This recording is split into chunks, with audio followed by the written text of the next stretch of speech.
Smoking gelato right now, you know what I'm talking about? It's Xavier Jordan. $12 blunt. I wanna be the richest nigga in the room. Got it out the mud, ain't had no silver spoon. The realest nigga in the room. Got it out the block, I came a long way from a goon. The richest nigga in the room. The realest nigga in the room. The realest nigga in the room. The richest nigga in the room. My nigga in the room before I knew where I was at. We were catching Noble, I was on the block chasing stacks. I was in the schoolhouse, had that scrap in my backpack. Teacher get on the nigga ass, fuck it, I'm skipping class. Ayy, back to the block, I'm back to the hood, it's back to the bacon, nigga. Back to the bacon. Now I ain't playing, I ride with the K, and it's out safety, nigga. The richest nigga in the room without a bank account. The realest nigga when I move, exceed battery. I ain't gotta shout, ain't gotta make no noise. I just made one phone call and hit up my boy. You know yo come through in that 2-seat. He got Vino with him, that boy got 2 hits. I just hit Lil Savage up, he blowing reefer. City got a new plug and he cheap. This Sosa just shot me a test, got what I wanted. Told him pull him, I got cash, don't do no front. I wanna be the richest nigga in the room. Got it out the mud, ain't had no silver spoon. The realest nigga in the room. Got it out the block, I came a long way from a goon. The richest nigga in the room. The realest nigga in the room. My shoe. The realest nigga in the room. The richest nigga in the room. My move. The realest nigga in the room and I ain't gotta lie. Nigga crawl a can, he gotta die. Put that on Mom Deuce, you know that I'm talking. Shout out to that Deuce, my little nigga bloody. Still in the mound with some folks, nigga. In my crib, niggas cut throats, nigga. You know what the bid, come and get a boat. I got gas, I got Reggie, I got blow. In the summertime, I'm still serving snow. DJ for the high, I don't do the low. Can with the move if it make a profit. That boy coming brown, so we call it body. Steak props, ABM, but the team's the rock. I'm like Shaq to the youngins, I still get the blocks. All these bitches jockey, whole team fly like choppers. And we came with choppers, keep big legs just like whoppers. I wanna be the richest nigga in the room. Got it out the mud, ain't had no silver spoon. The realest nigga in the room. Got it out the block, I came a long way from a goon. The richest nigga in the room.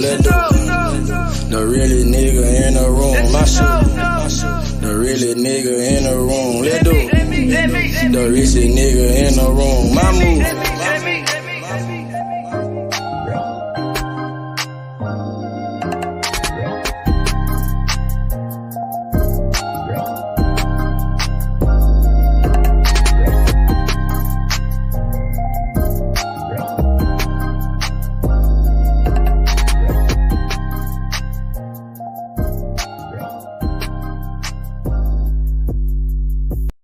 Stop a nigga like me, nigga. You never be fly as me, nigga. I used to bust down a P, nigga. Just to run up me some cheese, nigga. Listen to me when I speak, nigga. I say you hope I'm a priest, nigga. Yeah, I'm a priest to the streets, nigga. Listen to me, we gon' eat, nigga. Listen up, listen up, listen up. Pull up and hop out that Fendi truck. Flex on these bitches with no muscle. You know it blood on my Fendi buckle. Drips on my nigga, codeine in my liver. I'm smoking that fruit in my pedal like Skittles. Bonnie, you niggas won't pick up my drip. Bust down the bell like school dismissal. Just caught a bum, no missile. Nigga try to do me, I'm healer. You know I ain't lying, no symbol. Money with bitches that simple. Bowls in the kitchen, no dishes. All about bread like Jiffy. Clumsy with the weed, I'm tripping. Shawty got it for the low, let's get it. Get in the guapo. Nigga, we passing like Rondo. OJ in that Bronco. We smoking gelato. Nigga, we smoking that game. The bitch with the ass. She ride like 6 Flames. We counting the cash. Nigga, I fuck him, you love him. My nigga, I'm a hustler. Get cake like a muffin. Hot in the oven. Ace Money got brains. Nigga, we popping them tags. Nigga, pull up in that chain. She in love with the swag. Thank God for the blessing. Blue sheets, salad dressing. Jugging finessing. Fuck the every second. Don't shit stop a nigga like me, nigga. You never be fly as me, nigga. I used to bust down a P, nigga. Just to run up me some cheese, nigga. Listen to me when I speak, nigga. I say you hope I'm a priest, nigga. Yeah, I'm a priest to the streets, nigga. Listen to me, we gon' eat, nigga. Listen up, listen up, listen up. Pull up and hop out that Fendi truck. Flex on these bitches with no muscle. You know it blood on my Fendi buckle. Let's get it, let's get it, let's get it. Hey, I look like I'm worth about $1 million. I'm loaded, my sweat through the ceiling. I got this shit off of drug dealing. Rats all on me like I came out the bank. We turned up, he just broke out of paint. Told my engineer don't turn me down.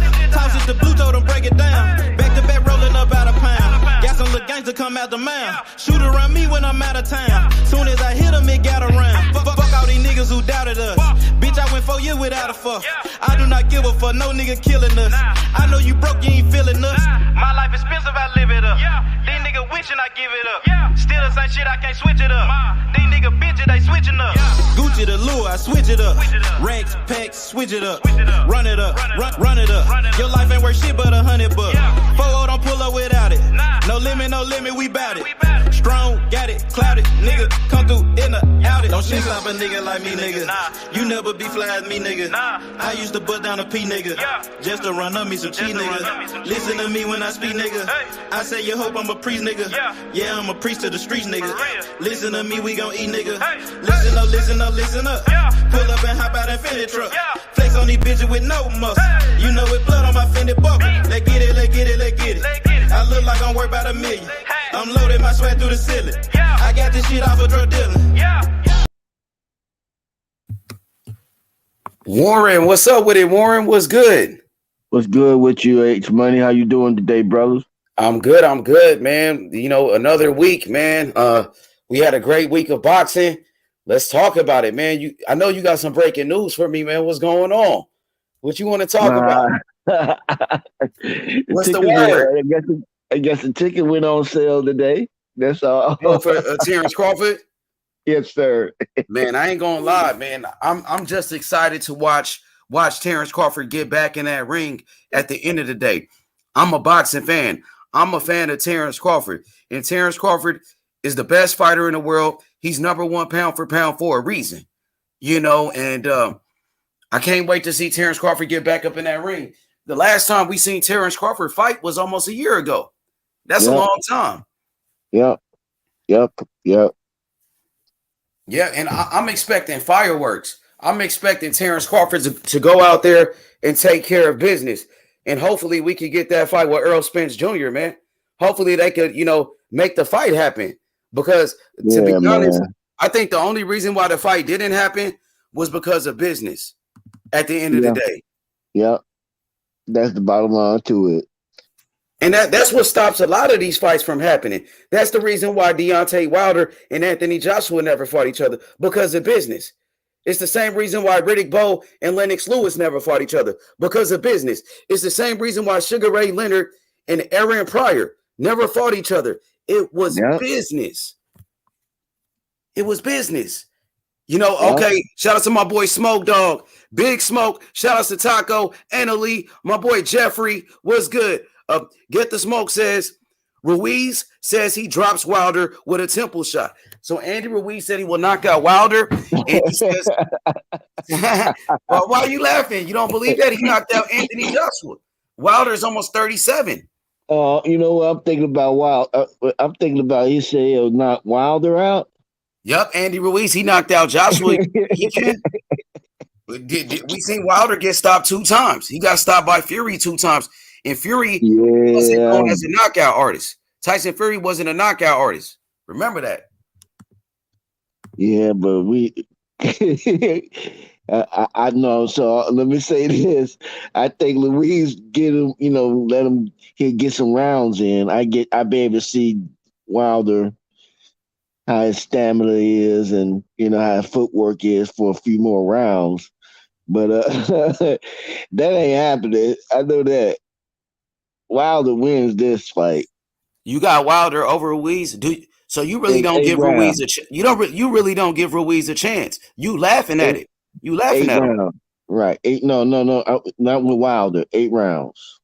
And so you think it's a joke. You took it as a joke. That shit ain't a joke. No. Taco. What up, Just trying to Taco? Go say, ahead. Look, Taco disagree. Go ahead, Taco. Tap hey in with man, us. I mean, I'm just saying Andy Louise could knock him out. I mean, we know Andy Louise got power. I mean, it's not like, I mean, Wilder been knocked down by Fury. Fury was labeled as not even being the hardest puncher at heavyweight. You know what I'm saying? So I hear you. I mean, I hear you. I don't see why he couldn't knock Deontay Wilder out. Now, to me, it comes down to who knock who out first. And with Andy Louise having those fast hands and being short, damn, this would be this would probably be the shortest fighter he fought, in a long time. So, getting used to to punching a guy like that, and with the hand speed of Louise, I think he could give him problems, but like I think Andy Louise would probably go to sleep. But can he knock out Wilder? I think he could. He got the power to, for sure. Oh I no, think he no, could no. too. Oh, yeah. No. I mean it that way. I just said it ain't gonna happen with that fight. That's for sure. No, that's all. I That's got damn near a Wilder 50-50 knocking fight, him out in OG. the eight rounds. I just want to see Wilder get some rounds in and see where his stamina is, just to see what he changed I up. What mean, he you don't get paid to go overtime, right? That's what everybody say. Hey, Yeah. everybody hit that like button. Let's get the likes up. Subscribe to the channel. What's good, Marky Dan? Deontay Wilder versus Andy Ruiz. You think it's a good fight? And do you give Andy Ruiz a chance? I think it's a great fight. Yeah, I give Andy Ruiz a chance. He got fast hands, he could punch, and he got a chin. So I don't think he'll go to sleep immediately like how Hellenius did. I think he'll be able to soak it up at least for maybe like 5-6 rounds. But I think Wilder will knock him out. But I do think it will be a good fight.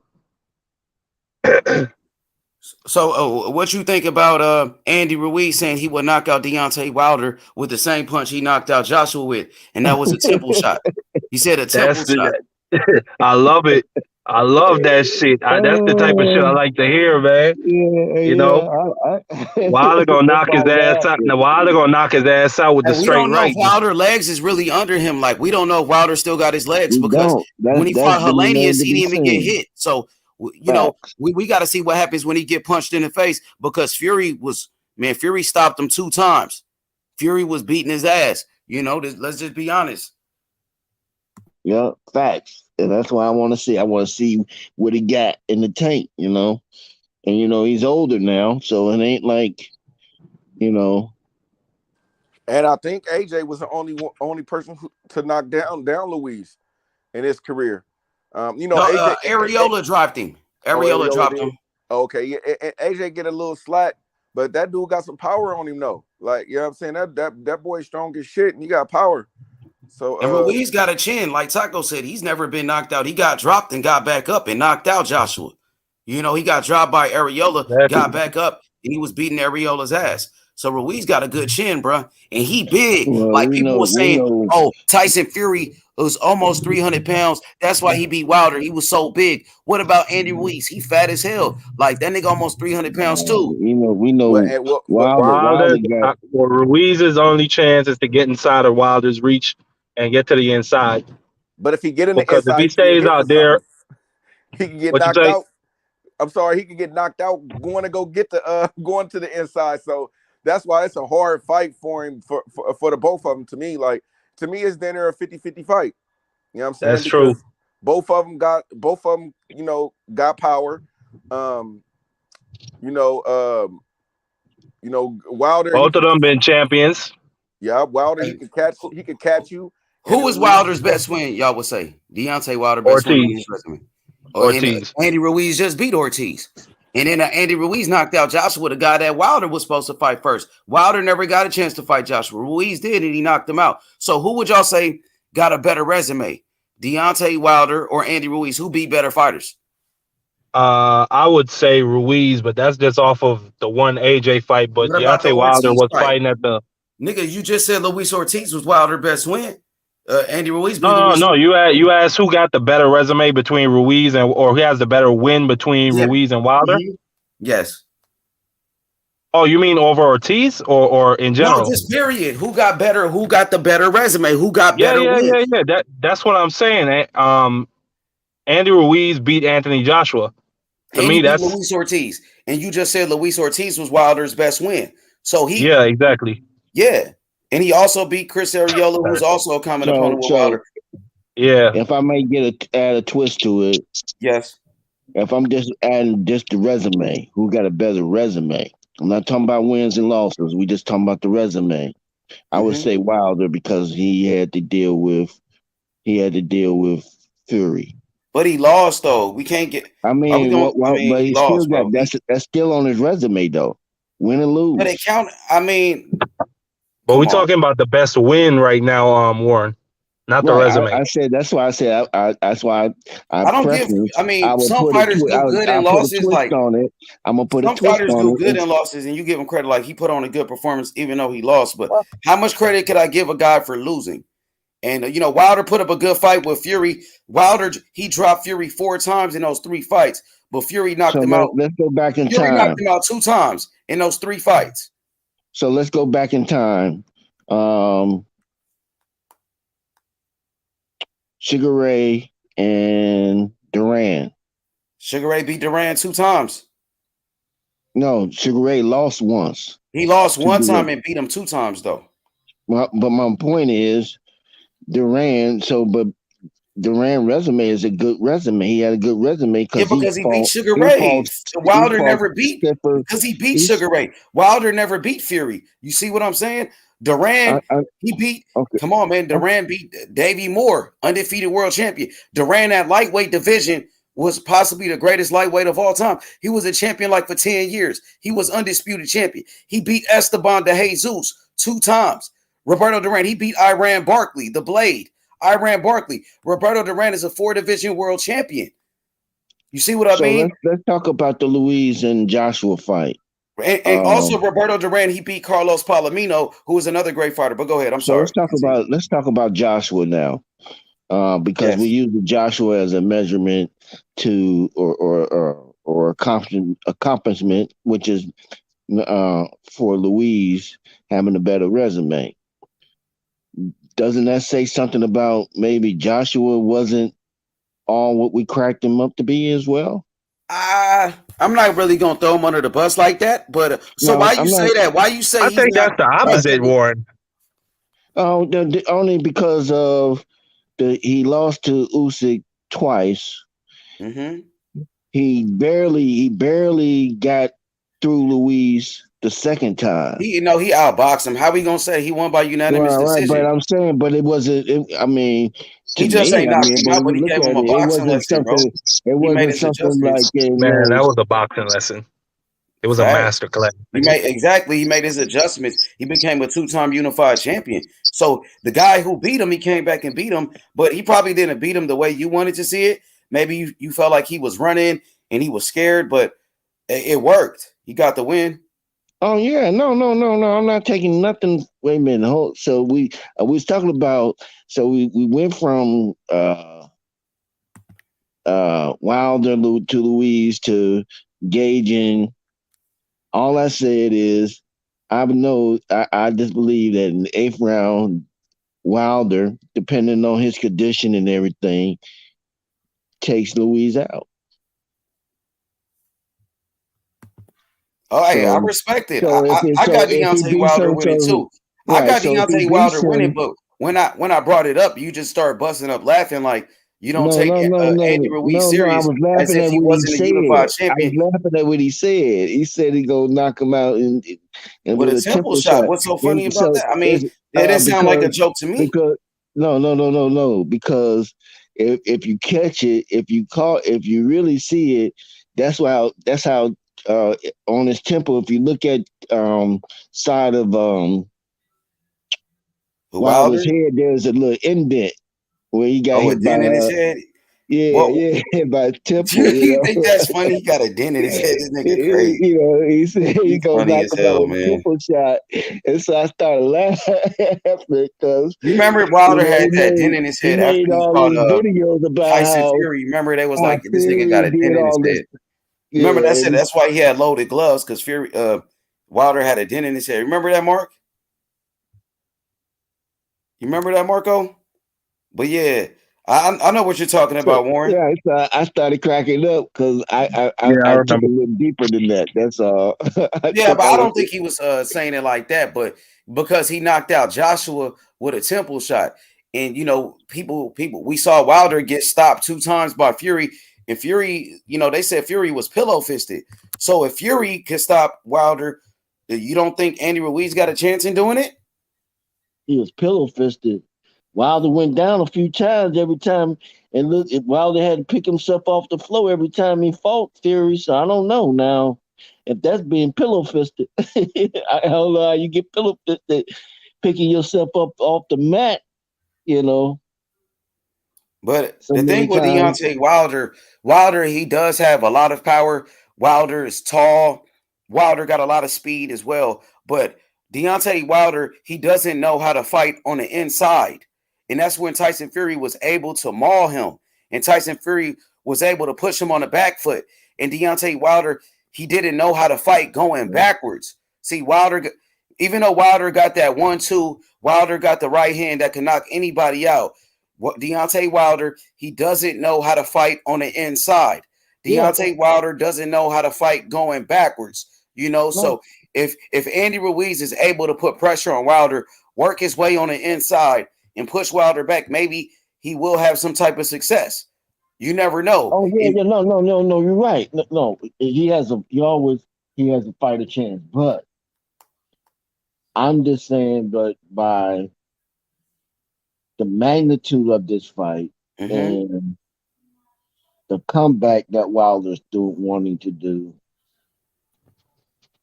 I'm assuming that he's gonna be on top of his A game. I'm assuming that he's gonna be on top of his A game. And if he's on top of his A game, he comes out the victor of that fight. I believe so too. I think Deontay Wilder will knock out Andy Ruiz, but you never know. Styles make fights, and we seen Andy Ruiz shock the world before when he knocked out Joshua. Ain't nobody gave Andy Ruiz a chance to knock out Joshua, right, guys? Remember that? No. He shocked the world before, didn't it? Yeah, he Buster Douglas. Yeah. No, I mean, hey, if you think about it, Wilder and Ruiz is like Tank and Ryan Garcia. Like that's a big ass fight because you got Wilder who's the champion of the niggas, and then you got Ryan Garcia who the Mexicans fuck with. Oh, Andy Ruiz, the Mexican heavyweight champion. Yeah, that's what I'm saying. Yeah, you got a good point because most of the time when you get a black fighter and they fight against Mexican fighters, it's a big event. It's a big event. It's a rivalry. Everybody know that there's a rivalry in boxing between black fighters and Mexican fighters. When they gonna have that fight? Did they have probably a date next for year? That fight? Next year, and I think it's a great fight. That'd be nice. And what is it? The Cinco de Mayo? I forget how to pronounce it. Yeah, Cinco de Mayo. That's a long time. Cinco de Mayo's in May. You think that'd be a good fight for that time? Hell yeah, of course, yo. That's major. That's a huge fight. Absolutely. Then they bring that shit to the Staples Center, and that's when that shit's gonna pop off. You think so? You want to see that fight in Los Angeles? Yeah, at the Staples Center. It'll be a huge fight because I think Andy Ruiz is from LA. He's from Cali, and Deontay Wilder, he fought Tyson Fury that first fight in Los Angeles at the Staples Center. It's gonna be his first return since the first classic fight. So I think the people would welcome it. And one thing about Andy Ruiz, he is like kind of dirty. Like he's somewhat of a dirty fighter. And remember, Deontay Wilder, he didn't know how to deal with Tyson Fury dirty tactics. When Tyson Fury was mauling him on the inside, putting him in a headlock, punching him in the back of the head, Wilder didn't know how to deal with those dirty tactics. Second fight he showed up. The second fight he showed he worked a little bit better on the inside when Fury was doing the dirty shit. Every time he would hit Fury on the break. Every time Fury would hit him on the inside, he would try to exchange. But who got the better of that action? Fury up sometimes. Who got the better of that action? Well, Fury did. No doubt it was Fury. Yeah. And now, like I said, Deontay Wilder had a hard time dealing with Tyson Fury dirty tactics. And Andy Ruiz, he's dirty too. I seen him hit Anthony Joshua in the back of the head. I seen him do the same thing with Luis Ortiz, getting dirty with him. So I just want to see how Wilder is able to deal with the dirty tactics of Andy Ruiz. Well, he tried to headbutt Ortiz. Ortiz a couple times. Andy Ruiz is a dirty fighter. That's what I mean. He's dirty on the inside, and that can Wilder deal with it. Ruiz will be a good test for Wilder. It'll give us the measurables. We'll be able to look at his measurables at that point and say, okay, he either got it or he ain't gonna, or he don't have it. That'll be the fight for me to say, okay, the fight that he came back on, I just couldn't tell. I really couldn't say either way. But which fight? That fight right there will tell me if he's serious or not. Who, Deontay? I think he's serious. He looks serious to me. He's training very hard. I think Wilder always trained hard. Like, which fight Wilder didn't train hard? Maybe some people try to say the second. Wilder's condition has always been in question. He's a heavyweight, though. Heavyweights get a little bit. They say he don't like to go do road work. Right. They say he doesn't like to do cardio. Who said that? Mark Breland? Who said that? Mark Breland. And that was just in the whole that's after Wilder, Wilder was blaming him for shit. But I seen Wilder doing jump rope. I've been seeing Wilder jump rope, bro. I'm talking about road work. Road work, jump rope, two different things, brother. Okay, road work. You run up a hill, if you run up a hill or something like that. Track work. You track. Okay. Track work, Yeah, that's very important, bro. You're right about that. It looked like he doesn't do it. He just don't like to do it. So, and dealing with somebody like Fury, you have to get that road work in because you're gonna be in there for a fight. I think all fighters should get that road work in. That's very important to have your legs under you, like for 12 rounds. That's what made Floyd Mayweather so great. Floyd Mayweather could box and move for 12 rounds without getting tired. Yeah. So I think it's very important for all fighters, not just Wilder, but all fighters to do their road work, bro. The good thing about training in Colorado is because of the atmosphere or the altitude that you have to, and that conditioning.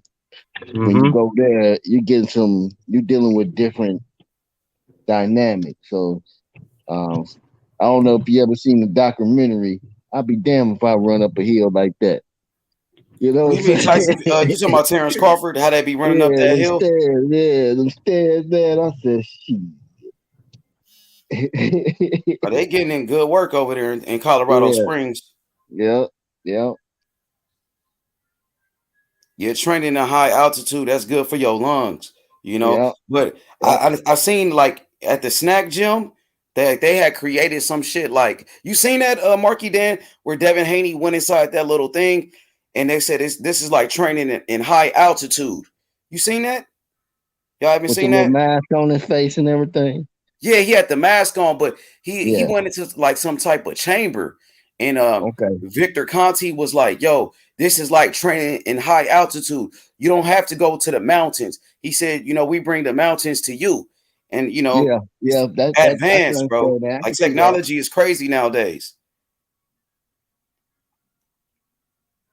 You know what I'm saying, Warren? Yes, sir. I understand for sure. Especially if you invest in that type of, you gotta be willing to invest in your body like that. You know what I mean? You don't have to always go. If they got technology that bring it to you, shit, pay for it, whatever. Yeah, what's ineffective about that type of training is the fact that you're not sleeping in altitude. You could train at altitude, but one of the effects is like sleeping. You can hear me? Yeah, we can hear you. That's a good point. Yeah, you're not sleeping up there. Your body's not really adjusting. Like, you're doing good work, but it's not what it could be. It's not 100% of what the training could be if you actually trained at altitude or lived at altitude rather. So if you was a fighter, you would go train in Colorado Springs in high Yeah, altitude. yeah. If I want to win, if I want to look good, yeah. I've seen a lot of great fighters, that didn't go over there, and they look good, they look sharp, and they didn't get tired as well. That's true. It's not like not everybody needs it. Everybody can find their own method to training, but still, altitude training is proven to work. Yeah, absolutely, for sure. That's what You look Terence at the Crawford you does. look at the nigga, you look at the niggas. You look at the Mexican fighters from Mexico City, all the way up in that. Mexico City is like I think it's 3,000 feet above sea level. All them niggas, they never get tired. That shit is not that's not an accident.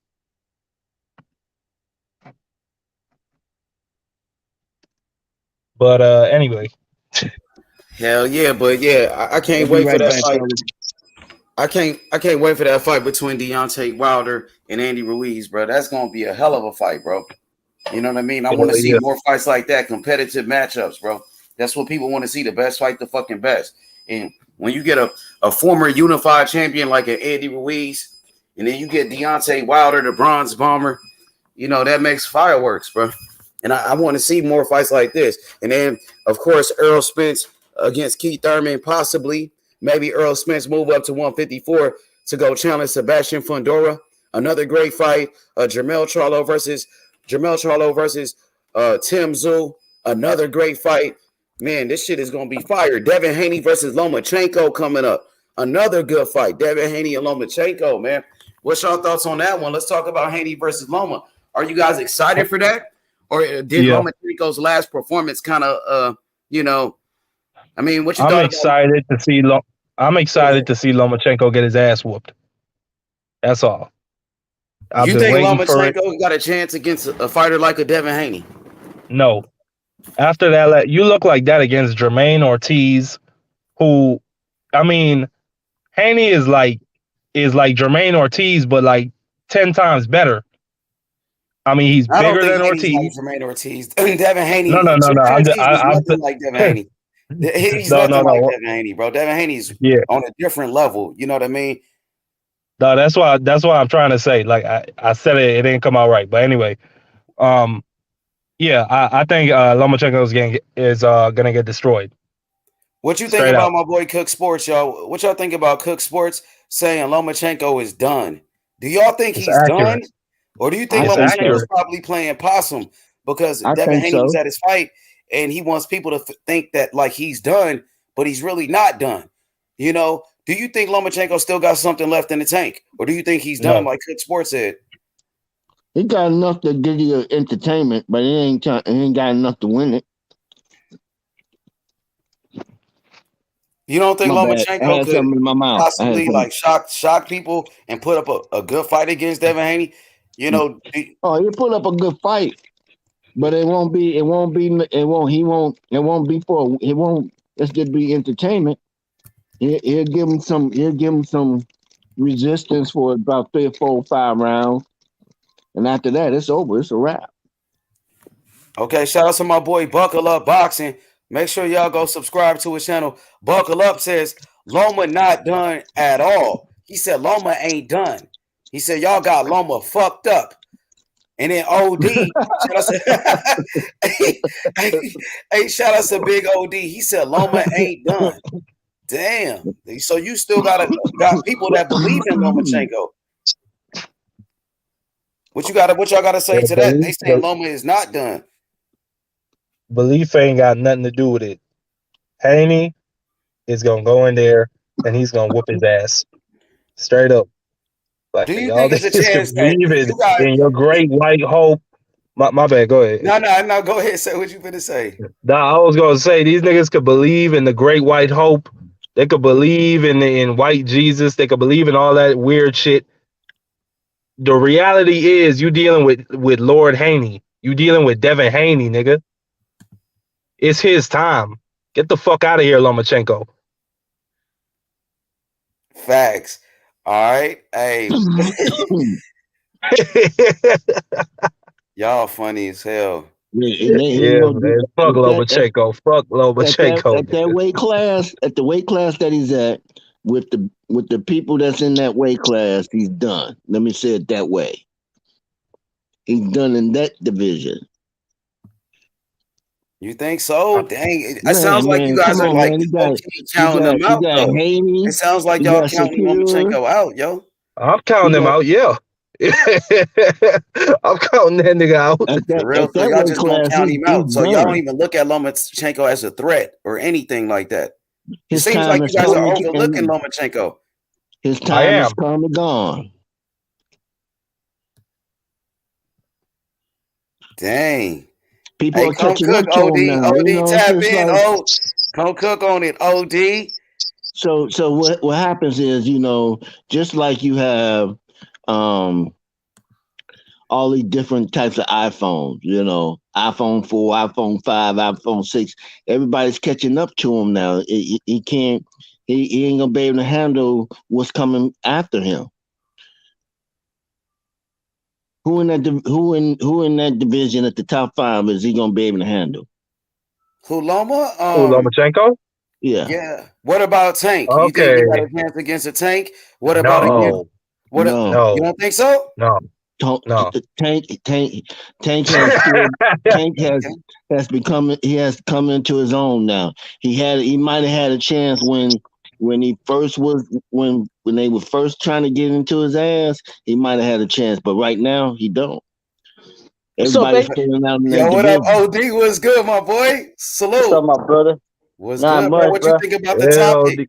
It sounds like a lot of people counting out Loma in this one.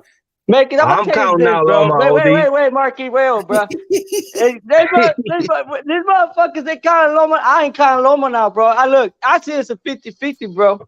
But Haney has to be the bigger fighter in this fight, bro. He has to use his fucking. He has to be the bigger man to beat Loma. You know what I'm saying? But it's because everybody just counting out Loma because he look bad against Jermaine Ortiz. But Jermaine Ortiz proved himself, bro. We can call Jermaine Ortiz a bum just because the man proved himself against Loma. Come No, on, mama. I'm not even looking at just that fight. So even the fight before that with what's the name? You could tell everybody's catching up to him now in that division. I'm telling you, everybody's filling out, and they're starting to fill out in that division. Now, when it was early in the game, I would definitely give Lomo his props. But now Loma is he in the wrong division right now, and them boxers are hungry and thirsty. He ain't hungry and thirsty like he used to be. You could tell. But Watch. bro, he was out. He was almost out for almost a year. So you think it's the layoff? Probably, Yeah, yeah, probably I now. think the layoff kind of back. Well, Look, it's gonna be the sometimes same layoff thing. do it good. It's gonna be the same thing. Sometimes some people can come back from a layoff, and some people can't. Loma, and then he had to deal with Haney. That's only going to add to his deficit I mean, look with Jamal. Look, psychologically, because he it's, lost. it's like it's He Yeah. had like a rough Jamal. fight. It's like Jamal and Andrade, bro. They almost fight almost a year. They gonna have a little ring rust. There's almost a lot of fighters that almost out a year. They always have a ring rust. Hey, OD, what about Terence Crawford? He about to fight Avernesia. You think it's gonna be ring rust? He's been out for almost a year. Maybe you fight a fighter, bro, like a low class, like Danny Garcia, what he did to Jose Benavides. Danny Garcia was almost out for a year. But he ranked in the top 6 though. Avernesia, he's ranked higher than Jermaine Ortiz. You mean the welterweight division? Yeah. In the welterweight. Yeah, I seen that shit. He's ranked 6, but hey, fucking Dave Benavides has been active this past fucking years. He fought like a couple of months ago, I think. And In what about Spain. Usyk though? What about Usyk? OD Usyk fought Joshua. He was out for like a year, and he came back. And Joshua too was out for a year. But Both them motherfuckers are he looked good though. Usyk both he beat Joshua, no problem. He didn't really look like ring rust to and, me. and, and, and Joshua too, bro. He came good too.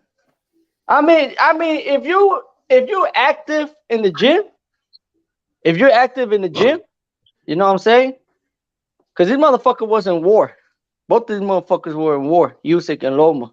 But if you be active in the gym, doing your thing, not doing bullshit things around, you know what I'm saying? You can come back, bro. You can come back.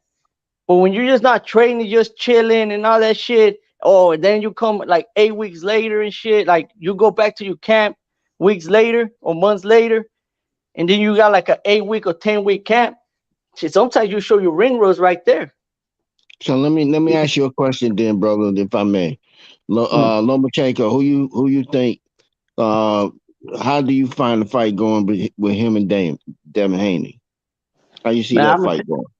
If David can win, bro, I mean Devin, styles make fight, but Devin a big motherfucker for that motherfucker, dog. Devin, what he can do, he needs to pressure him. He got the jab, pressure him, and go to the inside. Because when you beat Loma, bro, you gotta pressure Loma. Salido did it. Tio did it. You have to pressure Loma. If you pressure Loma, what's gonna happen, bro? He look what Jermaine Ortiz did. He was pressuring him too.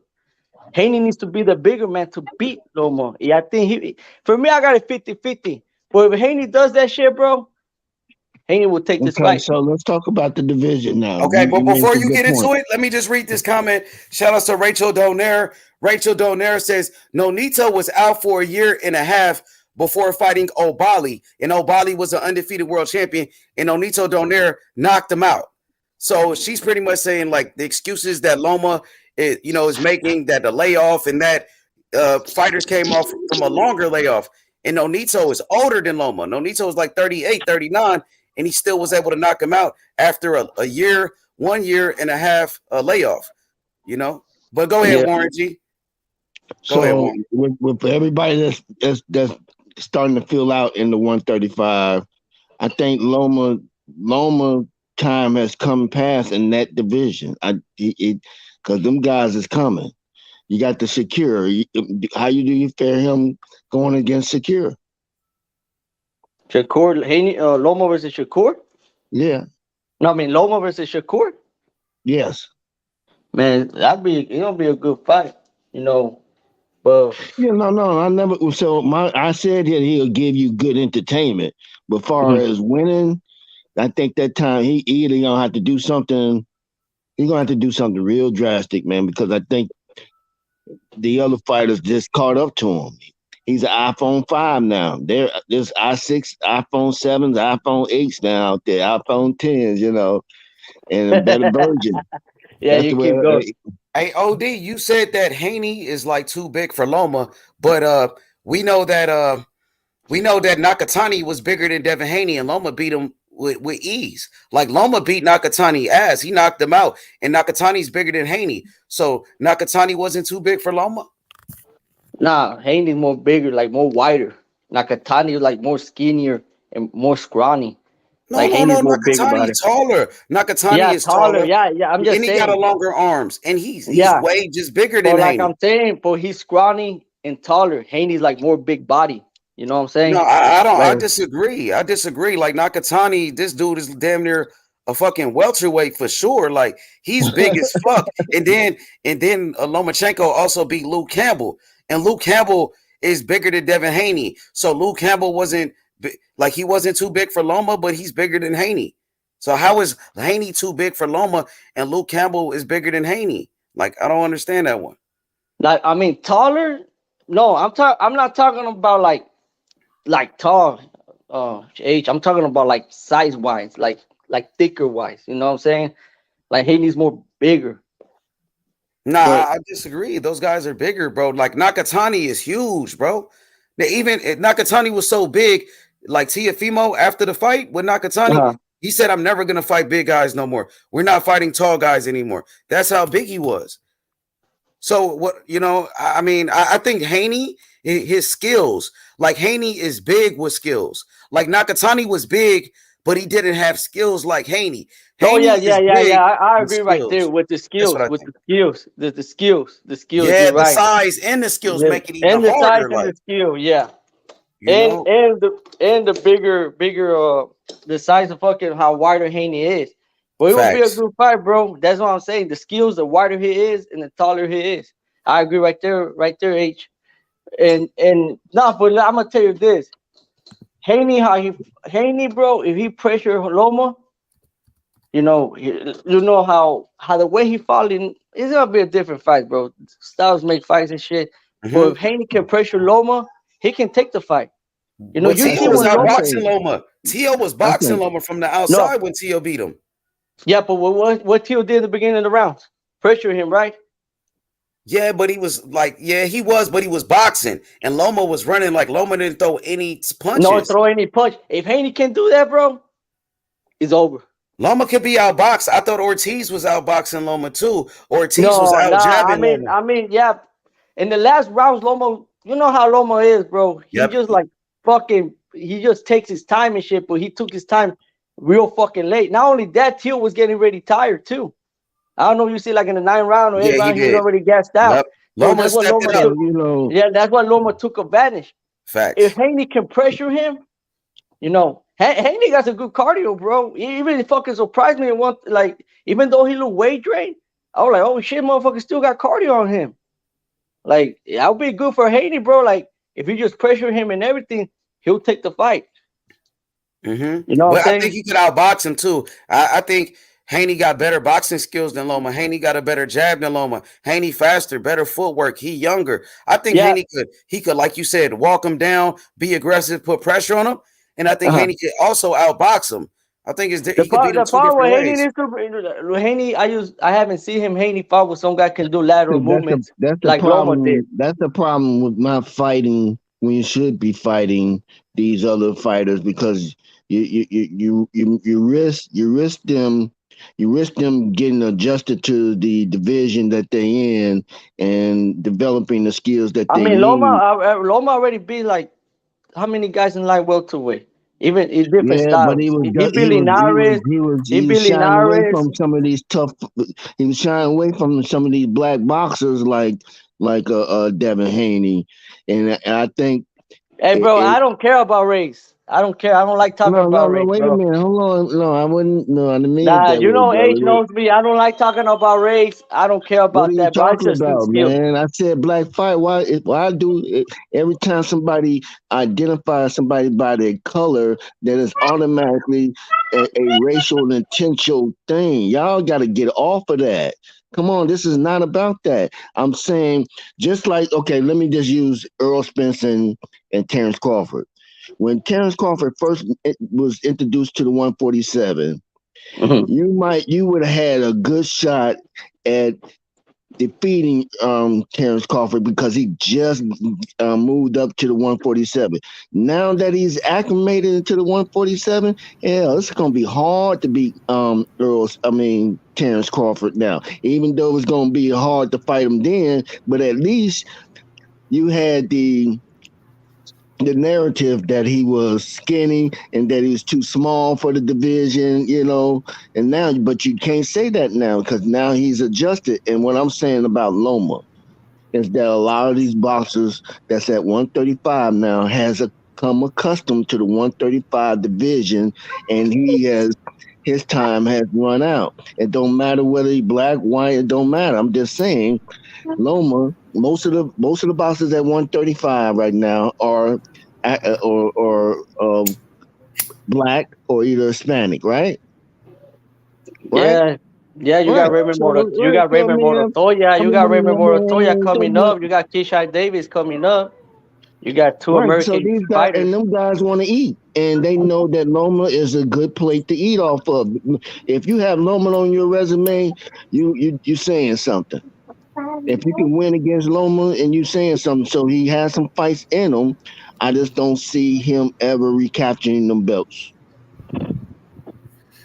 I mean, he's gonna have to do something a little different now. So I think he's just going to have to be about the bag. I think his time is coming past for being the champ. Now he could just get some money and get that bag.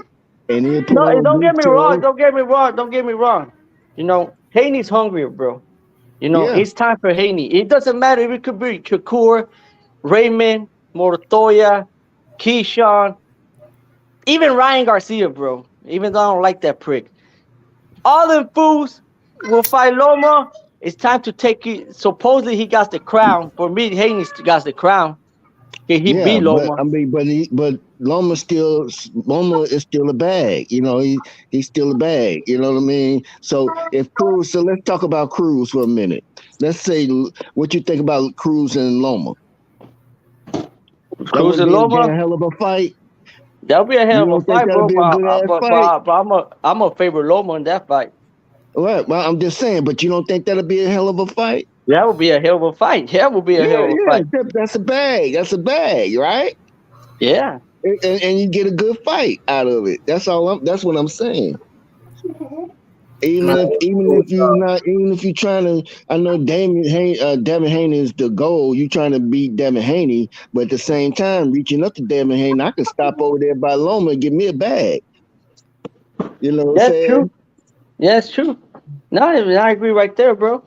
Yeah. All these young fighters want to get that Loma fight. Fuck it, let they get. Haney wanted that Loma fight a long ass time ago.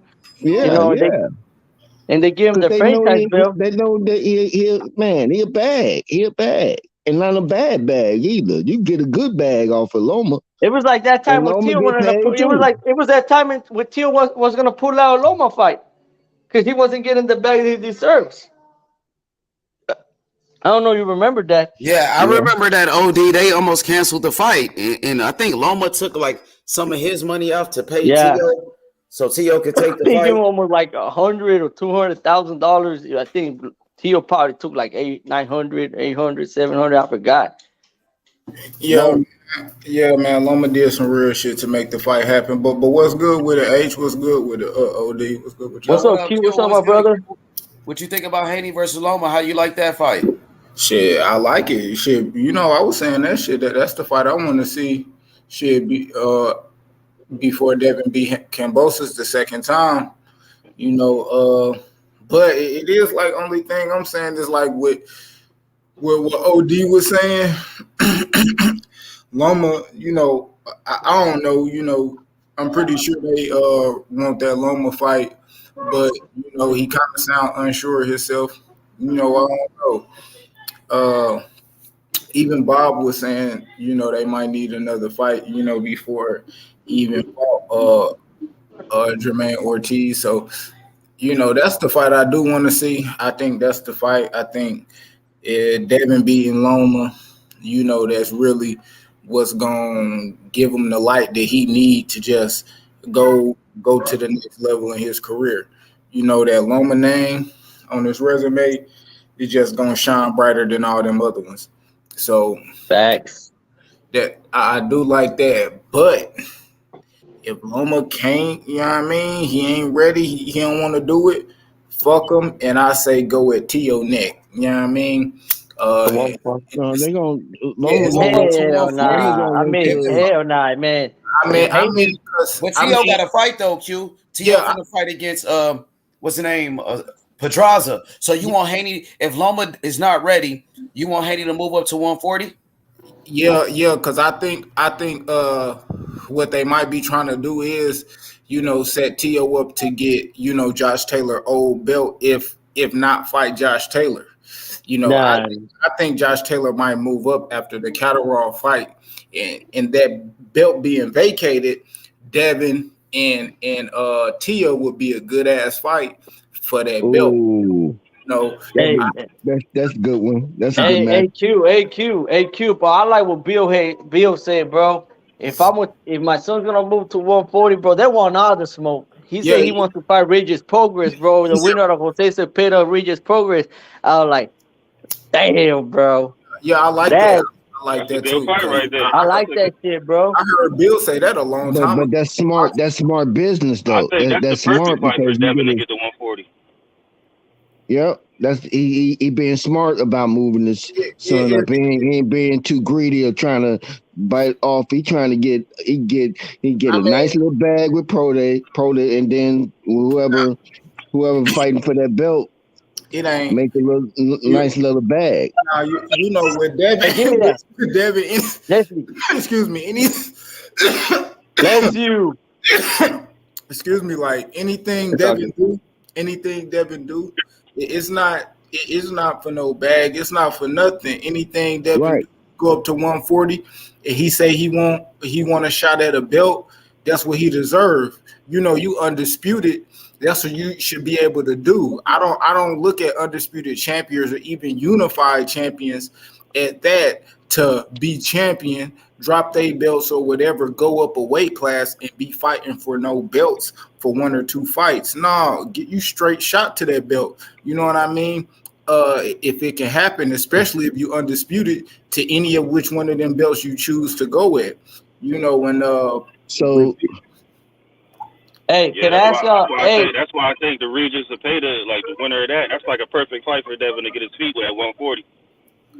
hey, what was gonna say? Wait up, hey. I think that T.O. is really that. I think that's the easiest to sell one because he do got one more fight with that top rank. And if it's not Loma, why not knock T.O. head the fuck off? Because he already was talking shit before then. Y'all already got him met up and talk about when I knocked this nigga out, because I remember that shit when they linked up and T.O. had the little smirk. Oh, when I knocked this nigga out, look at I want to see that. I still want to see that. Yeah, but exactly like you said though, when Devin move up, he deserved to fight. Obviously, he gonna fight a champion. Yeah, T.O. ain't no champion at 140 yet. So I'm talking about. I mean, who won the IBF? Well, No, Puello got the WBA. I heard Sabril Matias fighting for the IBF. WBA, yeah. Puello got the WBA. My bad. Hey, Devin Haney, if he moves up, he wants to be a 2-time undisputed. But at the same time, go ahead. Hey, my bad, bro. Hey, go ahead. How many months did Josh Taylor already got that WBO, bro? How many months he had? What'd you say, Q? Ain't that the only belt Josh Taylor got right now? Yeah, that's all he got. But he about to fight Catterall in a rematch. Yeah. I believe they agreed to fight the rematch for that one belt. Yeah, so that's what I'm saying. He probably gonna drop that belt after Catterall, and exactly. You know, that's what I say. Devin knock his fucking head off of that bitch, dog. Send his ass right back down, nigga, and rebuild the fuck up. You know, cause T.O. was talking that shit, bro. Fuck that shit, man. I still want him to stop T.O. I'm with you on that, Q. I agree with you. T.O. was talking that shit. T.O. was talking man, T.O. being fucking delusional, bro. T.O. like a motherfucker, shit. Bro. And he still be slick hating. Still slick hating. Motherfucker, wait, what that motherfucker say, man? They robbed me because they know I was gonna move to 140. Motherfucker, you knew you couldn't make 135 no more. So before you make all the excuses, your bitch ass should have moved up a long ass time ago. All these guys man-made, they on y'all payroll. All this and that. That's all you keep saying. Devin, everything fixed for Devin now. Man, gonna knock his head off, yeah. Fuck it. On me. You know, especially if Lomachenko, you know, he acting too complicated and trying to elongate the fight and shit like that. Because if it's not the first quarter, man, Devin shouldn't waste his time. You know, sit back and see what the environment at 140 looking like. See where them who hands the belts fall into and shit. You know, just take your shot. Go straight at their neck. Mm-hmm. So the WBC is vacant right now at 140. Regis about to fight for it. They about to fight for that. Yeah. So if like say Haney move up to 140 and you know these guys are fighting for belts, all these guys got fights, you know, he could take another fight with somebody else. And Haney, and Haney could take a fight at 140 just to get used to the weight class. I don't think there's any rush, you know, to be honest with you. I don't see other fighters moving up in weight and just fighting for title shots in their first fight. When Shakur Stevenson moved up to 130 from 126, he had about 3 tune-up fights before he even fought for a belt. So who's fighting for the IBF? Hey, you know what I see with Devin Haney being the youngest undisputed. I don't know who fighting for IBF. I see Devin just like I see Bud. You know, when Bud he left, he got that shot at Jeff Horn. You know, went straight up and knocked him off. And I think T.O. he can do that too. I think especially his next fight, like because I look at it like this. You know, with Devin, he sit back and he wait for Loma. if Loma don't want it, he can still sit back, you know, and actually move up to 140, right? You know, you got the time to get acquainted to the weight. You know, he always in the gym, so you know, get proper for the 140. So in about maybe March, April, you know, if somebody wanted then up there at 140, I think So the IBF is vacant. Yeah, I'm just saying about Josh Taylor, bro. I'm just saying about Josh Taylor because his 18 months are coming. You know, he can fucking. You know, he can do with his mandatory some shit like that for the welterweight title for the WBO.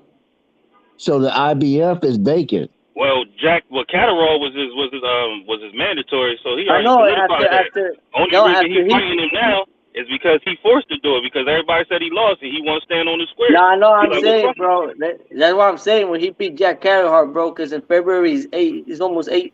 He beat Ramirez. That belt last year in the summer. So that's okay. In the summer this year, he already did his 12 fucking months. So that motherfucker almost hit in 16 or 18 months. You know, I think he can go up in weight and fuck. I know he's gonna fight Jack Catterall, but he can move up in weight and fucking ask for his mandatory for the WBO. Yeah, he could if he wanted to, but like I said, no, but he's 18 months. He don't like the way his name getting slandered. You know what I mean? If nobody was saying like, "Damn, you lost," he'd already moved up to 147 and activated that shit because he eventually wanted to fight Bud. Cap. What else he got to do at 140? I'm gonna tell you why he ain't moved up to 140 because he know he toast if he go up there. He go up to 147, he know he done. He might as well rematch Catterall. If he look at it that way, he done either way because he can't beat nobody at 140 neither. Shit, what you mean? I mean, he was undisputed at 140. He was undisputed at 140. He can't make the weight no more, bro. He can't make the weight no more. That motherfucker little weight. He beat Regis, bro. Yeah, he lost to Regis. He won. No, he did not. He beat Regis. AQ, you watched the fight again with Regis and Taylor? He'll lose if they rematch. I'll probably take rematch. But did you watch the game? You watched the fight all over again? And he beat Jose Ramirez, dog. So we can't say like Josh ain't. Josh was the number one at 140. Josh, wait. Josh was undisputed at 140. He beat Regis' ass. And he beat Jose Ramirez.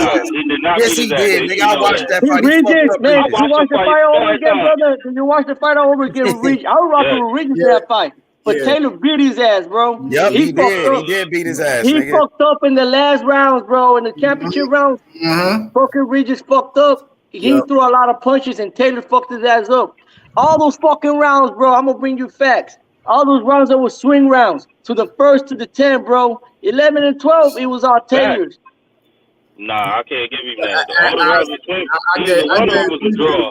I gave Regis. It wasn't a draw, bro. Taylor beat his ass, bro. Regis didn't do nothing in the championship round, bro. Watch the fight all over again. Yeah, I gave Regis the first 5 rounds clear, but it's hard to find them to win 2 more rounds, you know, after that.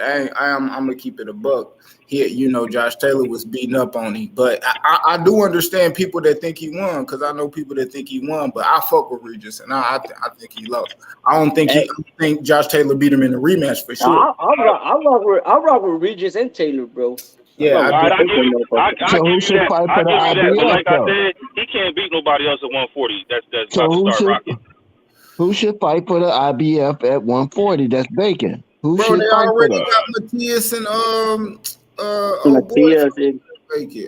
Matias. That Russian dude? Is it him? I think so. I don't know. So you got the WBO that's vacant as well. And I Taylor still got the WBO, bro. The fight with no, it's vacant. It says vacant. Or is it WBA? WBO Puello won the WBA. Yeah, so yeah. Only one that's vacant is the WBC and the IBF, but people about to fight for them. Hey, that'll be a bad fight, bro. I don't know who. You said who's supposed to fight for IBF? Because on the website they got 3 fights coming up. I heard Matias supposed to be fighting somebody for that. But I know, like I heard, but I mean, the WBC is vacant, the IBF is vacant, and So like you said, WBO, Josh Taylor is holding WBC on is to already that. spoken for. yeah, but bro, it's fights right there. Like Regis fighting for the WBC in like 2-3 weeks. Yeah. Right, I'm but saying is who's fighting for the IBF though? That's what I'm asking. Sabril I don't Matias. know. I'm Sabril on the Matias, website. I don't see PBC. it. Sabril Matias, the Puerto Rican named Sabril Matias. He's fighting for the IBF. But who he's fighting with? Age? That is a Russian dude or some shit like that. Yeah, I heard. Yeah, like a Russian guy. Yep. Let me see. I'm gonna see the rankings, bro. Yeah, But and if then Haney move up to 140, Q, and like T.O. fighting So Pedraza, who's Surreal hold Matias on. supposed to fight? you got Who's he everybody supposed to booked. fight? All these niggas is booked. And Devin Haney only 23 years old. Ain't no rush. Oh, he got to go fight for a belt in his first fight. Nah, that nigga 23. If all these other guys got fights, he could take another fight. He could go fight Arnold Barbosa Jr., the guy that Teofimo is running from. Tio is running away from Barbosa. Haney and Barbosa is a good fight. Barbosa ranked in the top 10. He undefeated. When the next time you see Devin fighting?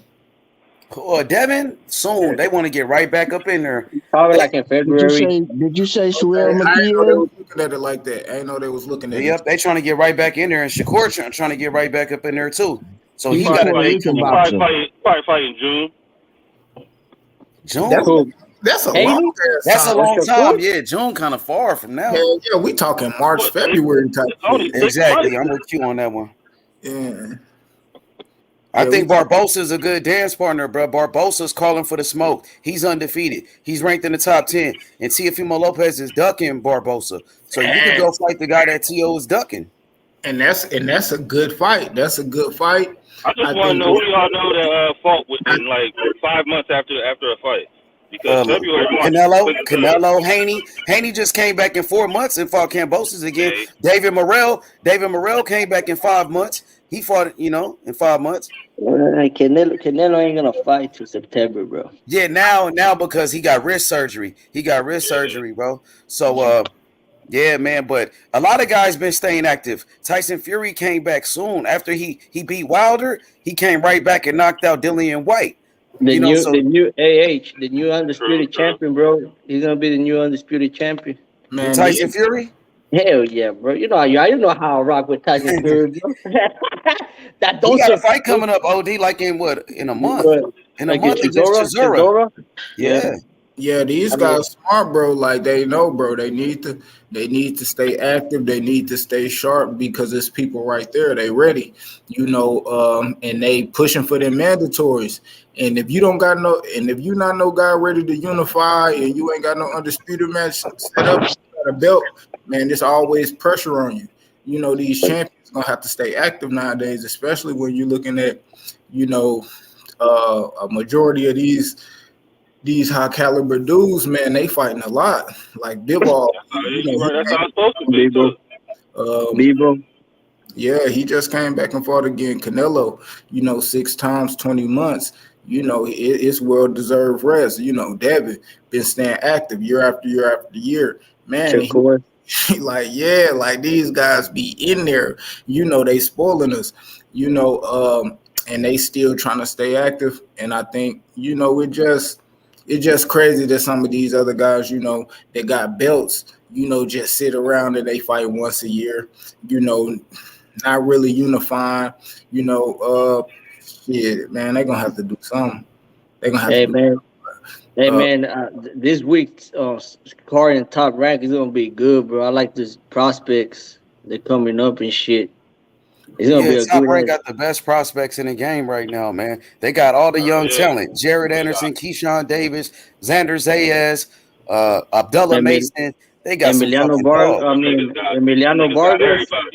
Oh, they got Vargas. They signed Vargas' son.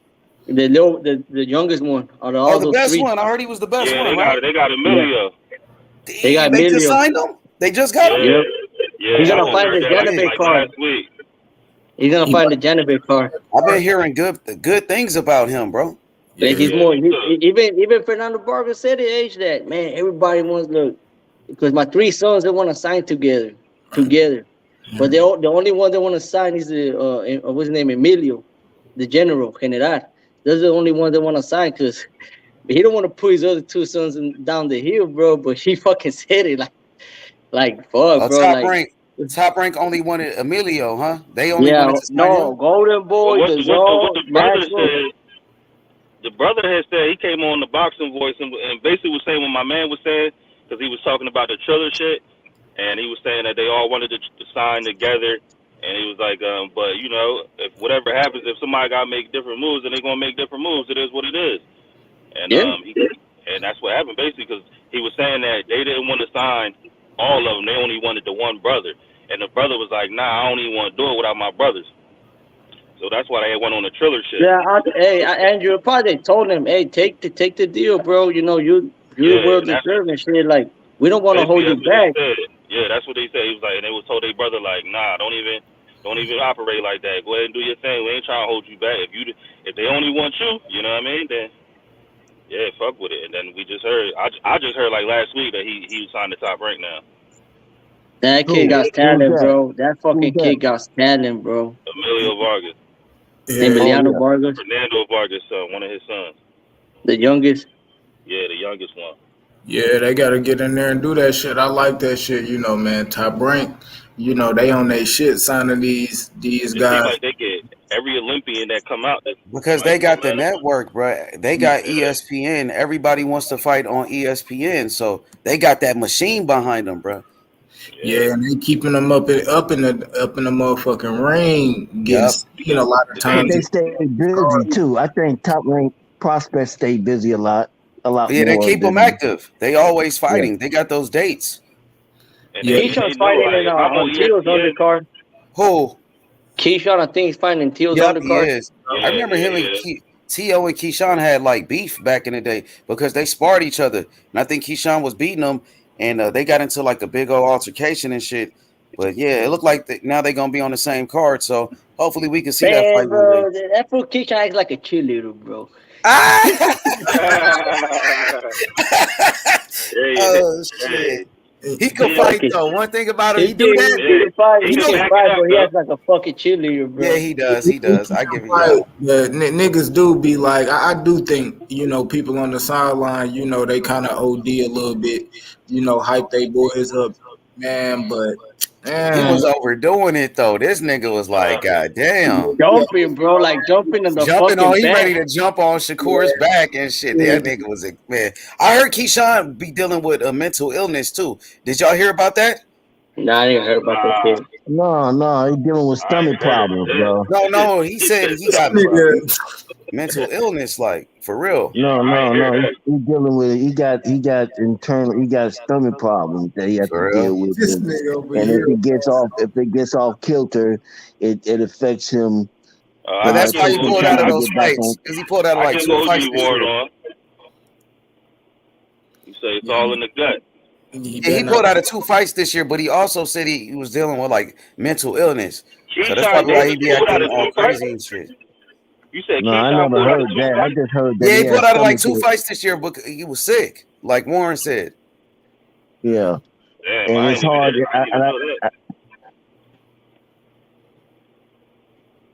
I forget what it's called, but you know, yeah, it's one of them things that you know, if you don't keep up with it, if you don't take your medicine, if you don't take it's like ulcers. It's like that, but it's not that. It's something.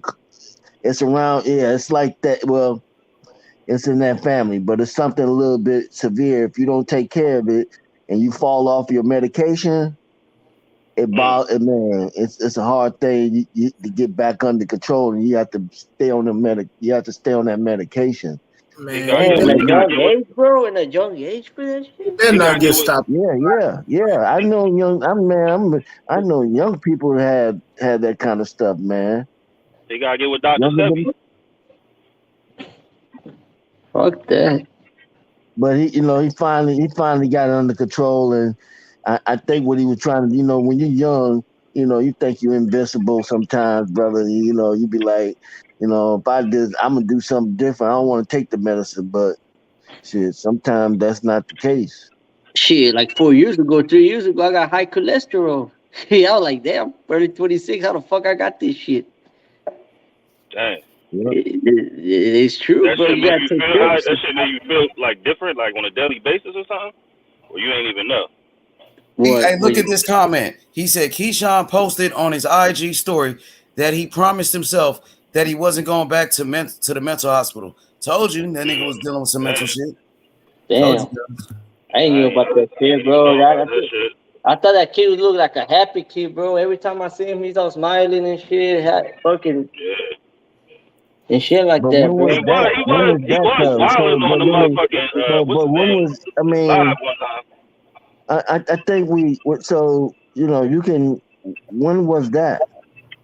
That mental issue. It was recently. Because Probably, I don't know. I mean, I know he said something about it a couple of months ago. So that's when I first realized, like, damn, that's right, why but that's he be so talking like.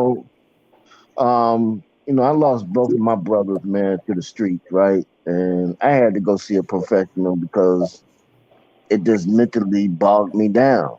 You know what I mean? Yeah. So it could be through, I mean, and they was younger than me. So my brothers was younger than me. So I had to just, trying to stop deal with it by myself and internalizing it because it was just tearing me up. You know what I'm saying? I was just getting angry and angrier, wanting to, you know, You wanted to get get out of after character. it. Yeah, yeah. It wanted me to get after it, and I just, I said, man, I gotta go deal with this. I can't just try to Take that shit internalize this out. shit because I'm gonna make the wrong decision and may end up I'm gone too. You know. Yeah, for sure. I feel you, OJ. So we don't. So when I look at, I think it's important that we should celebrate people who are going to get help mentally, especially in the black community, because you know how we hold shit close to our vest anyway. You know what I mean? Man. That's just the way we was All brought like up. all communities as well. I see what you're saying. But all people that's dealing with the mental thing. You know what I mean? Yeah, That's for a sure. serious But issue.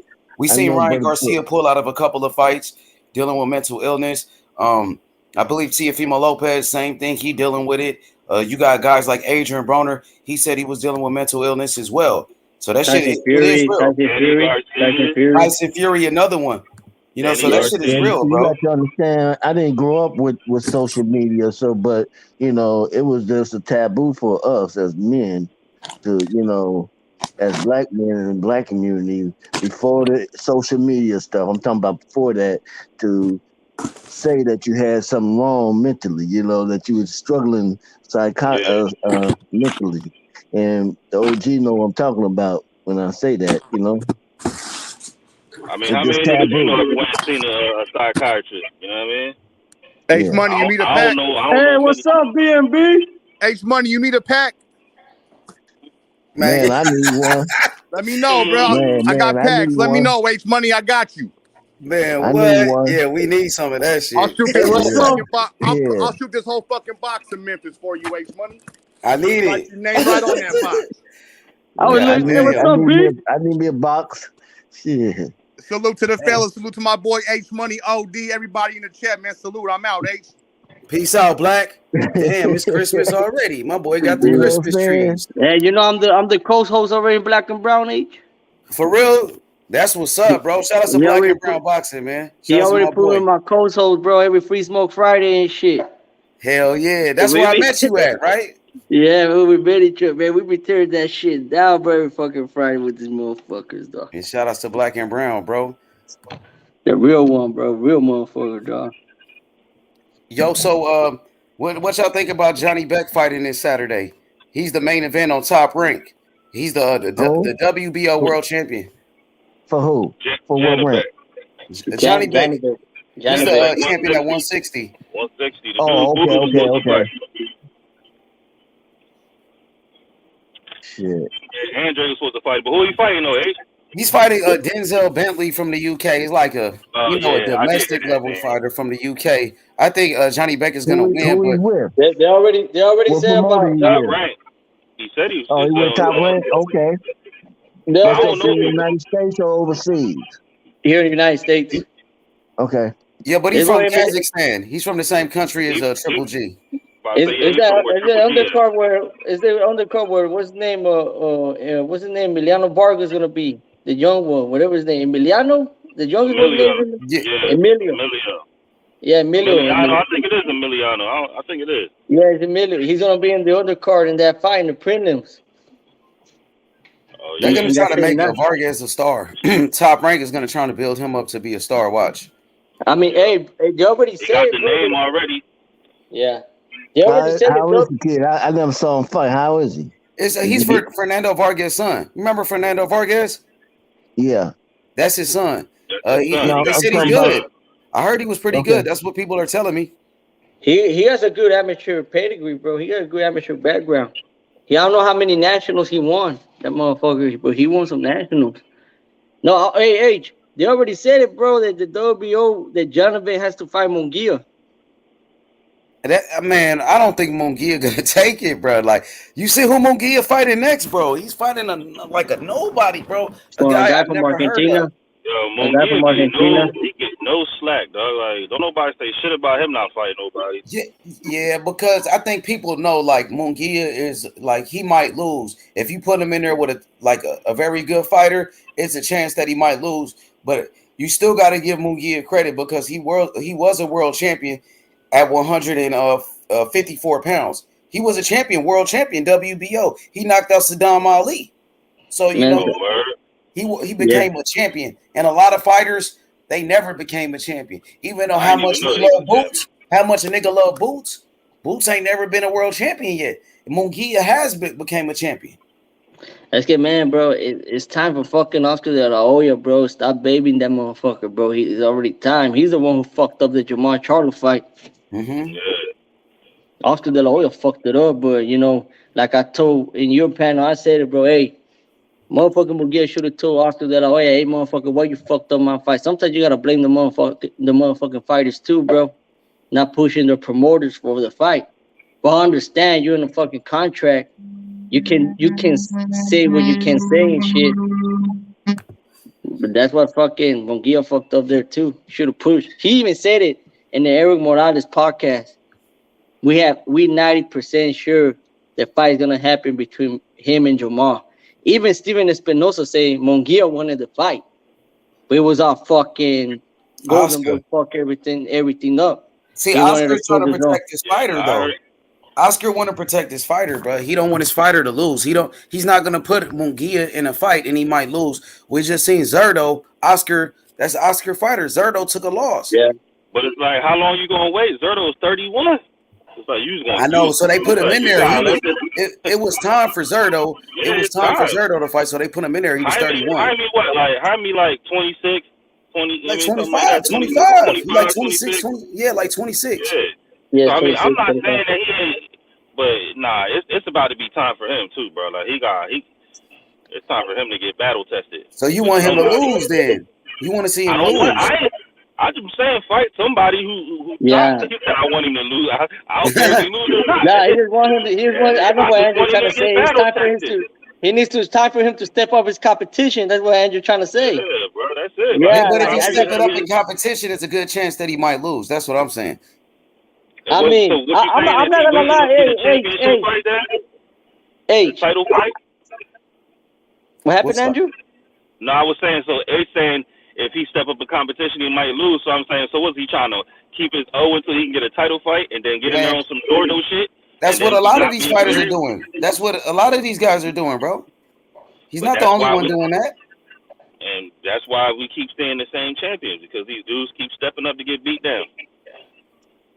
Facts. They ain't never want to They ain't never want to fight nobody. They wanted to beat up on everybody they could and then won a title shot, and then it's like, damn, I guess I'm not at this level yet. You know what I mean?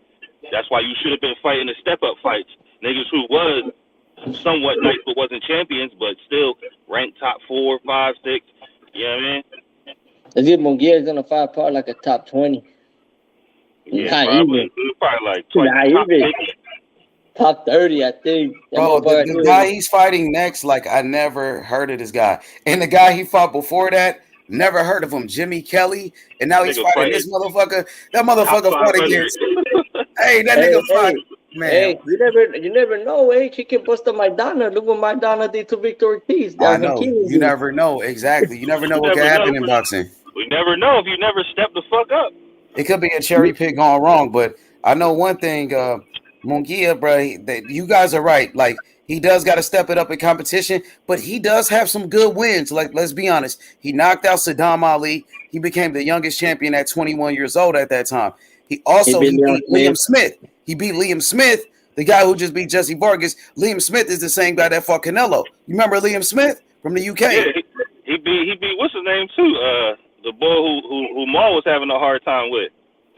Who? What the fuck is it dude? Montiel? Yeah, I think he knocked his ass out. Yeah, I think he knocked him out. So what I'm saying is, I respect his skill. I watch him fight. I think he's sharp. But I mean, come on, man. Let's get to it. Yeah, let's get to it. Hey, but he also beat Gabe Rosado too. Munguia beat Gabe Rosado. Remember that? That was a good win. That was a decent win. Right, I mean, I can say this. That's some decent wins right there. And now that I think about it, you just mentioned those some good wins. As a matter of like fact. Some decent names, right? I mean, yeah, decent good names. So at this point, then it is time for him to step up and get title fights, because I mean, I don't know what you gonna keep putting like a pepper in a good name all throughout your resume, and I mean, you gonna keep waiting until you're 30. You know what I mean, like Zerto or something like. I mean, like I said, Munguia nice to me. Like I seen him fight, I'm like, yo, his shit sharp, his shit crisp, his shit like his shit sharp.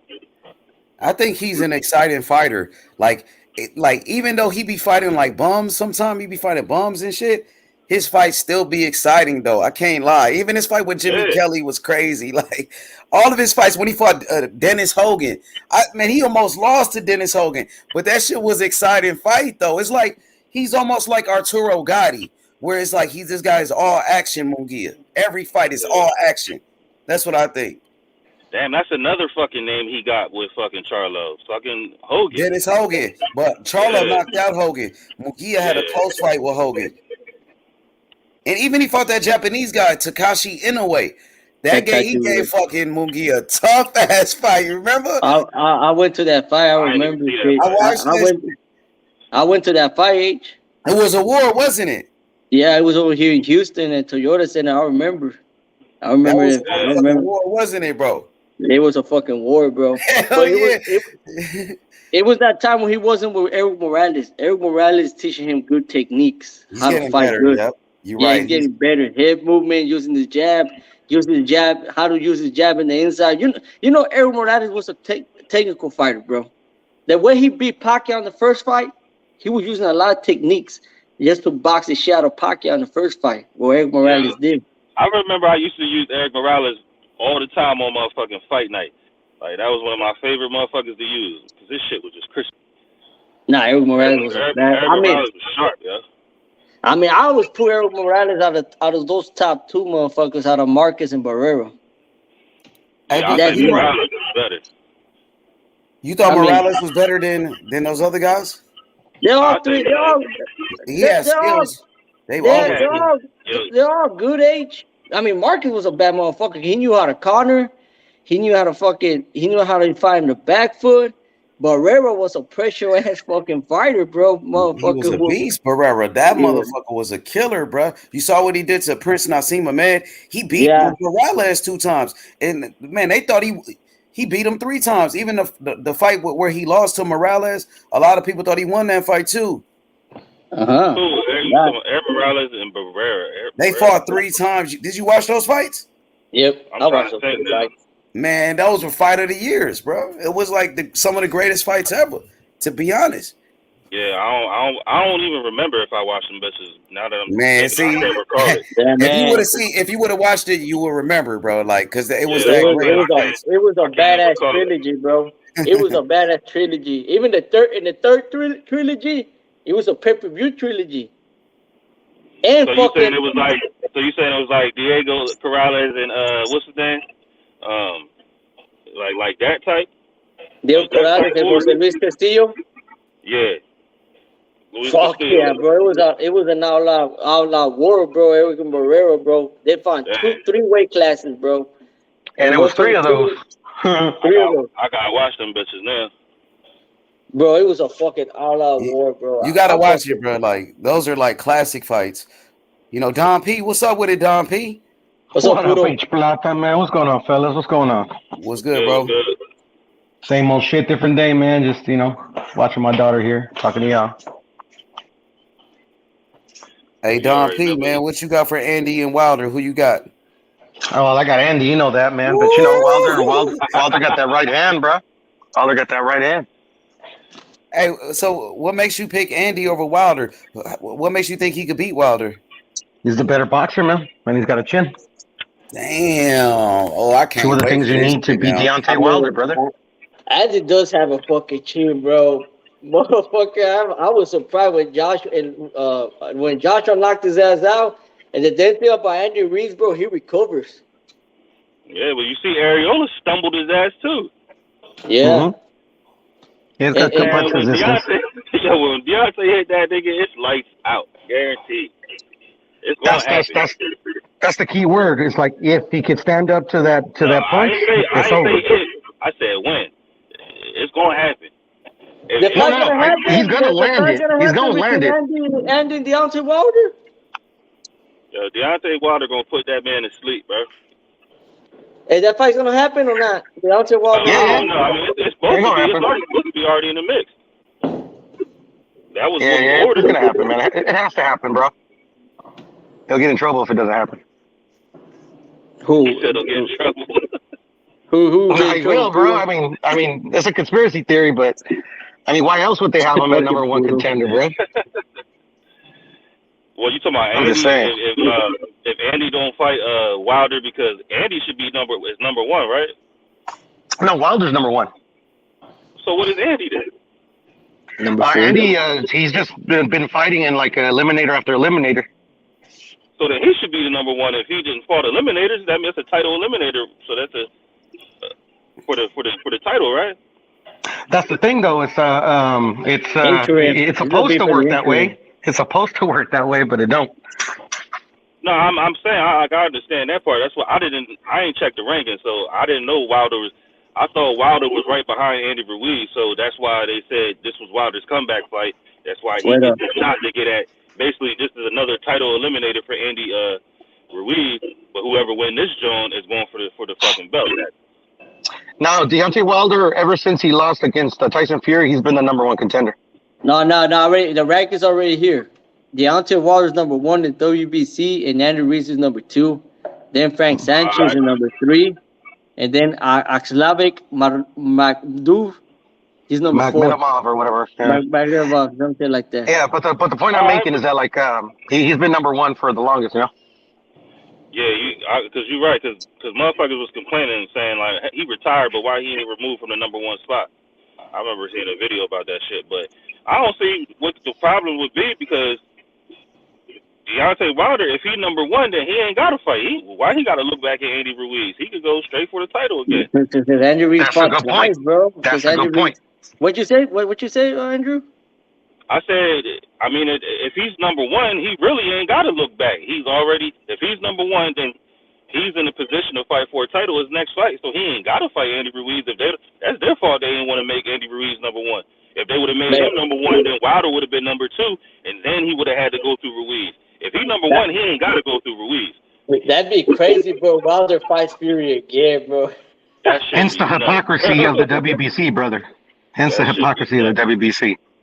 Yeah, I already know the WBC is stupid as hell, man. That's why James Toney. That's why James Toney didn't fuck with them guys, right? I don't know. That was the only reason. James Toney never fought with the WBC, bro. He always talked shit about the WBC. And it's all about money. Yeah, one interview, bro. James Toney told Conor Benn. What's his name? Nigel Benn and fucking Chris Eubank Sr. The WBCs are full of fucking crooks. That title don't matter. He even said it on his fucking words, bro. I don't know if y'all seen that interview. Nah, you remember Riddick both threw that bitch in the trash.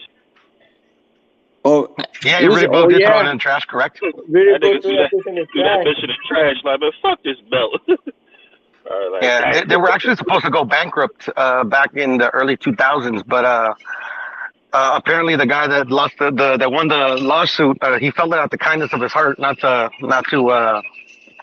They didn't want. I don't know. They convinced him not to get paid in payments or something like that. Look, Because somebody I'm already good sued the with. WBC before. Hey, I'm good with the 4 sectional bodies, bro. You know, for just put one title, bro. I hate when they put that French fry build, that WBA Reggie build, and all that bullshit. I don't like that. It's so good if it's the WBC, the WBA, the WBO, and the WBA and the IBF, and then it will become. Then you just fight for your mandatory fight for your rankings. Just fight like your the number But one and number two fight against each other. The number one and number two fight against each other.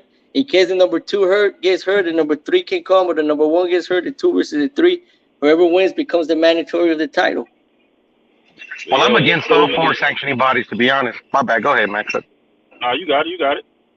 No, I'm just saying that, yeah, I'm against all 4 sanctioning bodies because they're all corrupt and they're all crooks. So. Well, I'm just gonna say the reason they exist is because there's so many fucking fighters. There's so many thousands of fighters we never get to see. You know what I'm saying? And everybody want a piece of the pie. Everybody want to find get somebody to eat off of. So everybody would like to have a well-named known champion. Like IBF is basically held down by Errol Spence. You know what I mean? Errol Spence is probably the biggest name on the IBF. So it's just like, I understand they need a better system, but I don't know what the system is and how it could work because I haven't thought that deep about it. But they definitely need a better system. There's too many under belt, like you said, WBA, the Reggie belts and all that. It's like, yo, number one, whoever is ranked up there need to fight each other. And whoever keep getting the number one should get the spot to fight the champion. If the champion keep busting everybody's ass, whoever gets the number one, as the ranking you keep moving up and moving up. That's how you defend your title. You keep fighting whoever number one until you lose. I mean, I don't see motherfuckers be like, yeah, well, everybody need a break. Nah, I understand. Everybody need a day off. So hopefully you get somebody who made it to number one who don't deserve to be there. They just got lucky one night, I guess. You know what I mean? And you get to fight an easy fight, but you should be fighting all the number one challengers back to back to back, unless it's for a title. You know what I mean? Yeah, man. But that's the thing, bro. They're not in it to like, even if there was a solution to the problem, like they ain't trying to hear it. They like things the way the things are. Because there's money. It's too much money involved. As long as everybody eating, and they ain't gonna change it for you know what I'm saying, for our benefit, for the fans' benefit. They like, shit, if they ain't broke, you know what I'm saying, don't fix it. Man. But when they count the Reggie Bill, bro, they count as champions. Like, I don't count. When you're a Reggie holder, Bill, when you hold the Reggie Bill, bro, I don't count you as a champion, bro. I just count you like a fucking, like you deserve to become the mandatory fighter. Yeah, I count you as number one. You was number one mandatory when you got the Reggie belt, in my opinion. So then you got the Reggie belt. Then you got the Super with the WBA. That's the shit that gets me fucking like what the fuck, bro? Had fucking diamond, it's like, man, you got all these fucking, because you trying to charge everybody sanctioning fees. You know what I'm saying? But obviously the fans catch on. That's why they trying to eliminate them shits. You know what I mean? And that's the funny thing about the WBA Super. It doesn't even have mandatories. Like Tank's belt has the mandatories. That one doesn't. Wow. So that's what I'm saying. That's why I respected Devin, because at least with the WBC regular, or whatever you wanted to call it, because it wasn't a franchise, he was fighting the mandatories. You know what I'm saying? Nah, he was the WBC champion, bro. He was a full champion. He was a full champion. He was a full champion, bro. He was a full champion. This website said it. I'm just going. I'm just saying what the people wanted to say. The email. That's not the real belt. They already made the franchises the new super champion. You know, like Paulie Malignaggi kept saying that shit. Like, no, this is what the WBC. This is what it is now. So it just is what it is. Like, come on, man. If he the new, if he got the champion belt, the franchise, why he don't fight no mandatories? Yeah, facts. Like, yeah. Fighting, come on, man. Yeah, I had that argument forever, man. So, I mean, Haney already beat Kambosos, so that argument don't even mean anything no more. I was about to say, yeah, the argument is squashed. Since Haney got the belt, the argument is squashed. You see, he don't carry around the franchise belt. Nobody mentioned the franchise belt. He don't even fuck with the ring belt no more. You know what I'm saying? I don't know what fucking panel was this, bro. But it was before I used to get in. I used to watch H Money. I used to watch Black and Brown before I got in these panels. There was one fucking panel, but I forgot what was it, bro. They were arguing for almost 2 hours or 3 hours that if Tupi was undisputed, and some people would say Tupi wasn't undisputed, bro. And everybody fucking getting pissed off. I started that shit was crazy, right, OD? At one point. It was a Black and Brown's fucking panel, right, H? Yeah, yep. It was Black and Brown. It was on H's panel every day, man. No, but it was on Black and Brown. One time I was watching this shit. Everybody was arguing that fucking the Teal was undisputed. Some people say the Teal wasn't undisputed. They were just arguing, cussing each other out, bro. I was like, God damn. That shit was hilarious, bro. Hilarious. Like, come on, guys. How the fuck gonna be tripping for something, bro? Like, bro, that's what everybody was arguing over at that time. Everybody just was, but for 2 hours, jeez Louise. You know what I'm saying? Like, I mean, it wasn't funny for Tio and shit, you know. No, was it? He the one who made it that way. He the one who kept talking all the shit. He the one who kept saying, I don't care about the franchise belt and all that shit. But he put himself in that position, especially when Eddie Hearn called him in the hallway. Him and his dad. You're not the champion. And he was like, give us $10 million. And Eddie was like, all right. Yo, that niggas was like, hold on, but why would we fight for that when Kambosos, we can fight in front of 50,000 over in Australia? I'm like, come on, man. You just put your, like, you keep reaching and grasping and grasping and grasping. Like, it's never enough for you. This first is nobody, you ain't do nothing. Then it's the money. Then it's just, come on. Then you sent the contract to whoever, or why you ain't responding to this. Teal just be making a fucking spectacle of his stuff, man. Yeah, bro. Teal. He needs to shut the fuck up and go back to. Now it's ever since Devin won the fucking came undisputed. Before the first fight, it was they want Devin to win. Then after the first fight, it's another. Well, they already gonna have to fix him for Devin. It's like, how was the fixing for Devin? But nah, Devin like what he said. Teal said, "Damn, you only did $9 million or something like that about pay-per-view or some shit." It just the dude continuously hates on Devin, and then Devin was like, "Nigga, Kambosos damn near killed you." I was like, "Ooh, that hurt." He said that man. I'm gonna tell you this. Devin was making millions already. With Eddie Hearn. Come on, bro. With Linares, he took $3 million. And Linares took $1 million in that fucking fight. And with JoJo, he took some $1 million too. Yeah, JoJo got a cool M. Yeah, the JoJo got his own M. And that's what I'm saying, bro. Like, fucking Haney was making his money worth it, bro. Go ahead, bro. Another thing I just heard. I can't even recall where I heard it at or where I was watching. The niggas was saying that Kambosos ain't getting no $10 million for the first fight. They said he got like $4 million or something like that. Yeah, no, he didn't get $10 million. He didn't get $10 million. Yeah, and then the second fight, Devin. The reason why they fought is because they something was in the contract where they negotiated like whoever the winner is get the motherfucking. You know what I'm saying? Besides fighting in Australia, you know what I'm saying? And they said Devin got the most. I think they got equal the second fight. I think Devin might have got a little bit more, but yeah. It might have been, you know what I'm saying? I just know he got more in the rematch. Devin Haney got more in the rematch because he negotiated. If he won the first fight, that he would get more in the rematch. So that's what happened. Just like Andy. That makes sense. Andy, that makes sense. Andy when he beat. Yeah, I remember that. Yeah. Andy Ruiz got like $15 million in the rematch. with Anthony Joshua, bro. Yeah, The you first fight he only renegotiated got that. 5, I think. No wonder, yo, Andy yo. You see He how made some, icy he is? That Al made motherfucker some got good. money, Andy, bro. Al made some good moves with Andy, bro. And now he about to make another good move with I'll be Andy. back, He about fellas. to fight Yeah. Deontay. He about to Yeah, fight for Deontay sure. Wilder, so that's another good move. He keep Andy relevant because Andy good enough to be relevant. Like I fuck Andy with made Andy. history. Andy made history. When Andy Ruiz, when Andy Ruiz knocked out Anthony Joshua, that shit went viral. That was big, bro. Everybody saw that shit. He solidified himself with that. You know what I'm saying? He stamped the shit. But that was a big deal. Like even people that like casual fans, they saw that.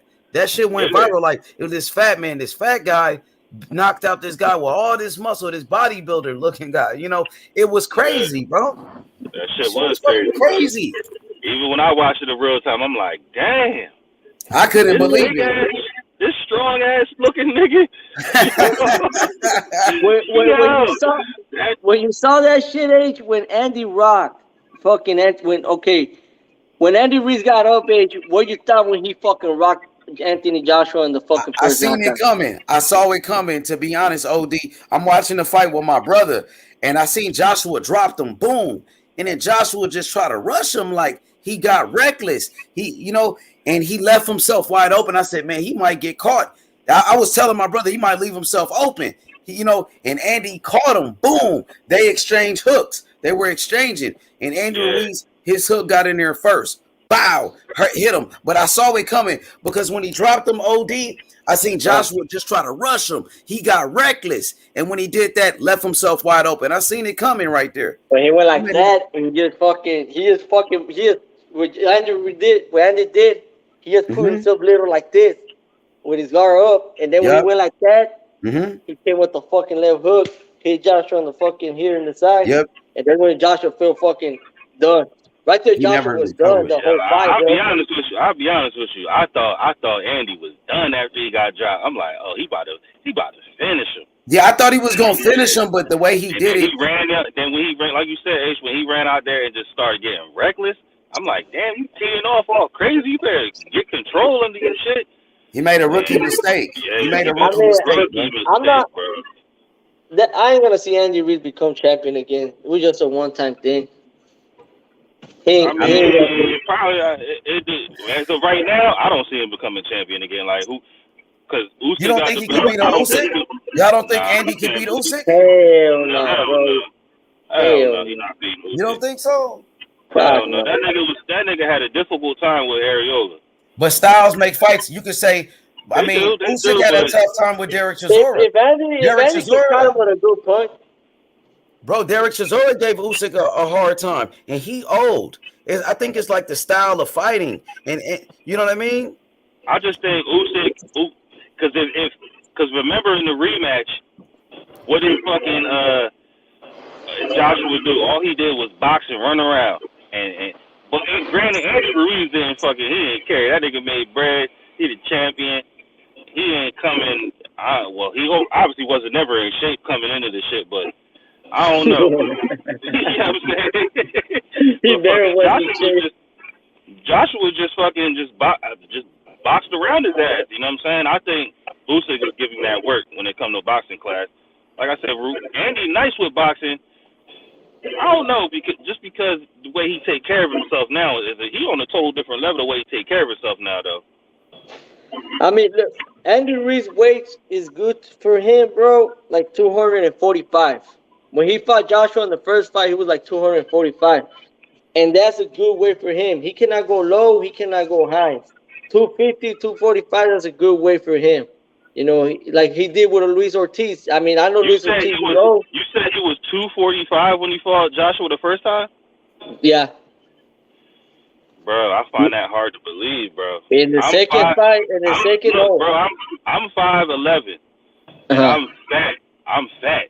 I weigh 230. I'm not like fucking stupid, but nigga, I weigh 225, 230. Andy Ruiz is bigger than me. Yeah, but Andy Ruiz is taller than you. He's like 6'2", 6'3". Yes, so that's why his belly is fucking hanging over his fucking shorts. My shit ain't even hanging over my fucking shorts yet, nigga. Like, and I'm literally telling you, like, I'm out of shape. Like, I'm fat, out of shape. It doesn't look like yeah, it doesn't look like he's like 245. He still work out. He still work out. Yeah. I don't even work out, you know what I mean? So he still got some muscle up in there. But when the second fight, motherfucker was weighing almost like 300 pounds, bro. Yo, he was looking crazy the second fight. Yo, my man looked like he was eating pizza every day. Like, fuck it. No, you should see him in the second fight and the first fight. Like, I'm like, God damn, this motherfucker's big, bro. Like, big. He couldn't barely move. He couldn't barely move in the fucking ring with fucking. Joshua was just fucking tapping that motherfucker, yeah, that's why bro. he was just doing that. Joshua was just like boxing, moving around him and shit. That shit was like punch out. Like he was just tapping him. He was just tapping him and that's it. Yeah, that shit was so crazy because when I watched it, everybody in the bar was booing because I remember they showed this in the bar. Everybody was like, not booing, but like, yo, what the fuck is this going on? Like, this dude way out of shape. You scared to even fucking engage with the man, period. You just slapping him and running out the way. Like, come on, man. Nah, he did. You got your belts back, but jeez. You supposed to beat him up.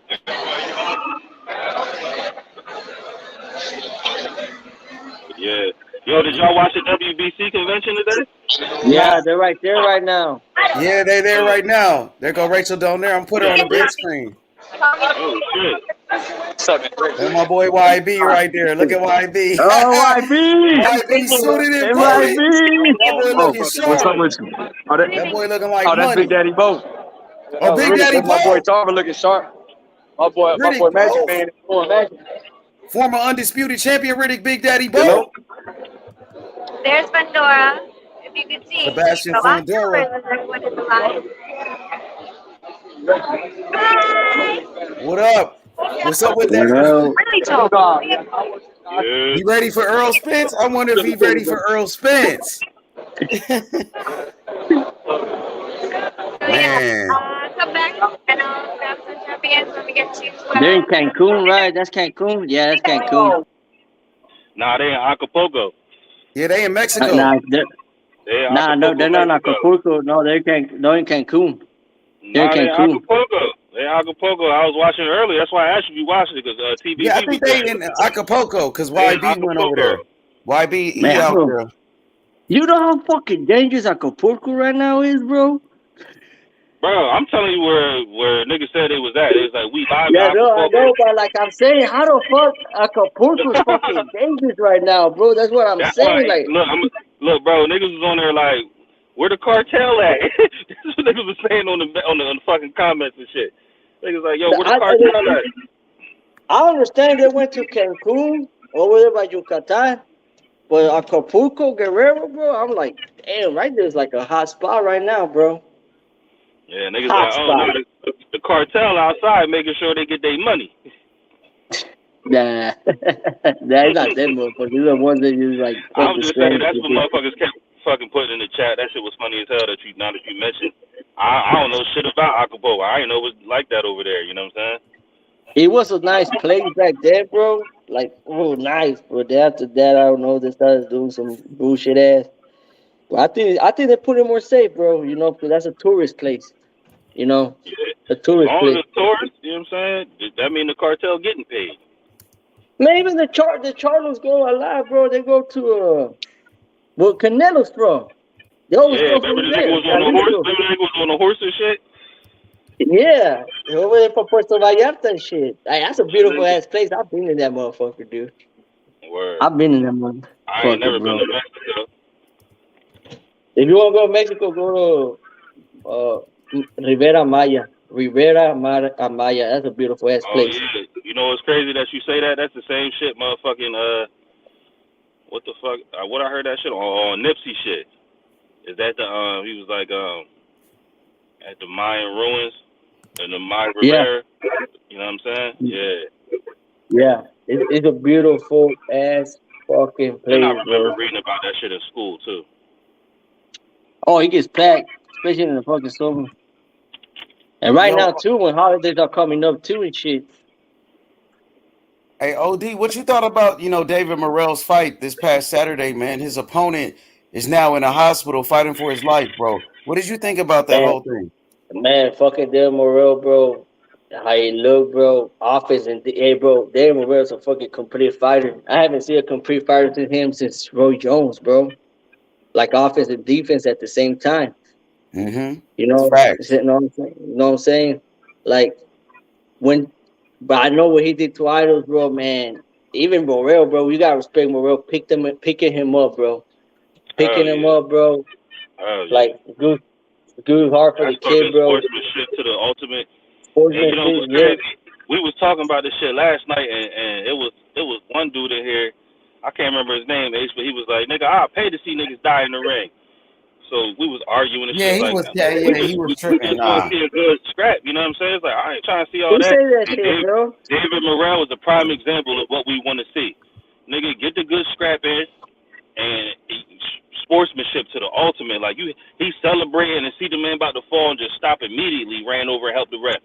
Carry the nigga. This nigga corner didn't even come in the ring and help him. Them niggas ain't do shit.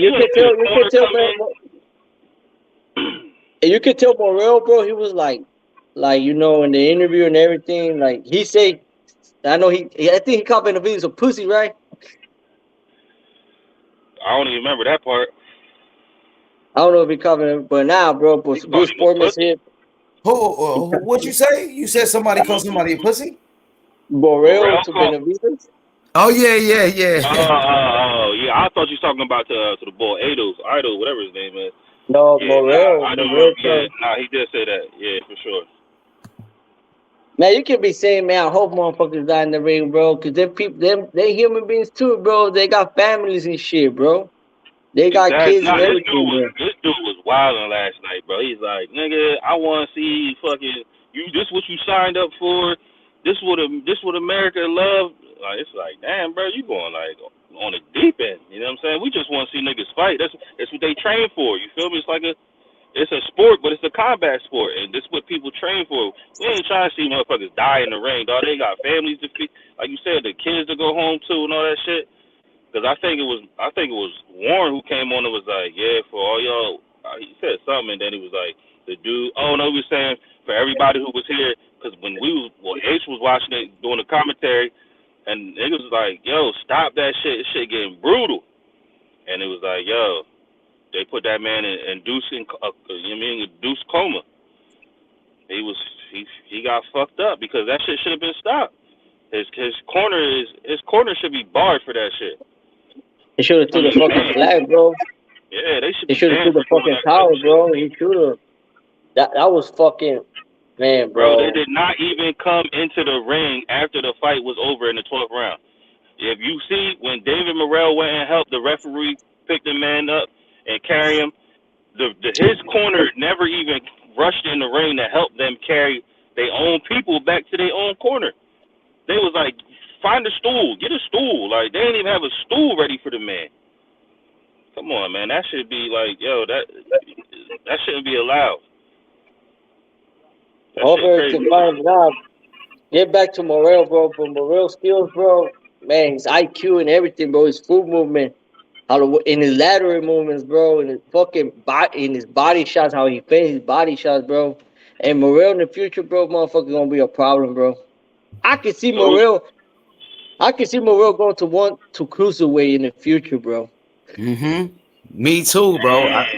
Because he's big. He's like 6'2". He's 6'2", almost 6'3". Yo, and he got long arms. Solid, right? He's so solid right now, though. He like a baby Anthony Joshua. Nah, I ain't gonna. Nah, he different than Joshua. That nigga's better than. No. I mean his build. He is he's very muscular, bro. Like you think so? Hell yeah, that nigga chiseled. For real? That nigga probably was so muscular, bro. He probably he got killed, and he fucking, he proved it. I mean, he been proving it within his short amount of fights. But who should he fight next if he can't get? Obviously, I mean, Caleb Plant and Benavidez are fighting each other, so he cannot fight Benavidez. He wants to fight Benavidez. That's the fight that he wants, but Benavidez is fighting Caleb Plant. So I think me personally, I would like to see a fight with Boo Boo. Boo Boo Andrade. Andrade said That's the he same wants. thing I said.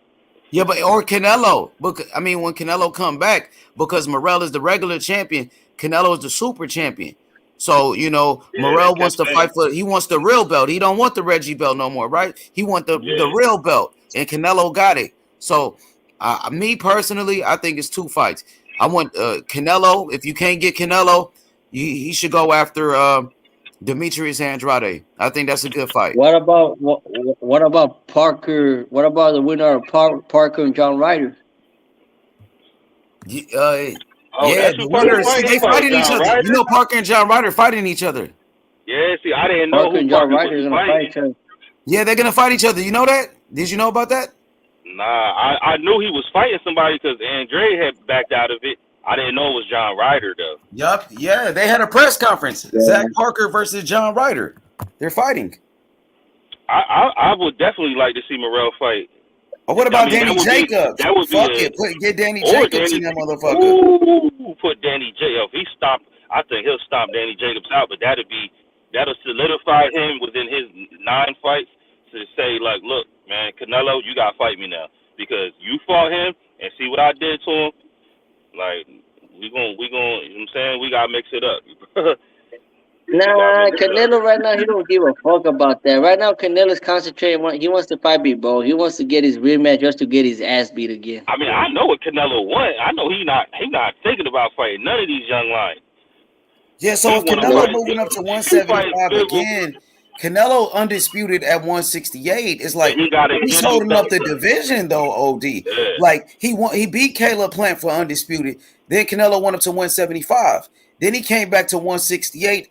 He defended his undisputed against Triple G, but Triple G wasn't a mandatory. Triple G, he never fought at 168, And now Canelo, you said he's gonna go back to 175 to fight Bivol.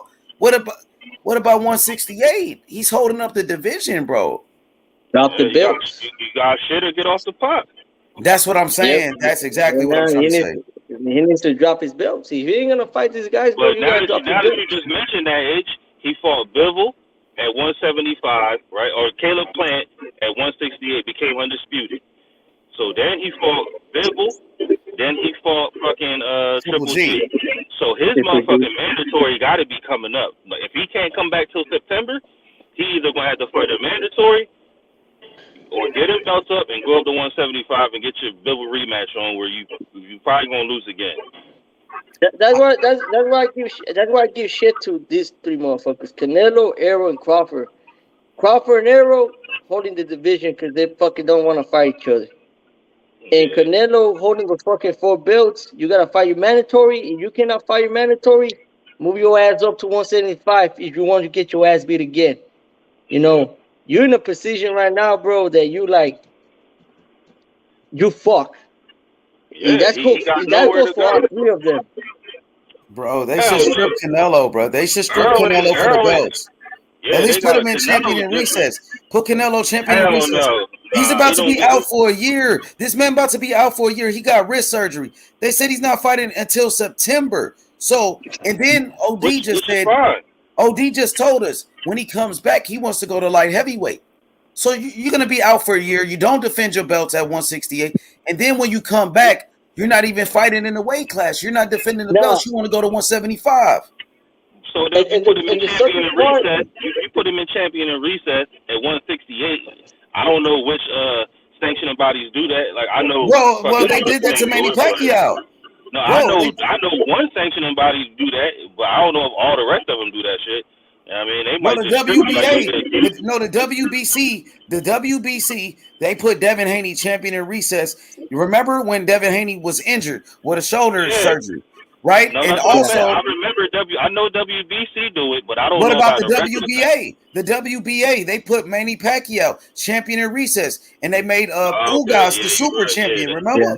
I thought that was I remember that shit. Yeah, it was the only ones that don't. The ones that don't fuck around is the IBF and the WBO. So you got 2 who do it, and you got 2 who don't. So that means he gonna have to give up 2 belts, regardless. He can go. Well, the WBC ain't gonna strip him. They love Canelo WBC. No, they'll give him the franchise. They will give him the franchise belt before they strip him. You know They'll that. give that nigga whatever he want. They'll make up something new for Canelo. Like, nigga. Nah. What they gonna do, bro? That motherfucker got money to pay those sectioning fees, bro. He got money to pay the sectioning fees. Yeah, he got money to pay the sectioning fees, but still, you cannot just continuously, because this was going to happen. The people are going to start saying, look, why ain't nobody else fighting? Well, he not fighting for this belt on the line or this belt on the line. And then you got two other organizations who say, oh, we practice champion in recess, which is understandable. You can't tell us this how to operate. That's too much, bro. You can't. You gonna have two belts where he in recess, and then you got two belts where they don't do that shit. So he gonna have to get them shits up and let somebody else fight. Because if he gonna go to 175, then he got nowhere to go. If he come back to 168, he's still gonna have to fight top level talent. Like the whole shit, yeah. I mean, okay, he got hurt, bro. But the problem is, look what they did to Joe Cordina. He got hurt and they stripped him from the belt. Yeah, because like you said, he not Canelo. Yeah, you know that's some hard shit, bro. Like, that's some hard shit I fucking hate, bro. Like, no, but everything is, you already know, everything is about money, my guy. Everything. Yeah. He ain't got Everything Canelo will be about money. It's like Errol. When Errol fucking mandated his IBF, he never mandatory his fucking 5 IBF. years. It's been like 5 years since he fought a mandatory. Ocampo. I think Ocampo was the last mandatory he fought for the IBF. Was last mandatory. But he did fight Danny Garcia, who's mandatory for WBC. BC, that's only, but that motherfucker be a while motherfucker having defense IBF. But yeah, you're right. His IBF, he ain't fought his IBF mandatory like in fucking 5 years. You're right. 5 years, dog. That shit crazy. Because when you the draw, just like Tank, you see, like, when you the draw, it is what it is. Like, nobody can. We can all sit here and complain, but when you the draw, you the draw. You gonna make you gonna make the decisions that are best for yourself. They gonna bring shit to the table to you, and you gonna say yes or no, and that's it. You know what I'm saying? If you don't like it, you gonna say no. If you do like it, you gonna say yeah, bring them on. But when you the draw, especially if you the draw and you nice, you gonna be like, man. That's why Bud and Earl is in a situation like this, because Bud know he nice, Earl know he nice. You got two of the best fighters, you know what I'm saying, that's going to go down in the history books, and both of them want what they want. That's why. Like I tell everybody, bro, talented fighters, bro, but we live in a fucking weak era because they don't fight each other. Yeah. But some of these guys are fighting. Like Shakur, he fought against Oscar. That was a good fight. I'm talking about like, we talking about the best like of the best. Jamal Andrade, you know, all those guys, you know, Benavidez, you know what I'm saying? They could have fought each other a long ass time ago. Plant and Benavidez could have fought a long ass time ago before this motherfucker would have moved up in 168 and become undisputed. You know, it's the Floyd effect, bro. It's the Floyd effect. The niggas keep chasing around Canelo like everybody used to chase Floyd around when the payday fight. Yeah. All right, so you guys are like, I agree with like what you're saying, a bunch of principle, but like your references are just so crazy. Like the reason why Errol has not faced another IBF guy is because the IBF guy popped dirty. That's why. But in that time, he's been a champ. In those 5 years, he's had 2 mandatories and unified twice. That's not a him relying on status to duck mandatories. But beyond that whole thing, beyond this whole thing, like the reason why they didn't fight before is because David Benavidez couldn't stop the cake and the coke.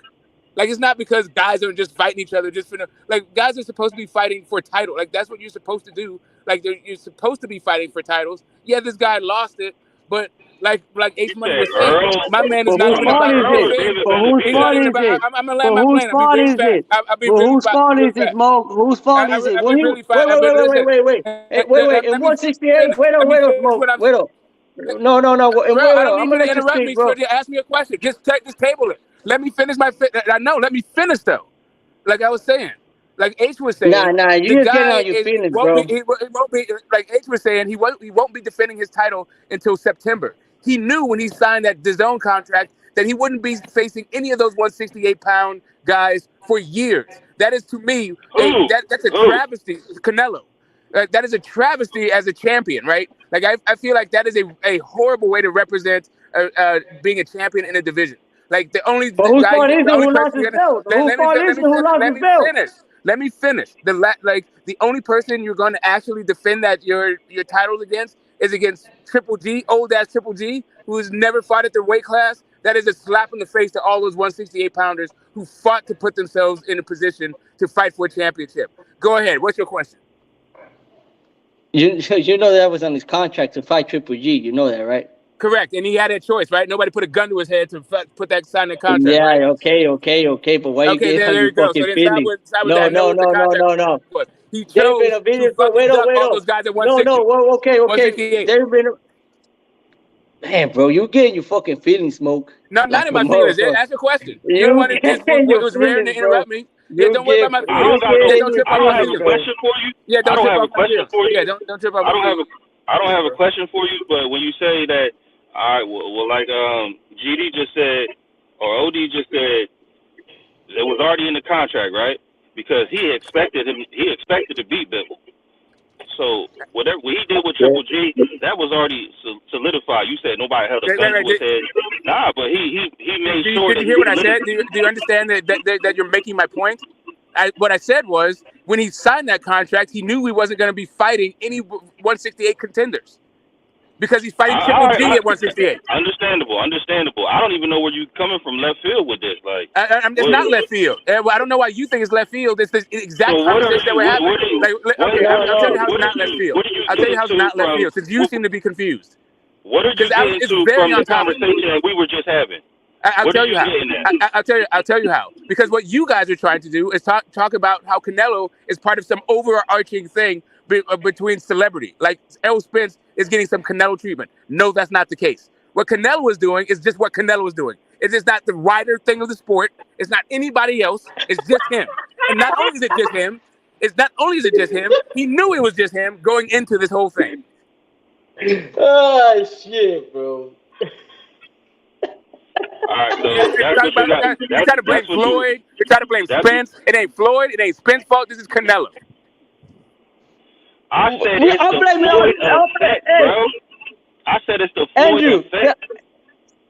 Yeah, I was giving Canelo shit. I was giving Canelo shit about he needs to face mandatory. Andrew, who was talking about that shit? Nothing at all. OD is Andre. Nothing to do with Floyd. It's the Canelo effect. This is 100% Andre, on Canelo. my bad, bro. Canelo never did this. Canelo did not. Floyd did not babysit belts. That's not Floyd's fees. This is Canelo. No, I'm not saying don't blame Spence. Don't blame Floyd. No, we're not saying that. We're saying that they want to fight Canelo because he's the money maker. Smoke. Like everybody want to fight Floyd because he was the money maker. Okay. Again, it was. He wasn't babysitting belts. I know that. He fought my daughter twice.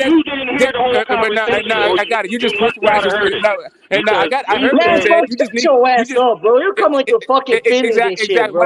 What I said was the reason why David Benavidez and Plant didn't fight wasn't because they're waiting for Canelo. It's because fucking fat ass David Benavidez lost on the scale and then he got stripped for fucking coke. They were supposed to fight. That wasn't waiting for Canelo. When was they supposed to fight? Holy fuck.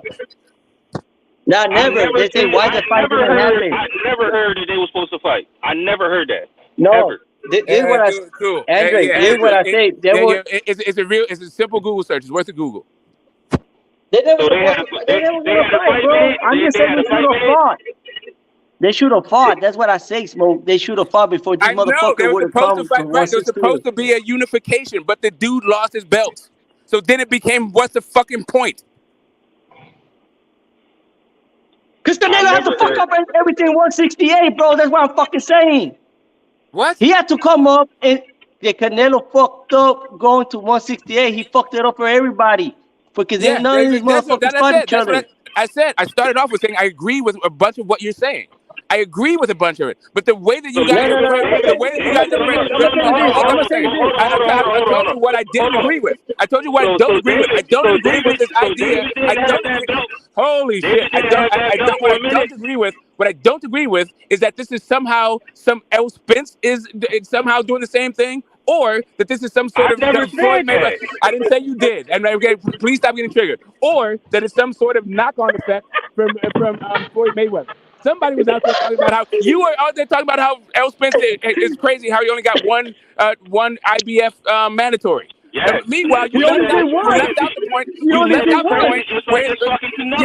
Because you left out the point where the IBF mandatory that he had popped dirty. Well, okay, who's the fighter that popped dirty? That part. Okay, so I left out that part. I don't even know who that fighter is. So you tell me who the fighter is. Tell me that you didn't say this shit, bro. Like So I'm who here. was the fighter that popped Like I'm dirty? coming off in left field. Who I'm was not the coming out fighter of that left field. I'm very much sticking to the subject. I don't know what the hell you guys are talking about right now, but I'm very much who's the fighter that popped dirty? We asking you. There's some Eastern European dude. I don't know his fucking name. Crickets? Yeah, it's Eastern European dude. I don't know his fucking name. Sorry. Do you think it didn't happen because I didn't tell his name? I don't know who he is either, and I don't even care because I'm not saying that Earl. I'm not saying that Earl is avoiding anything. But you're talking about the status. I know, bro. I don't understand why you guys are so confused about what I'm saying. I know we're confused because you come in here saying I said that this whole status. The whole status argument you just made. The whole status argument you just made does not actually apply to Errol Spence. This is a Canelo issue. This is not Errol Spence. Okay, again, I didn't come in here with a professional thing. No, Errol, hey, don't put words in my mouth. I just say I'm this not shit, putting bro. words in your mouth. No, wait, come your ass down. Let me fucking speak. You calm your ass down. Don't tell me what to do. No, you're gonna be taking like 20 minutes of the fucking panel, bro. You're never gonna get to the fucking point. I am the one on subject. You guys are on there talking bullshit and not trying to save face. I say like this. I said, God damn, you don't let me speak on that, homeboy. Yeah, go ahead. God damn. Yeah, go ahead. Hey, you're a cool guy, bro. I know you are too, OD. It's all good, man. But you come on fucking trigger without putting words in people's mouths. Hey, I'm not putting any words in your mouth, bro. I'm just I'm reacting to what you guys said. Crawford and Errol are holding the division because motherfuckers are not fighting. I never said anything about Terence Crawford. They didn't even come up. No, I said it. I said Errol and Crawford. I didn't respond to any of that stuff. I didn't talk about that at all. Nothing I said had anything to do with that thing. I don't know why you're now talking about something else I didn't even respond to. And saying I'm putting words in your mouth. We did say that Errol. I didn't put any words in your mouth. Mandatory for the IBF I was talking about Canelo and the whole thing. The whole argument you were talking about was status, right? The Canelo status and how it's fucking up boxing, and how it was some kind of disease that was spreading past Canelo. He's the one fucking up boxing, bro. He's not his responsibility, bro. How Canelo's fucking up boxing, bro? So is it not true? Say again, like I said, I think he is representing the 168-pound horribly. But this is not because of Floyd Mayweather, and it's not something that Errol Spence is enjoying. No, you son of a gun. We didn't say that shit. You just said Floyd It has nothing to do with Floyd Mayweather. I understand what you said. I don't know why damn it, we say, hey, Smoke. Hey, bro, you get triggered when we talk bad about your favorite fighters, bro. All I'm doing is responding to what I heard. No, fool. He said they got the Floyd effect because they just waiting for that. It don't have shit to do with Floyd. Stop blaming Floyd. What we saying? Stop blaming Floyd. This ain't Floyd. Floyd ain't doing this shit. This is Canelo, bro. You fucking. This is Canelo, bro. We can say whatever the fuck we I don't want. understand what you're missing about this. Nothing about what Canelo is doing can be traced to Floyd Mayweather. Nothing. This is just Canelo. All by himself. The Canelo era. The Canelo face of boxing. This is what this dude is doing. Andrew, you expect to this bad, and you expect to this bad a shitload of times. No, this has nothing to do with Floyd. It has nothing to do with Errol Spence. It has nothing to do with anybody but Canelo. Don't talk bad about Floyd. Say De La Hoya effect. It has nothing to do with De La Hoya. Bro, it's nobody else's fault. It's literally nobody's fault. Everybody wanted chase fight for money for the biggest. This is absolutely nobody. Everybody's not just chasing Canelo. That's not what happened. This is the La Hoya effect, bro. Okay, the La Hoya effect. It's not the La Hoya effect either. It's the Canelo thing. It's the fucking Ricky Hatton effect. It's not even the Ricky Hatton effect. It is Canelo. Let me get my charger, bro. It's just fucking Canelo. Yo, these dudes are these dudes not holding Canelo coattails, just chasing around? No, they're not, bro. He's just holding the fucking belt hostage. Yeah, bro. If they already fight. Okay, I'm sorry. Is Plant Benavidez already signed, even for no belts, or should they be fighting for a belt? What happened? Should they be fighting for belts? You can't fight for the belt. All right. So let me ask you this. Right. So when has Canelo Alvarez fought a 168-pound guy that had more than one fight at 168 pounds? When was that? What the fuck you mean? Okay, let me ask you this. When was the Caleb Plant fight? Caleb Plant had way more than one fight at 168. Correct. So it's Caleb Plant, right? What year was that? When was that? When he fought Caleb Plant? Last year, November. November, so 2021. So he's not going to fight another guy until 2023. No, it was November of this year. I said last year. We're in November right now. He beat Plant That's 1 year ago. Yeah, you're right. He's not going to fight another guy until September 2023. And even then, he said it's going to be 175. So he's not even going to fight another 168 pounder until 2024. What does that have to do with me saying that these other fighters keep chasing Canelo's coattail around? Bro, that's not chasing Canelo's coattail. They're supposed to be fighting for belts. What the fuck are you guys talking about? These niggas don't even mention each other. They just keep. I'm sorry. Are they supposed to be fighting for belts or not? They're supposed to, but they're fucking They're not supposed to be fighting. When are they going to have the opportunity to fight for a belt? They have not had that opportunity since 2021. 1 year ago. It's been 1 year already. When do those guys get to fight for a fucking belt? Hey, Smoke, they should have done that at the beginning. Cool, thank you. Thank you for actually engaging with my fucking thing. I just feel like Smoke, you either didn't hear the whole conversation because we already said that Canelo was holding shit up. He got a shitter get off the top. I already said I agreed with you. I agreed with you in principle and what you were saying. It was just some of your references. I already told you what I did not agree with. I don't agree with. I told you what I did agree with. I understand that you. I understand that you have some issue about the fact that. Okay, again, from 160 to 168 to fight Canelo. Okay, again. He asked for Canelo. No smoke. I'm gonna stay at one. What? Okay. Anyway, like I was saying, like I was saying, Andrew, you cutting up, brother. Like I said, there was some stuff that I was agreeing with you, and then some stuff I didn't agree with you. I don't agree with you that Errol Spence is showing some sort of. Oh my God! Okay, cool. I got it. So anyway, like I was saying, there's some things I agree with you, some things I don't agree with you. I feel like I told you what I didn't agree with you. It was the Floyd Mayweather knock-on effect, and also the Errol Spence status thing. All that other shit I didn't bring up at all.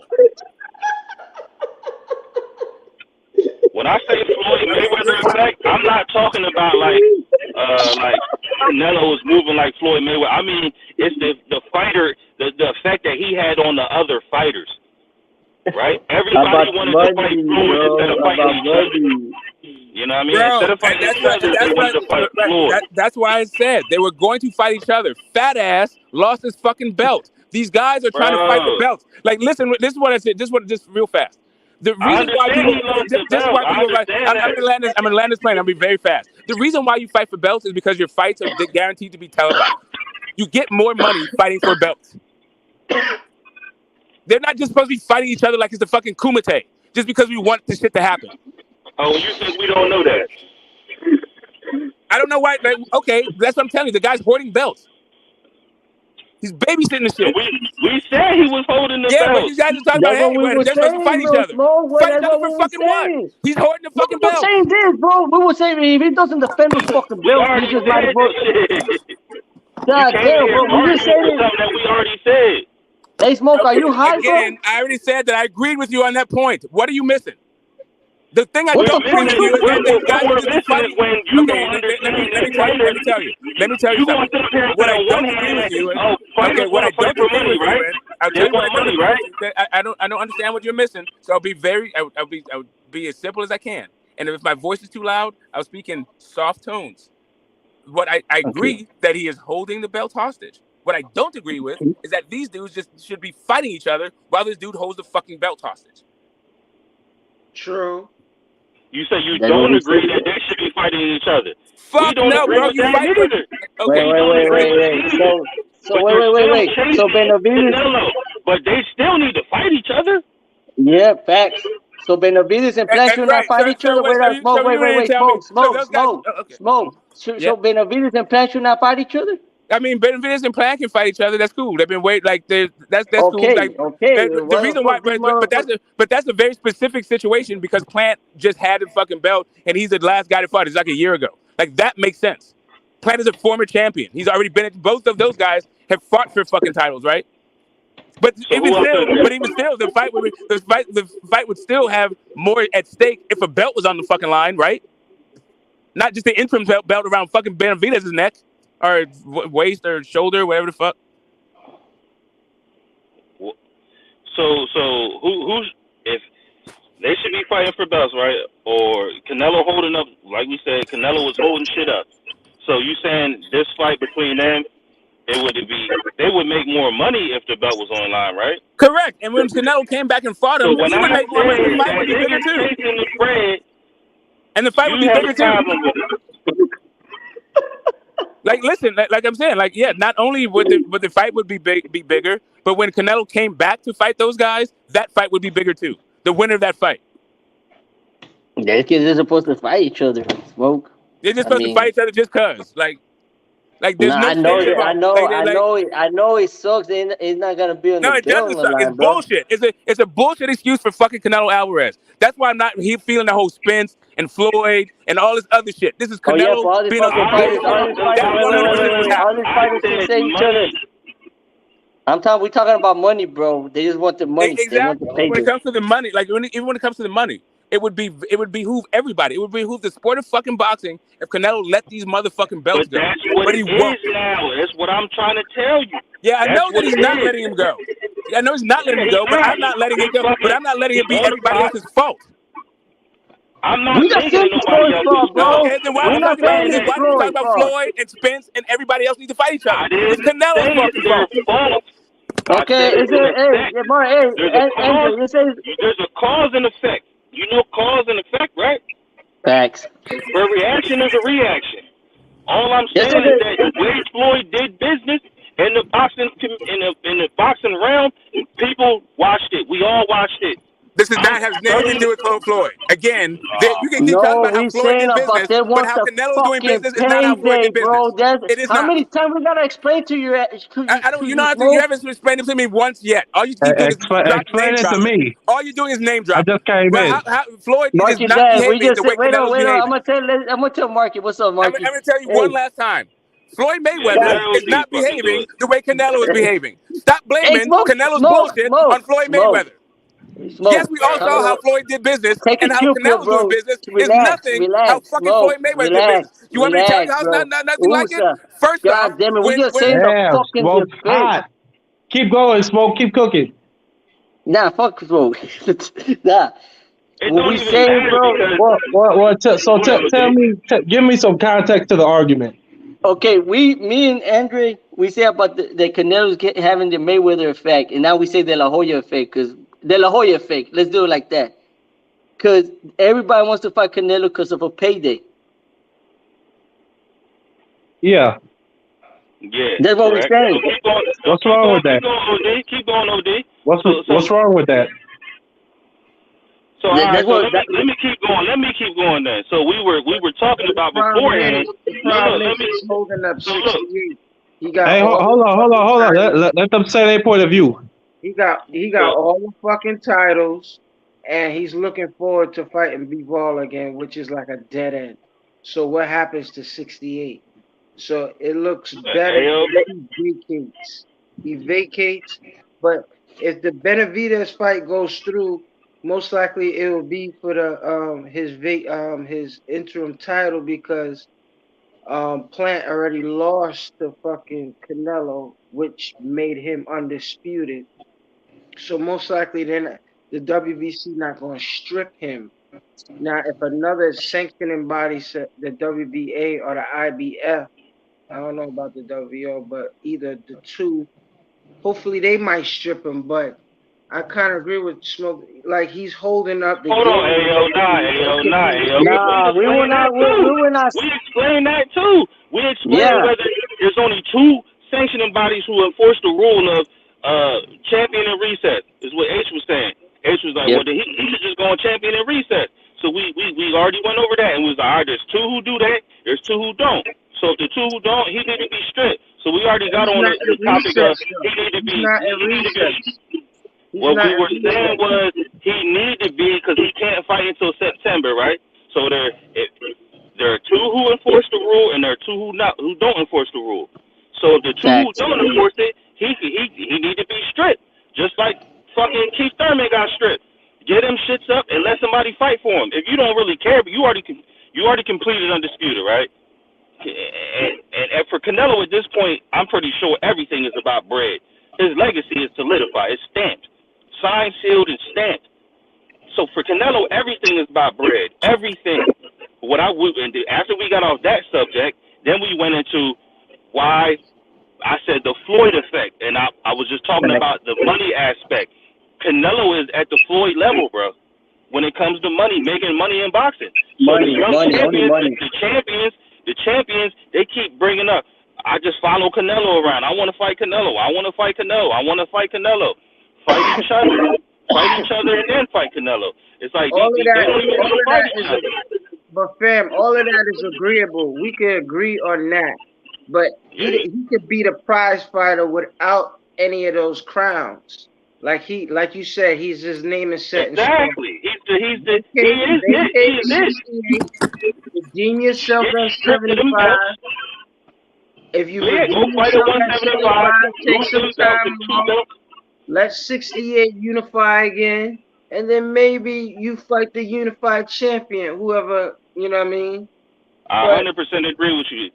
You know what I mean? Yeah, that's what we're talking about. I think really my only issue about this whole thing is somehow trying to absolve Canelo's responsibility and put it on anybody else. Like the idea that we're gonna bring up Floyd, bro. I didn't interrupt you. Like I don't understand. Like why you need to interrupt me like in the middle of me speaking every single time, and then you want to know why I'm yelling. Bro, you interrupt every time you speak. Okay, but I don't. He already out. You don't want me to be my feeling. You don't want me to start shouting, but you won't let me speak when I'm speaking my normal voice, right? So anyway, like I was saying, what I don't really like is the idea that we need to take the focus off of the way that Canelo is moving and try to put the focus on anybody else and try to look for any sort of root for this behavior, especially when those roots are misplaced.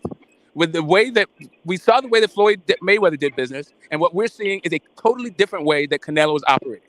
So that's why I'm saying I don't see this whole idea about the Floyd Mayweather effect. When it comes down to these guys just fighting just because we want to see them fight, all I'm saying to you is, as a person who's lived through eras where guys had to beat themselves brainless in non-title fights because they never really got their shot. Shout out to James the Heat Kitchen. Shout out to John the Beast Mugabe. By the time they did get their shot, they weren't the same damn guys. Like I would like for guys who don't need the fucking titles to relinquish those shits. And I would like for the fans to not be like, hey, you know what? Fight each other anyway, just because I'm fucking bored. Go ahead. Well, what else are we watching the fights for? We want to see the best fights because we bored. Yeah. That's what we want to see the fights for. We love to watch the best fight. The best fight the best. Yeah. So why everybody just want to chase Canelo around? All right, he wanted the best. Why can't somebody else make it stand? That's all I'm saying. I'm not talking about fighting Canelo. I'm talking about Canelo relinquishing the belts. But you're saying that the plan wasn't. Why is it Floyd is the seed that whatever they're plant because motherfucking plants grow up the trees and trees drop seeds. That's why. And Canelo was following the same blueprint. It's not the same blueprint. I keep telling you that it's not. Without the body lesson, bro, I'm trying to tell you it is not the same blueprint. Floyd did not move this way. This is not for him. No. It is the same blueprint. It is the same blueprint. This is Canelo's blueprint. This is not Floyd's blueprint. Blueprint. De La Hoya, then De La Hoya Floyd. No, De La Hoya moved differently. If you want to talk, okay, so great. I can talk. I'm not going to put De La Hoya now. I'm not going to put De La Hoya. Right. But everybody want to fight De La Hoya, bro. De La Hoya was before Floyd. De La Hoya was before Floyd. I'm not going to put De La Hoya in that because he was totally different. That was best fighting the best. That's what De La Hoya did. But what Mayweather? But the problem I'm saying, it was big money fight, and De La Hoya was the cash cow around those times. That's what I'm saying. Forget about the ring. All I'm you're talking talking about the is money. I'm talking about the everybody's money. had a cash cow. Everybody's had a cash cow. This is not a cash cow issue. This is a guy hoarding belt issue. Correct. That you are correct with that. We already said we the said same shit, it, bro. Goddamn. He's holding That's the what belt. I'm trying to say. That's where I'm trying to keep it. Not go out into all these other fucking places like they just need to beat their brains out anyway. Well, because those that are dude still needs that to is fucking still, but those relinquish the are belt. still those. Listen, it could be a dude holding a belt situation, but it could also be dudes not fighting each other situation. You know what I'm saying? At the same time. Right. So at the top of the at the top of when you earn a title shot, you should be able to fight for a title. Not have that shit grow.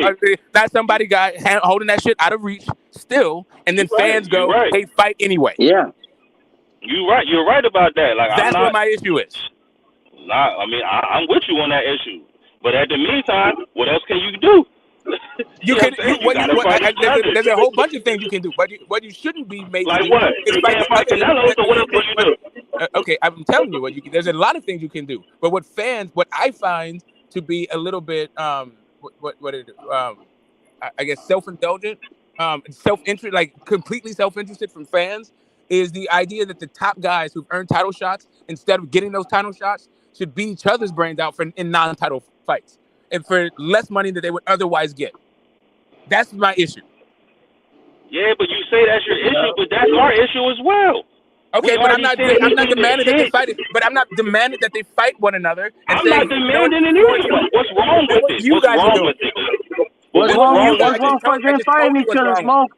What's wrong fighting each other? So what's wrong with Benavidez and Plant fighting each other, bro? What's wrong with that? I'm telling you what's wrong. There's nothing wrong with the Benavidez plant for the reasons that I already enumerated. Those guys. What you're saying is wrong fighting against each other. That's what you're saying. To fight a fucking so they can fight for a sanctioning belt.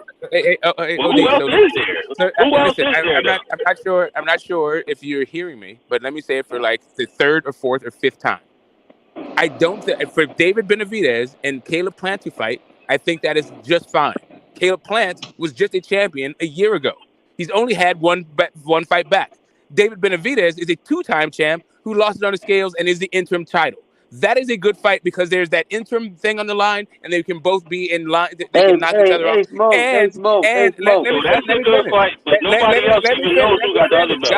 Let me finish.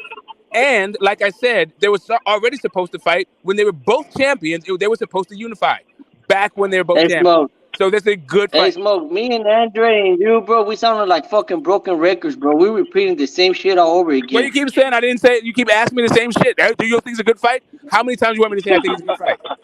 I only asked you one time, bro, but you said that you're not fighting each other. I said that you've asked me. So what about the other belts?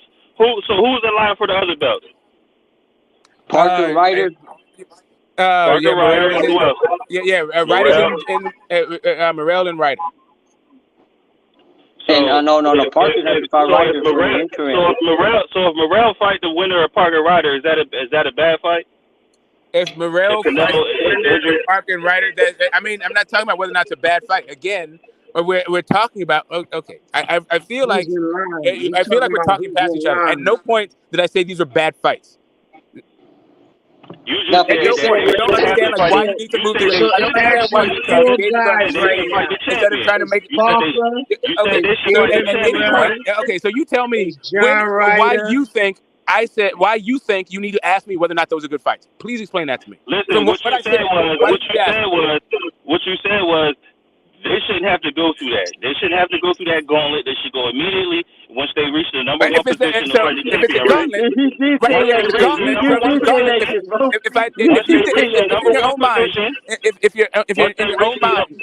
if you're in your own mind, you thought that I was talking about a gauntlet. What makes you think I wouldn't think they were good fights? But you just said that they shouldn't have to do that. They should be able to fight immediately for the title, right? If they earn their title shot, there should be title fights. Correct, right?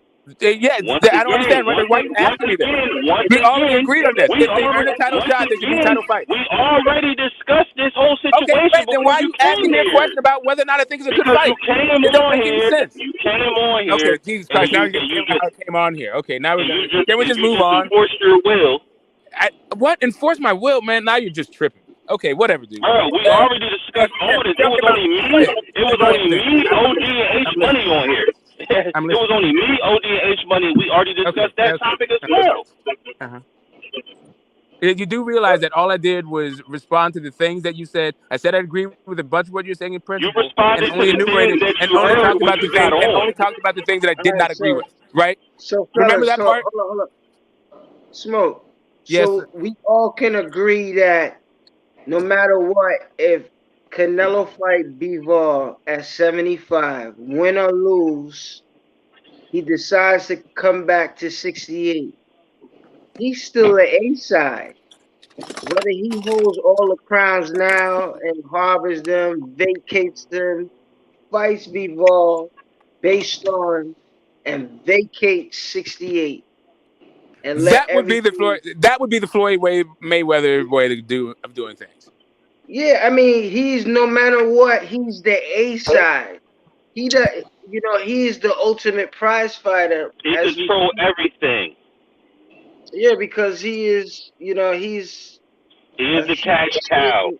He is the cash cow. He controls everything. That's why every fighter would want to. I would want to.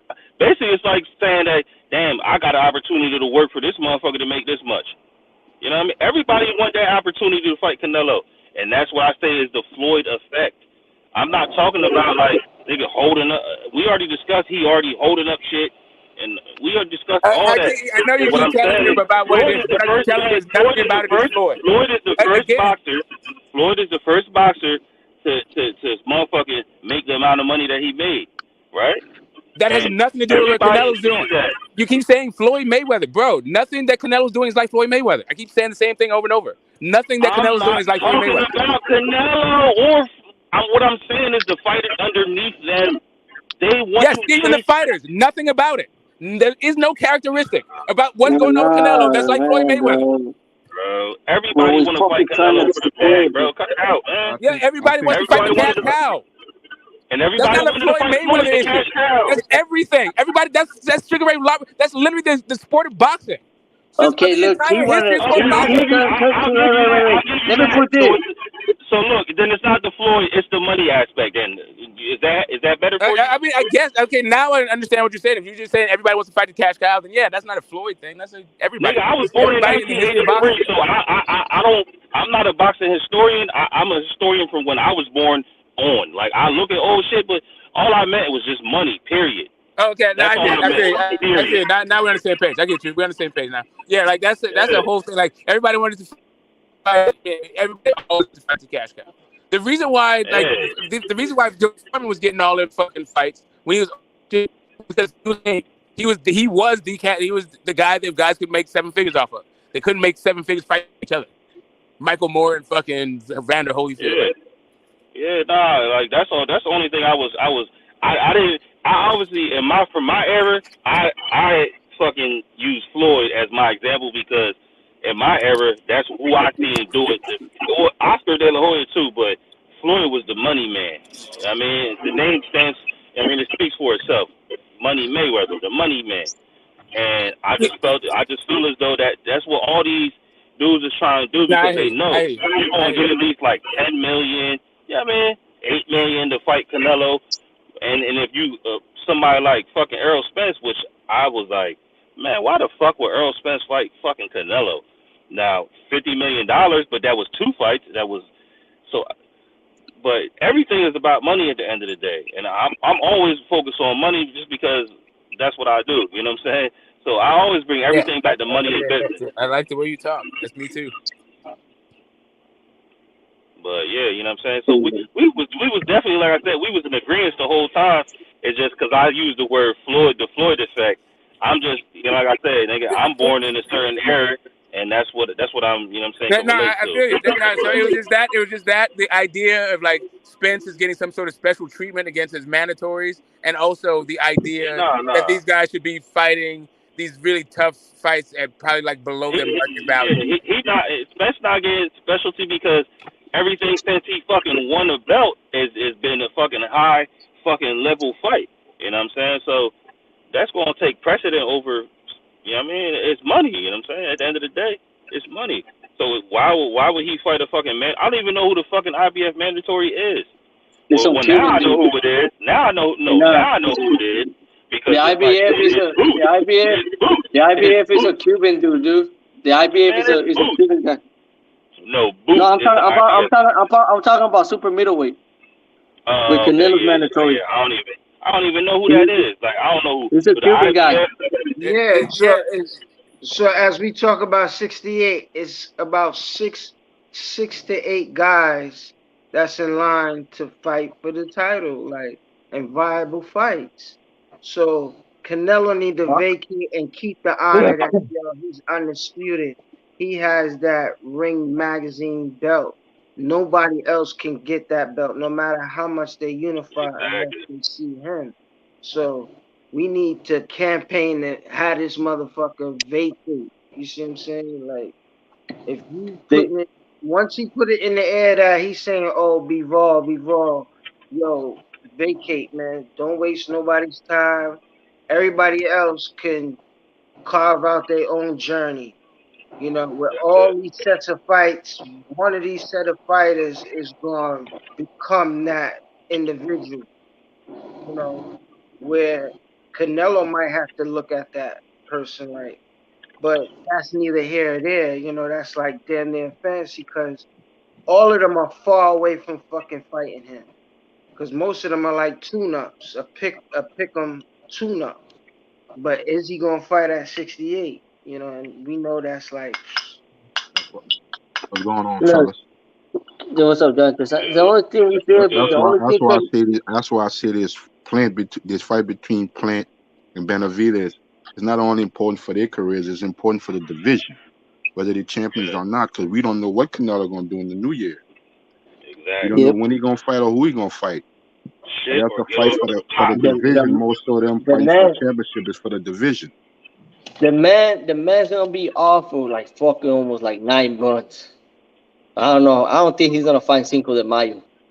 He's gonna fight in September 16th. Nah, he's not fighting. He's fighting September. He's fighting. That's when he's fighting. Yeah, he's gonna fight in September. That was gonna fucking happen. And fucking, we don't know who he's gonna fight, but the fight he wants is against Bebo. You think Bebo's gonna wait for this motherfucker? Fuck no. Because Arthur Burberry, when Arthur Burberry finished against Anthony Jordan, I mean, he's gonna do Ramadan first. Arthur Burberry. I still give Yard a shot, bro. Like, I No. don't know why. I don't give Yard no I shot. just feel like Yard can beat that bitch. I don't get Yard If he a shot. get him out of there, like, within the first 8 or 9. If it goes past that, I don't know. Cause this gas tank ain't like that. The brother that's talking, I understand when he made the comparison to the Mayweather effect. All these guys back in the day when Floyd was, fighting and active in his career, these guys wanted to fight Floyd with or without a belt. He was just asking to fight Floyd. They was getting in line to fight Floyd whether a title was on the line or not, because they know they was going to make the most money they ever made. The same thing with Canelo. But what Floyd was saying, bro, hey, win something. Did Floyd say that shit too? These guys want to fight Canelo more so that he's a champion because he's just that superstar in boxing. And they know they're going to make the biggest payday they ever made. But Canelo and Floyd, they're doing the same bullshit. They say go fight against each other. They say go fight each other and win some. Then you can get a chance. Because these same guys that's calling out Canelo, back in Floyd time, they was calling him too. Mm-hmm. Everybody wants to fight Floyd. Like Keith Thurman wanted to fight Floyd. What he said, go fight Errol Spence. All them welterweights want to fight Floyd. From Mosley to Margarito to Berto to Ortiz to Keith Thurman to Sean Porter, but we know Pacquiao, all these guys was calling out Floyd, and it didn't matter if he was a champion or not. Same thing with Canelo. Yeah, but the damn Floyd and Pacquiao was. The only thing that's different is Canelo got all the fucking belts. Yep. Nigga, never fought for undisputed. Fucking belt. Floyd don't give a fuck. He didn't give a fuck about that shit. I think the closest Floyd ever got to undisputed when he beat Pacquiao and he had 3 belts. Then he vacated it right after he fought Pacquiao. That was the closest he ever got. Floyd operated different, bro. Floyd operated different. And he told us. He said, nigga, my family can't eat off legacy. You see what I'm saying? Yep. And everybody should have understood that right there. My family can't eat off legacy, so we know that Floyd Mayweather, not saying he didn't care about all the belts, he wanted to be champion, and he became champion and stayed champion. And nobody took that from him. He didn't have to have all the belts. Floyd was the fucking WBC promoter. Yeah. You know what I'm saying? That's why everybody loved the WBC. And he still is, bro. And Nobody care about the rest of them belts. To be honest with you, niggas, they want them. You know what I'm saying? Like, I don't know how this fucking undisputed shit just came out of nowhere, but it came. And I think I can't even say I think, but I don't know. The one thing I'm gonna say about this, when Andre Ward left the weight class, when Canelo came in there, they had a major resurgence. But after Andre Ward left and moved up, it became stagnant. Yeah. Canelo moves up to 68 is a resurgence because of who he is. 68 had nothing at all. You see what I'm saying? For a minute. What was like, I mean? Andre Ward, no. They did, bro. They did. Yeah, pretty much after Ward left, Carl Frost was like, George really done with boxing. It doesn't matter, but they're still champions, Jonathan. They're still champions. I understand that they're still champions. You know? Okay, Benavidez, when he won the belt 2016, right? Zurdo, he won the belt 2016. Carlos Smith, he won in 2018. James DeGale and Caleb Truax, they were fighting against each other back and forth for the IBF. And I said to myself, no, everybody was putting Zurdo the best 168 pounder. The best. Nobody didn't want to get in there with him, OD. Nah, bro. Nobody wanted to fight against each other. Yep. And I wouldn't say this shit. Zurdo's not the best. Benavidez not the best. None of the motherfuckers were the best. Even Morrell is the best. So you saying Zurdo was a boogeyman at 168?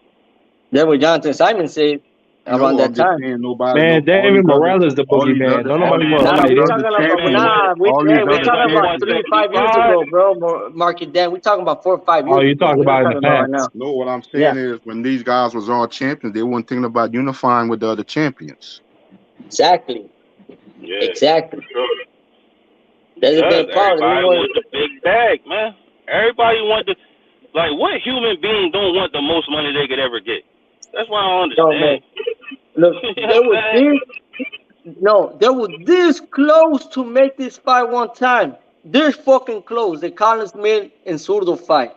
And then after that, everything went down the fucking drain. We don't know what the fuck happened. They were this close to make Canelo the fucking fight. Stop bringing, not that much. Dude, that shit happened in 2017 and 18, bro, before Canelo was fucking 168. Canelo was still 160, bro. And fucking Zurdo moved in 2019. You say he did what in 2019? Zurdo moved, in 2019, he moved to light heavyweight. Oh, so he went to 175 in 2019. Yes, when he was still in top rank. So all his fights from 2019 been 175? Yep. Damn, bro. Like, he must have been fighting nothing, bro. That nigga got That's what I'm saying. He looked like ass cheeks. Hey.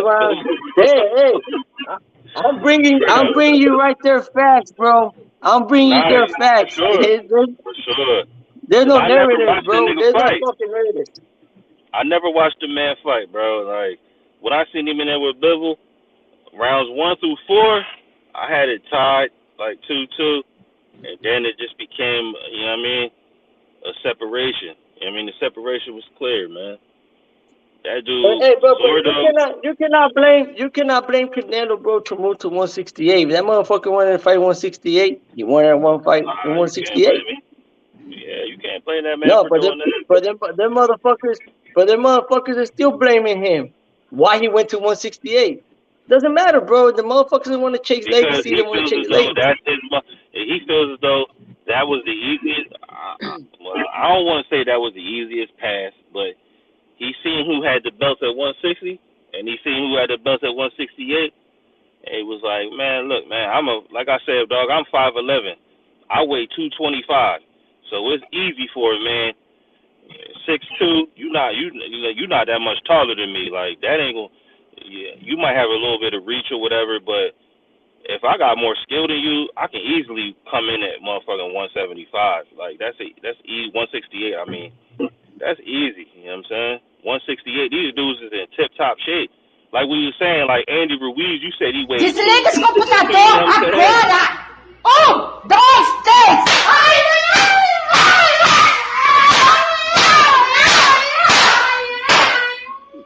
Yo, what the fuck is going on? Damn, somebody beat that. I'm sure she got what she. I'm about to call the police, man. Yeah. Somebody got an ass whipping. Somebody got their ass whooped. Must have had dishes in the sink. She didn't make food for him when he came off of work. Something. That's what it sounded like, because it ain't sound like no child. But anyway, the fuck man. was that, bro? Man, hey guys, I'm gonna bounce out, guys. All right, OD. it was your ass. What happened, Marky Dad? All right, OD. Yeah. All right, you all right, Andrew? So nice talking to you. I know that. All right, next time, brothers. All right. You already know. I'll be on. But brothers, is it fair that 68 only got one potential fight where it's 2 former champions and they only gonna fight for the interim fucking title?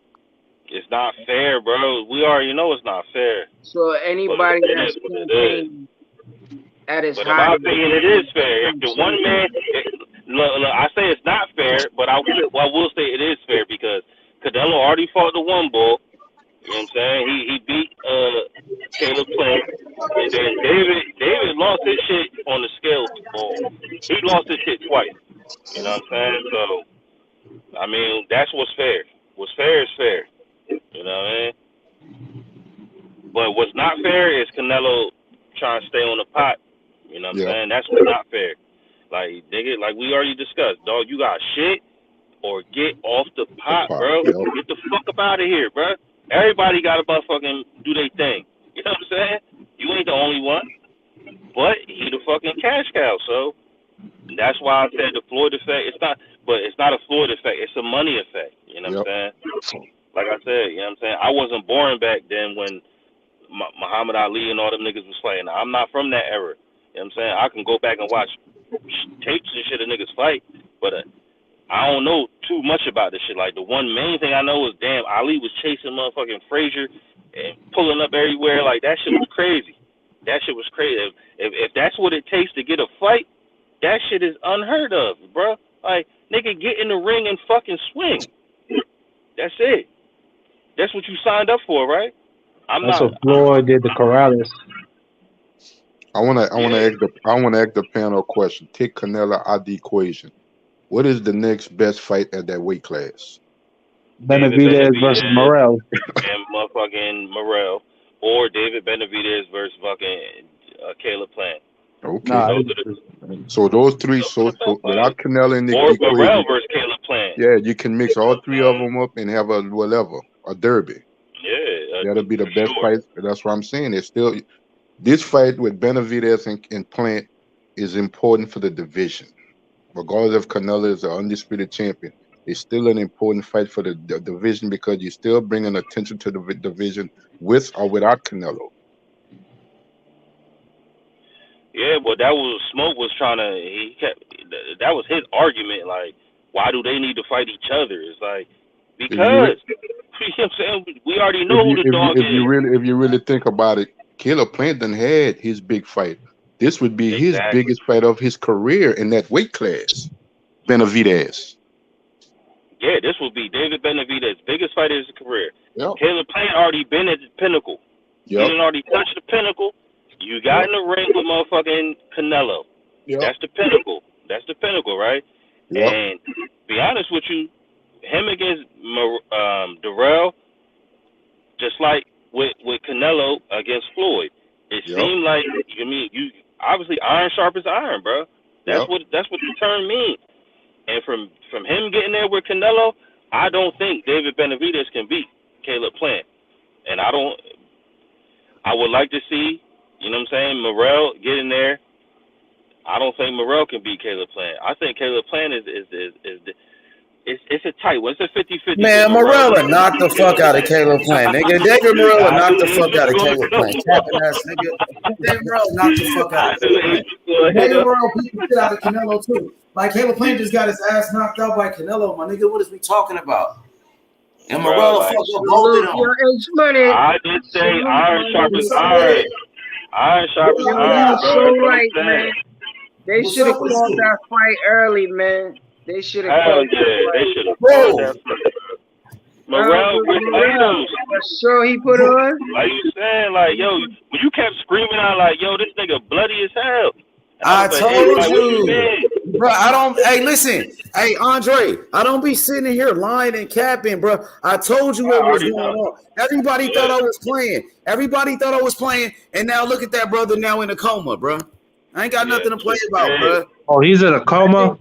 Yeah, you didn't know that? Now, bro. He in the Market Dan, he had a I heard he went to the hospital. I didn't know he was in a coma. Oh, he got Market Dan, he had to get money. I was like, yo, when I seen the ref, what you say, Jonathan Simon? He had to have brain surgery. He had a hematoma on his brain. Yep, he did. Hey, what you say, Ayo? Wow, I didn't know it was that serious. God. Yeah. What you say, Ayo? I'm telling you, money. When I seen Tony Weeks as the referee, I was like, oh, this shit gonna be official, man. Like Weeks was the referee.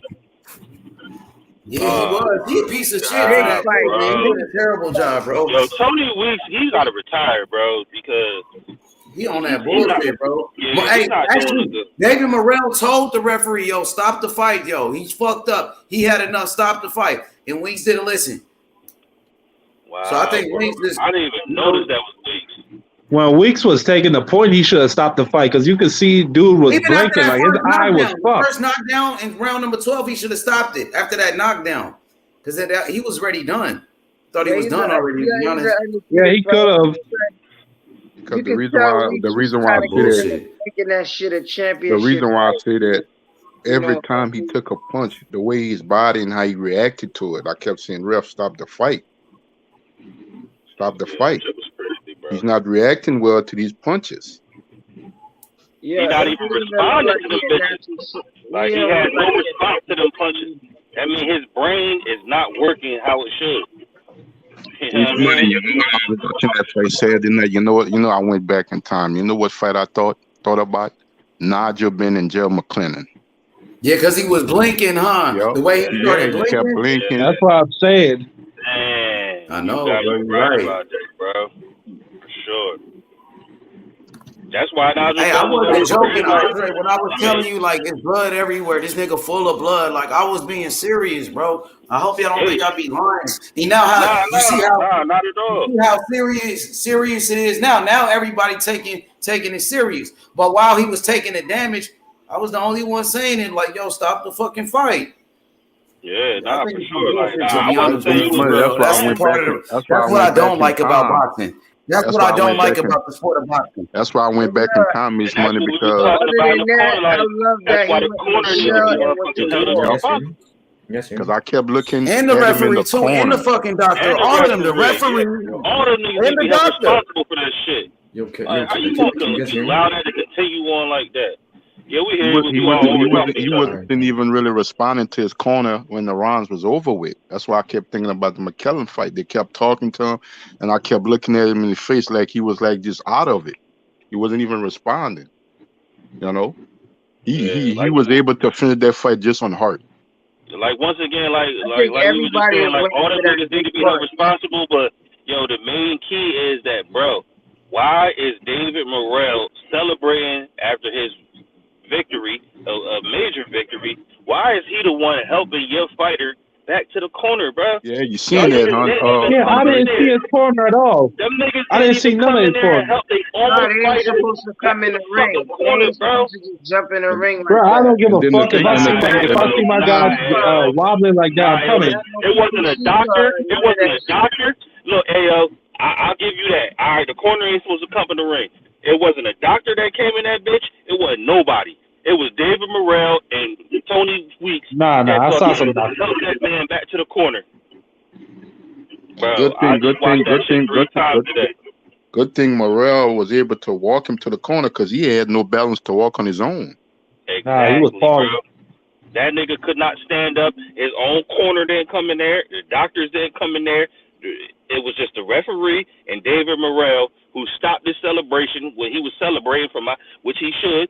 Nigga, y'all said he was motherfucking step up, and he was the one who said that I'm gonna be hunting Morrell, whatever. But it was David Morrell who stopped his own celebration to come help the man he just beat up. And this is what we want to see in the sport. Good showmanship. Like, all right, I'll bust your ass, but it's just you know what I'm saying? This is what we train for. It's just a sport. It's for to feed our family. And don't nobody want to see nobody get hurt like that. You know what I'm saying? That man. Andre, that's what my brother said after the fight. He said when Morrell won, he said that's a real man. He said he's helping the guy to the corner, knowing that the guy is hurt bad. A lot of fighters don't do that. Nah. I ain't gonna say I never seen it, but I can't think of nothing in my mind. You know what I'm saying? That I seen the motherfucker bust somebody's ass and then help them to their corner and shit. Like, No, I don't see fighters ask the referee. We might never see him again. I ain't And never I really wanted to see him fight again. Like, I really like that dude. Yeah, man. I just hope he could come out of this at all. Like, fuck fighting. I think Marky, if he was to come out of this, I don't think he should fight again. Just like Adonis. No. Hell no. Just like Stevenson. But look, bro, when you get put into an induced You walk away and you thank God that you have life. Look, when you get put into an induced coma, and I'm just speaking from experience, it's because your brain not working on its own, period, at this point. You know what I'm saying? Y'all remember what happened to Adonis Stevenson, huh? Yeah, you know what I'm saying? He was the same way. After that last fight he had at 175, you know, by the grace of God, he came out of that coma. He was able to live his life and enjoy his family. But he was done. Remember Pritchard Cologne. You know what I'm saying? That's the type of shit that happens when you got to get induced. Because when you got to get put into a coma, that means, like, we got to fucking stop brain hemorrhaging and type of shit like that. We got to operate on your motherfucking brain. You know what I'm saying? And you can't even be awake for none of this shit. So we got to put you into a coma. Well, when you know put somebody in a induced coma, you hope that the hemorrhaging goes down. If it doesn't go down possibly after a couple of days, then you have to do, which I don't think it did. That's why aren't they doing surgery on him? I mean, I seen a video that said that I just don't want to take these niggas on YouTube word for it. I'm not sure. But if it don't go down, then for sure. They got to cut open his head. I just hope the best for the man. But let me ask y'all this: would y'all feel if Caleb Plant, if he put the way he knocked out Darrell, if Darrell would have had some brain hemorrhaging or whatever, and his celebration after, do y'all think that would have been wrong? Because I remember being up here, nobody said his celebration was wrong. What you talking about? Nah, because it wasn't. It was a clean fight the whole time, right? I ain't hear. But what you talking about? I hear you. He said, "Would you?" Basically, he said, "Would you feel the same way if when Caleb Plant knocked out Darrell? Basically, would you feel the same way?" In my opinion, between Caleb Plant and Darrell, it was just a one-hitter quitter. David Morrell beat the living shit out of that dude. For 12 rounds, bro. Like, but I'm saying the outcome. If the outcome was the same, though, like if we found out later that he had brain hemorrhaging or whatever. I mean, what you mean? What you mean? Like how would we feel? Yeah, how would y'all feel about himself? I'm gonna feel the same way. Like, damn, I'm gonna feel the same way. That's a nigga's life. Yeah, but would you feel because nobody had a problem with his celebration? I definitely did because the shit David that Morrell wasn't. All right, so you talking about the celebration? I'm not going. Okay, go ahead. No, I will say the difference with the Caleb Plant fight. It was different because everybody ran in the ring when Darrell got knocked out immediately. Like it was instantly, everybody ran in the ring. He had the doctors around him, his corner around him, and fucking Caleb was just on the outside, just like, yeah, you know what I'm saying?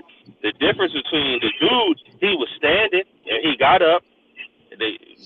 Weeks tried to walk him back to the corner, and then he fell back from Weeks Like, he went backwards. He didn't even go forward. Yep. He went backwards and fell into the rope. And David Morrell just literally turned his head and was like, oh, shit. You know what I'm saying? And helped the man. Like, all right, like, I know I was celebrating. You know what I'm saying? But the beef wasn't even the same between them two. It was just like, we just fighting. Between Darrell, he was talking heavy shit. But that don't even matter. He got my whole thing was the attention that he received was not the same that Darrell received. Like, he received his corner didn't come in there. I didn't see no doctors running there. I just seen Tony Weeks try to help the man to the corner. David Morrell was doing the celebration, whatever, and he literally looked to the side and seen the man fall, and then went and helped that man get right back to his, to a stool and get help. Like, Darrell, when he got knocked out, everybody ran in that bitch. Because it looked like he would have possibly had I think it's different because like he died in that bitch. I think it's different because Darrell was laid out. He was on the ground, so them niggas had to come in there. Whereas dude was still upright, so they could walk him back, and then they could attend to him. The thing about that market, Anthony Darrell wasn't taking a beating like this guy. Exactly, that too. Oh, bro, he wasn't taking no beating like that. It was a one-hitter quitter, bro. This dude was getting beat the fuck up. And then you asked like how I would have felt if like there was a celebration for Darrell. Or what was the question?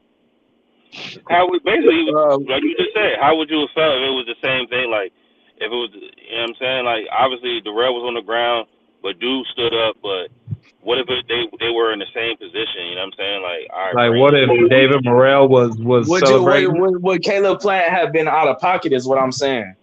Nah, going in here and doing what he had to do. Nah, because it's like and had celebrating after. It's a lot of pressure on fighters. You know what I'm saying? So if they choose to celebrate when their opponent is down after all the pressure and stress of training for weeks and thinking about the fight, you know, I ain't got no problem with it. You know, they did their job. They have the right to celebrate. And if it's bad blood, that's even more. Pussycat instinct all of a sudden. Then make them be a nurse and a doctor and a killer.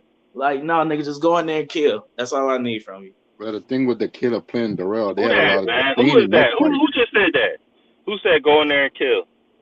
Chavo. Yeah, that's who it was. That was you last. So hold on, was you one of the people that was mad at Wilder for saying what he said? He had a Warriors mentality and would go in there not trying to be and trying to kill something. Nah, I wasn't on at that time. Because if I have the sense, so you wasn't mad at him. You was on when I got on. You was talking about like, yeah, this will be. No, I'm right. The question right now was about the Wilder. What he said. Was you one of the people that was angry at him for saying what he said? Nah, I told you I wasn't on because I don't even know what you're talking about. You know what I'm saying? I said Wilder. I'm not talking about me. No, but he don't know what essentially Wilder. Wilder said that like he hopes to kill somebody in the ring. He said something like that. I don't know if that's that's not what he said. Wilder said something about it wouldn't be a problem. He's trying to catch a body. Okay, yeah. That's when he in the ring, he trying to catch a body, which is that's what I want to hear from a nigga. Try to hurt this man. At the end of the day, within the rules, try to hurt this man. He wanted his opponent to go back home safe and healthy to his family too. Yeah, he does say that too. But the mentality is what I'm talking about. I don't. I hope. Hopefully, no one just dies in the ring. But the mentality I want you to have is nothing nice. Don't go in there hugging niggas and shit like that. Like this is what we went through last night. When you kept saying like I said this is what we was going through last night. When you kept saying like this is what you signed up for, right? Wasn't that what you was saying? Yeah, you was like, I want to see somebody die. Like, this is what I want to see. This is what you said that? No. Once again, here we go. Oh, okay. Well, okay. Hold on. I'll let you. Just like I'll let you clarify that. You wasn't in the basement with. Wasn't you the one in the basement? I don't even have a basement, bro. Sparkly light. I don't have an attic or a basement. You was I'm gonna tell you what I said because instead of having niggas misquote me, I'm gonna tell you what I said. I said if there was an opportunity that two men that gave consent wanted to fight to the death, I would pay and watch it. That is not what boxing is. It's what boxing could be. A percentage of the time, people die in that fucking ring, right or wrong. Thank you. So now people can promise it. But what you talking about? But what you talking about is some barbaric, brutal shit. Yeah, but that's something totally different than boxing. That's what I'm saying. I'm talking about boxing right now. I want my boxer to go in there and try to hurt the other man as much as they can within the rules. Just came up here to cook. Thank you for clarifying yourself. I'm cool with that. Hey, let me welcome the brother Dover to the panel real quick. Hey, well, hold on, y'all. Let me welcome Dover. What up, Dover? What's good, homie? Hey, what's going on? Hey, what's going on, Dover? Bro, I just wanted to express my thoughts on that fight, man. You know, the fighters, they go in there and they do their job. You know, you can't blame Morrell for going there and being a warrior and doing his job and fighting this shit. But most of the fight I was driving, I was listening to you commentate on it, H, and you was going crazy. You know, Morrell's your man. You was talking about the fight. He was whooping dude ass. I only caught the last 2 rounds, so the 11th and the 12th. And the minute I put that shit on, bro, I swear to God, I was disgusted just what I was seeing. Like, this dude was clinching. I seen fighters clinch, you know what I'm saying? Motherfuckers get hit, clinch. This motherfucker was clinching for dear life. This motherfucker was clinching for dear life, so much so that the ref had to take a point away from his ass. He was getting his ass beat. He was blinking and shit. It was hella signs. And I know you was big up in the corner. I'm not sure what the rules are pertaining to who could stop the fight, if the ref could stop the fight, or if it was just a corner that could stop the fight. But that shit was fucking disgusting. Whoever the fuck responsible for that shit, if it was the ref, he don't need the fucking ref anymore. And if it was a comment up there, that shit was fucking crazy. That shit was hard. This dude was blinking and shit to hurt a nigga. It wasn't that. Because if you saying you caught the last 2 rounds, that means you caught the championship rounds. And if you caught those last 2 rounds, that means that was the beginning of the clinching. That dude was just tough. He was just a warrior. He was. I mean, from what I saw, it was just like he didn't go easy. He gave Morrell a tough fight. Beat out of him right now. Like this shit. Like he a tough dude. Like he a fighter, man. You gotta protect the fighters from themselves. Like what you gonna do? You gonna make this dude quit? He already getting outclassed. Already getting his ass whooped. He's gonna make him quit in the ring. Somebody's supposed to be there to look out for him. That's the key word right there, bro. That's the key word. Outclassed. That man was getting outclassed. It's up to your corner to fucking understand that you are outclassed, bro. This is not real talk. I saw that shit, and I know it wasn't that bad. I mean, this motherfucker nose is broken and shit. It's like I know before the 11th, it was just that bad. Cause I'm hearing H like, man, he's just getting his ass whooped. H. I mean, H was giving a play-by-play. Some situations don't call for that, and it's frowned upon when a fighter. That situation was called for. His corner stopped the fight. Not the doctor. I agree. Bro, his corner. Whoever the fuck is in his corner. His corner. They ain't give a fuck about that dude. I think that shit was right. The corner could have said this dude should be fucking fighting. I agree. Like when you start blinking, when you start seeing a fighter blink like that. Yep. That's a fucking sign of like brain damage. Motherfuckers can't see like this. When you blink like that, that means you can't see. First off, because if you ever had any type of brain injury, you know what I'm saying? Well, once again, but when you start blinking like that, that means you can't see properly. Like, he was also bleeding in his eyes. You try to gather your shit together because that's your vision, that's your sight. You got eyeballs, you got ears, you got a mouth. Nigga, when you blinking like that, that means you cannot see properly. And real talk. And I don't know who responsible. If the ref could have stopped it or what, but it was just like, dog, who the fuck looking out for this dude right now? Dover. If it's the ref, he should not fight ever again, bro. He should have called that shit. Like, you got to see him get knocked out.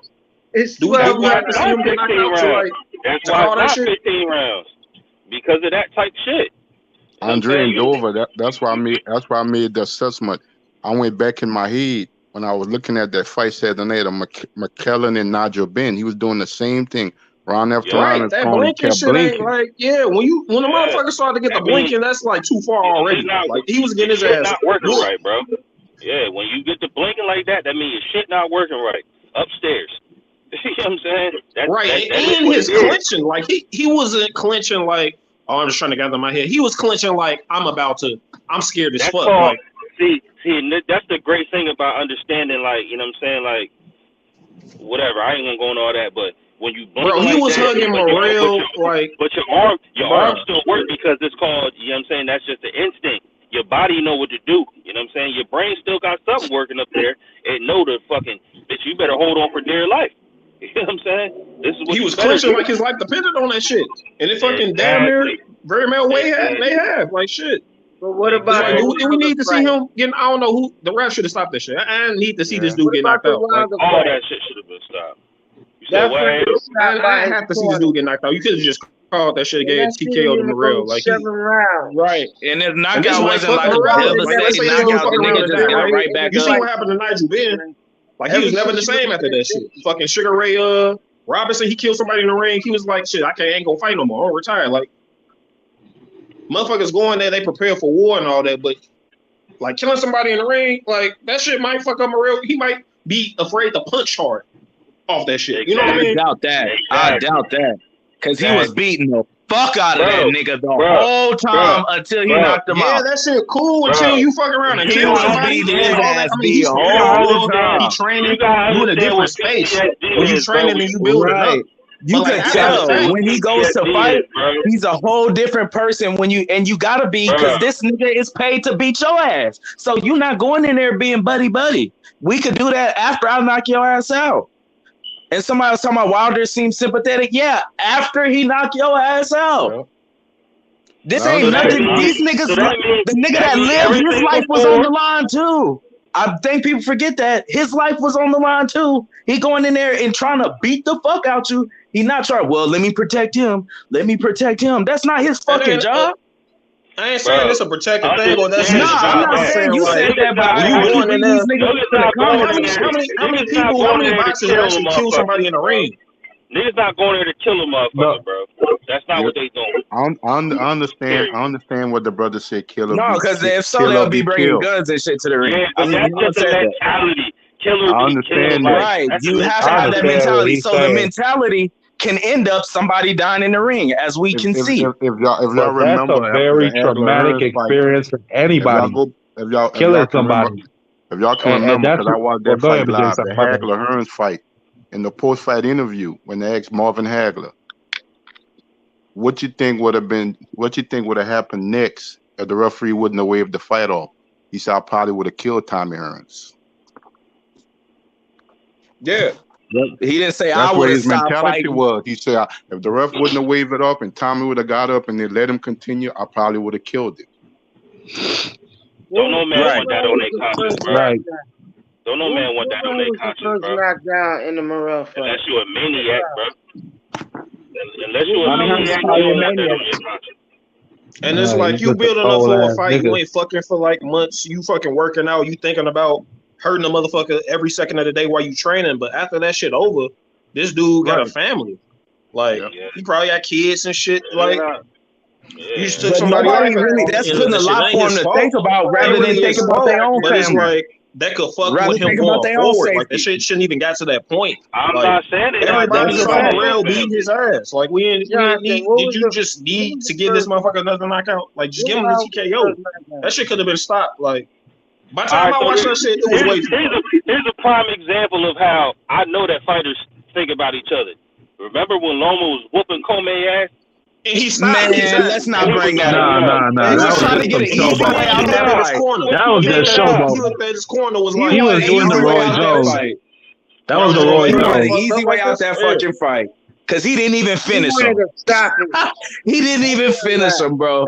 I don't think he wanted to finish him. He definitely could have finished him. He could have. Stop it. Come on, man. See, now we on the cap train. Homie did his thing. No man, see what he does. Man, fuck Lomachenko. See what Loma does for other fighters? He's such a white Jesus. Oh my God. Look, he didn't want to beat the black man to death, so he begged his corner. Nobody want to hear that shit. He did not beg his corner to stop the fight. What the fuck? Right. Bro, nobody's saying anybody white Jesus or anything. He was just talking about like I'm joking, bro.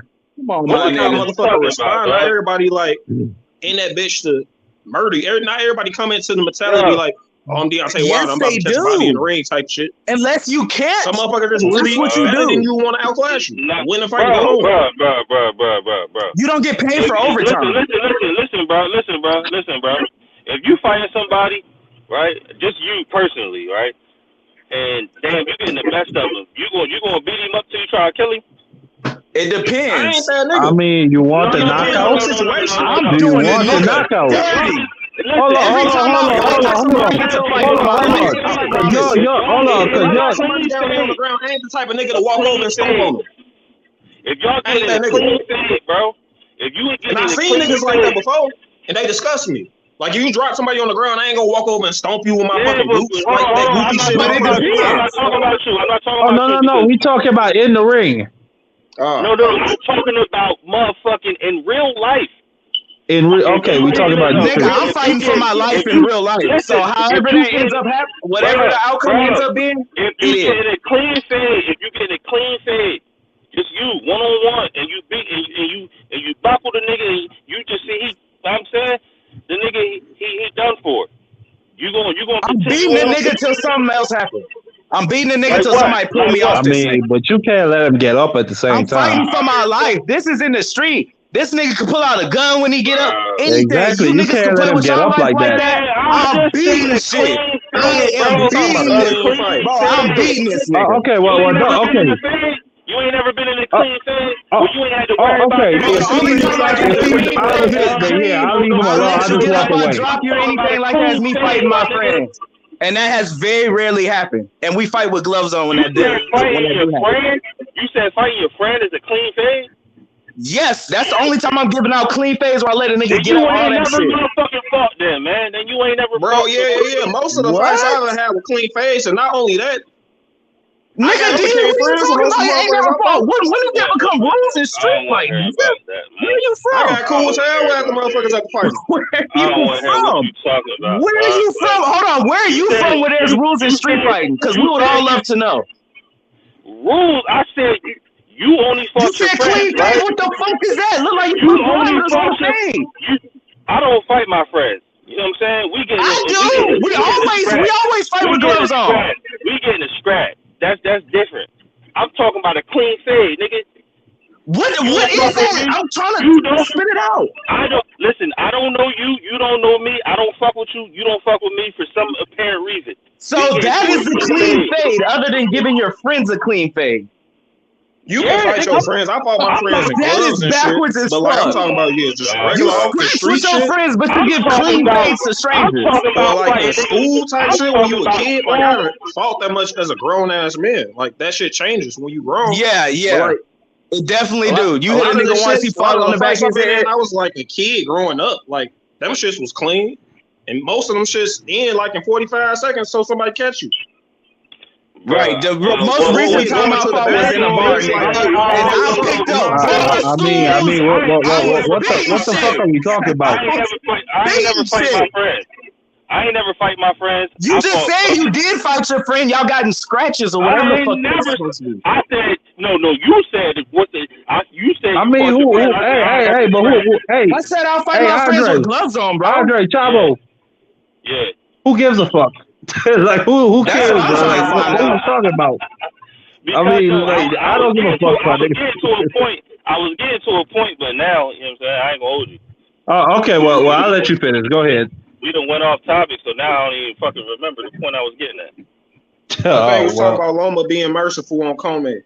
Oh, there we go. So we were talking about. We got past that shit there. We could have moved on to a whole nother topic. You got to bring this bullshit. Yeah, well, that's what the topic was. Right, somebody get past Loma his fucking halo.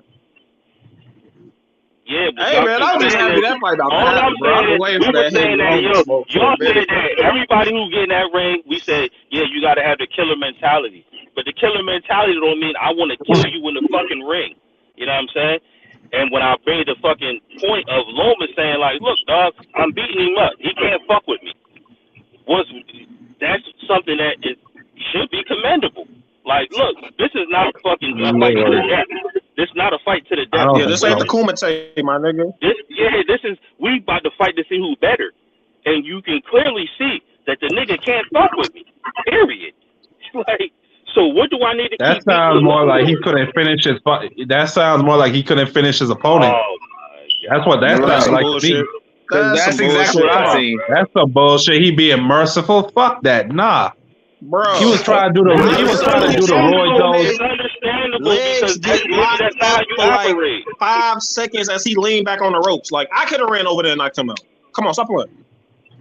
Yeah, this man he couldn't finish him. That was the problem. He couldn't finish him. You can see it's even a problem now because you know what he was trying to do? That shit with the corner. Hold on. That shit he was doing with the corner. That was Roy Jones's old. That was something Roy Jones did against Vinny Pazienza. Yeah, he pointed to Vinny. Roy Jones did that. And Roy Jones knocked his bitch ass out after he begged his corner to stop the fight. The fact is, he didn't want to. He knew he could. No. But they weren't like watching what he was watching. That's the dumbest shit I ever heard. So he didn't want to. Then why did he knock him out? He clearly wanted to. When he like looked at Buddy, looked at the ref, like stop this shit. Right. I'm like, why are we trying to put all these badges of hearts on these fucking fighters? That's what I'm trying to tell you. I'm confused. So why you niggas want to put these big ass hearts on these fighters that go in there with a killer mentality? I'm telling you. Too much responsibility you putting on these niggas. Let them just be who they is. Talking about, no, you see who they are. And I acknowledge that. No one out. Like, man, what is this sport come to? So when I said like Tom Brady referees, don't touch him, don't touch him, don't touch him. But Andre, you trying to make it out like nobody wants to go for a knockout. Right, nobody wants a knockout. Like, man, come on. I never nobody said nobody wants a knockout. You said it's more honorable. You said it's more honorable to let your opponent survive. What kind of bullshit is that? I don't agree with. More honorable to let him survive. No, but you just said it was. Oh, okay, my bad. But I heard you say that you thought it was commendable that Lomachenko let his opponent survive. I heard you say that. I said right. Let him survive. He couldn't finish him. No. You said that motherfuckers being there, killer be killed. I said yes. That is the mentality you should have. But you can see how a fighter can, in the middle of a fight, not be killer be killed. Oh my God, it's a nigga in the chat saying a knockout is lame. Bro, I'm done with you niggas. Exactly. You ain't want to listen to nothing I just said. But whatever that dude said, it is corny. But you ain't hear nothing I just said. But yeah, okay. Well, I mean, you got cases like that. You look at Shakur Stevenson against Oscar Valdez. Mayweather, he would lay off his opponent in the last round. I'm not saying that your adrenaline not do that over here, man. I'm not saying your adrenaline not pumping on 1,000, and you not in there, and it's called fight or flight for a reason, bro. You know what I'm saying? But I'm saying that yes, these people, after a while, if they whooping your ass, that shit start to. It's like you get calm. Did you enjoy watching Mike Tyson fight? Did you enjoy his press conferences? Because I, for one, did. But I know a lot of people don't like violence up here. This is just a question for you. I'm not talking about the whole fight is violence. What you mean?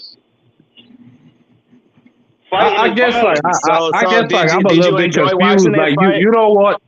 I mean, I'm confused because like you don't want nobody to die, but at the same time you also don't want knockouts. Like I'm a little bit confused by that. I never said I don't want no fucking knockout. When did I hear I'm joking, bro.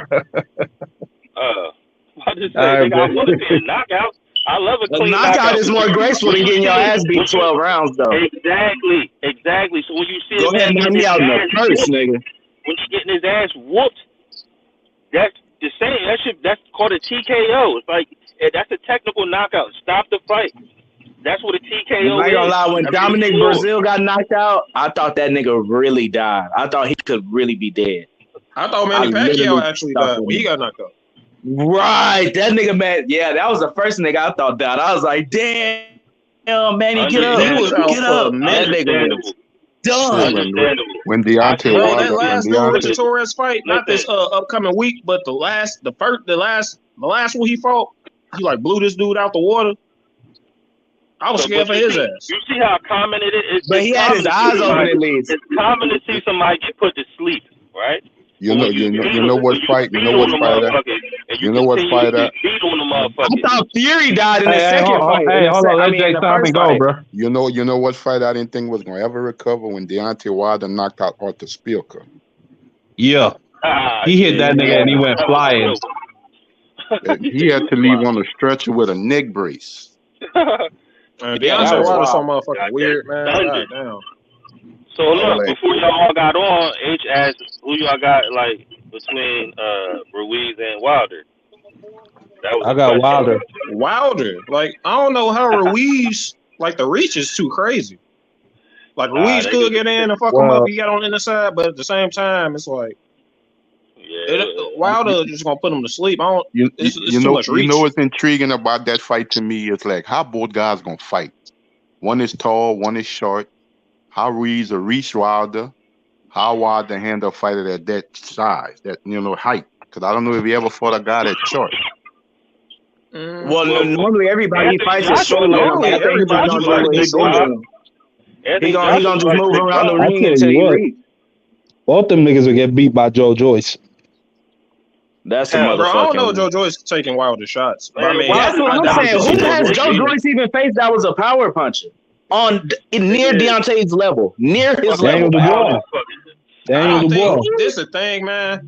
Like I was hype on Daniel Dubois, but this motherfucker knocked out Fujioka. Like the motherfuckers, Daniel Dubois, Fujioka was like a fucking middleweight and shit. That don't matter. He knocked out every nigga he fought. Talking about that? Was he that black dude that with a lot of muscles? Dude, he knocked out and shit.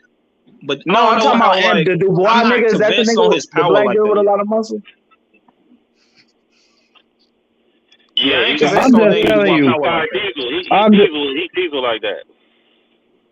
I'm just telling you. Dubois might hit hard as Big Baby Anderson type shit. Yeah, this is nowhere near. This ain't Deontay. That's not him. Man, Wilder. This is I really don't give a fuck about none of that. You literally can't compare nobody to this nigga. Wilder come to your crib and cut your electricity off, nigga. Yep. Word up. Bro, I ain't gonna front. Take your whole circuit. Hold on.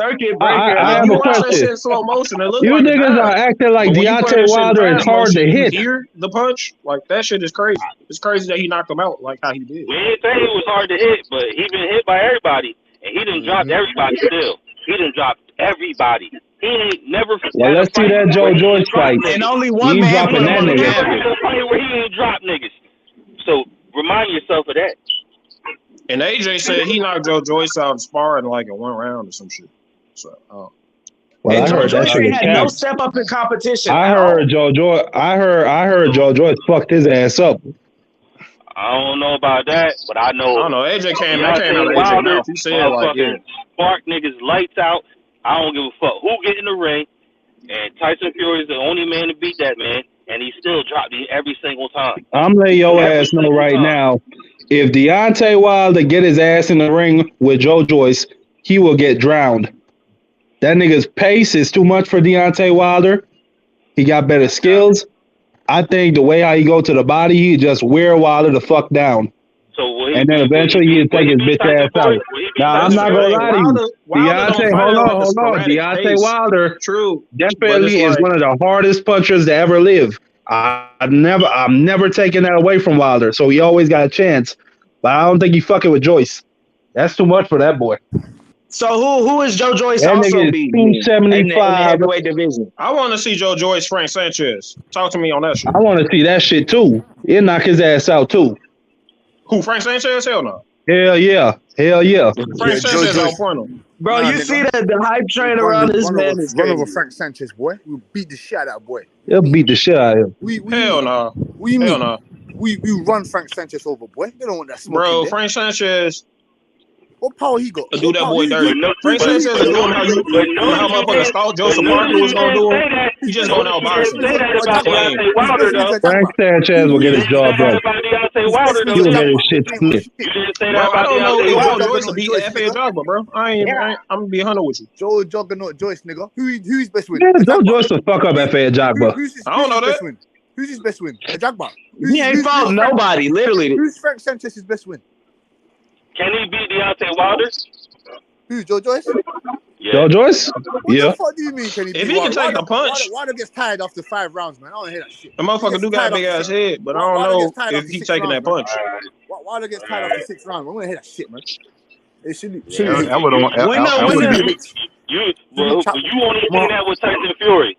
You only seen that with Tyson Fury. When he had to gain, when he tried to gain weight, that's the only time you seen that nigga gain that. You only seen that with Tyson Fury, dog. That would be the question with Joe Joyce. If Wilder hits him, can he take it? Of course he can. You see the fucking size of his head. I think, that nigga Joe Joyce is literally a fucking comic book character.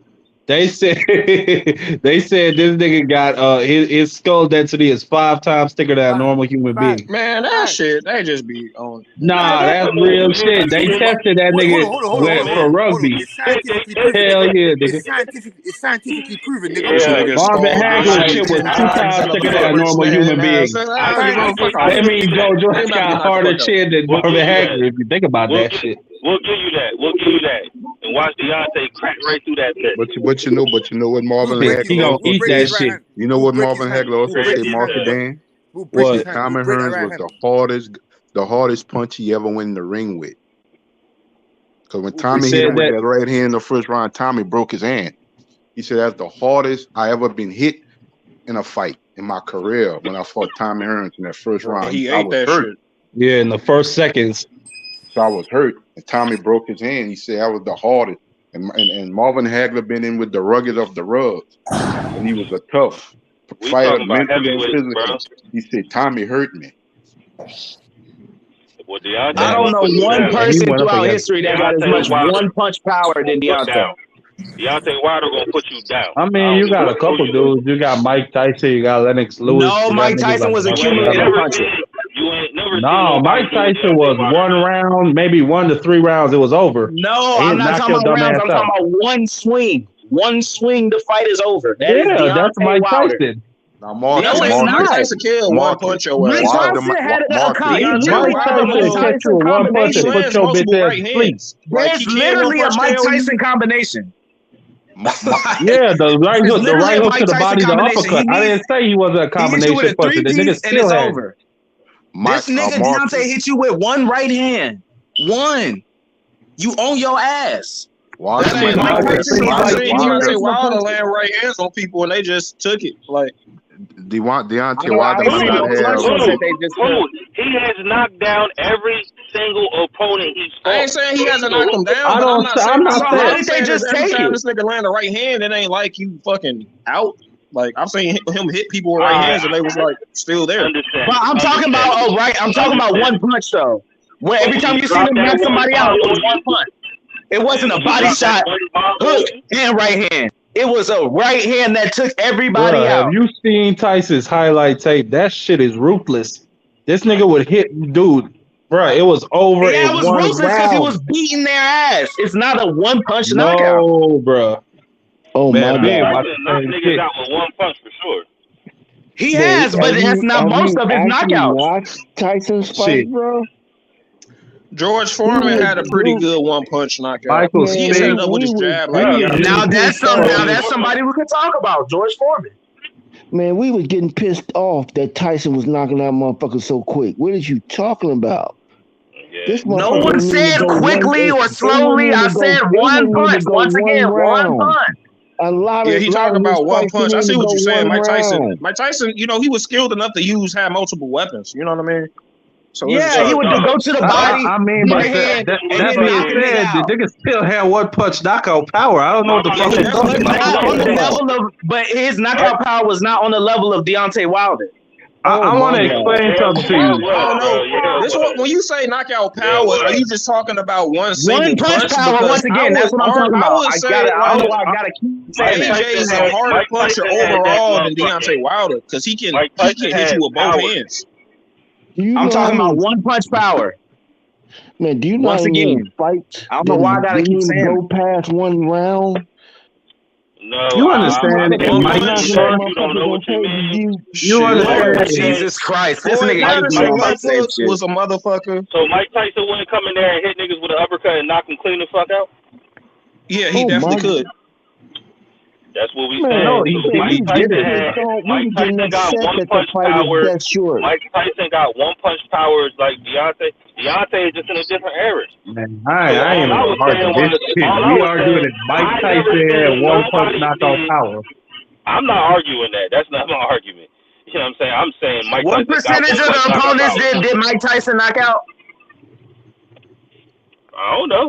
I don't know. All I know is I got plenty of footage of this nigga hit you with one punch and them going to sleep. Yeah, for sure. But I know Deontay Wilder has sat down every opponent he has fought. Every single one. That was the argument.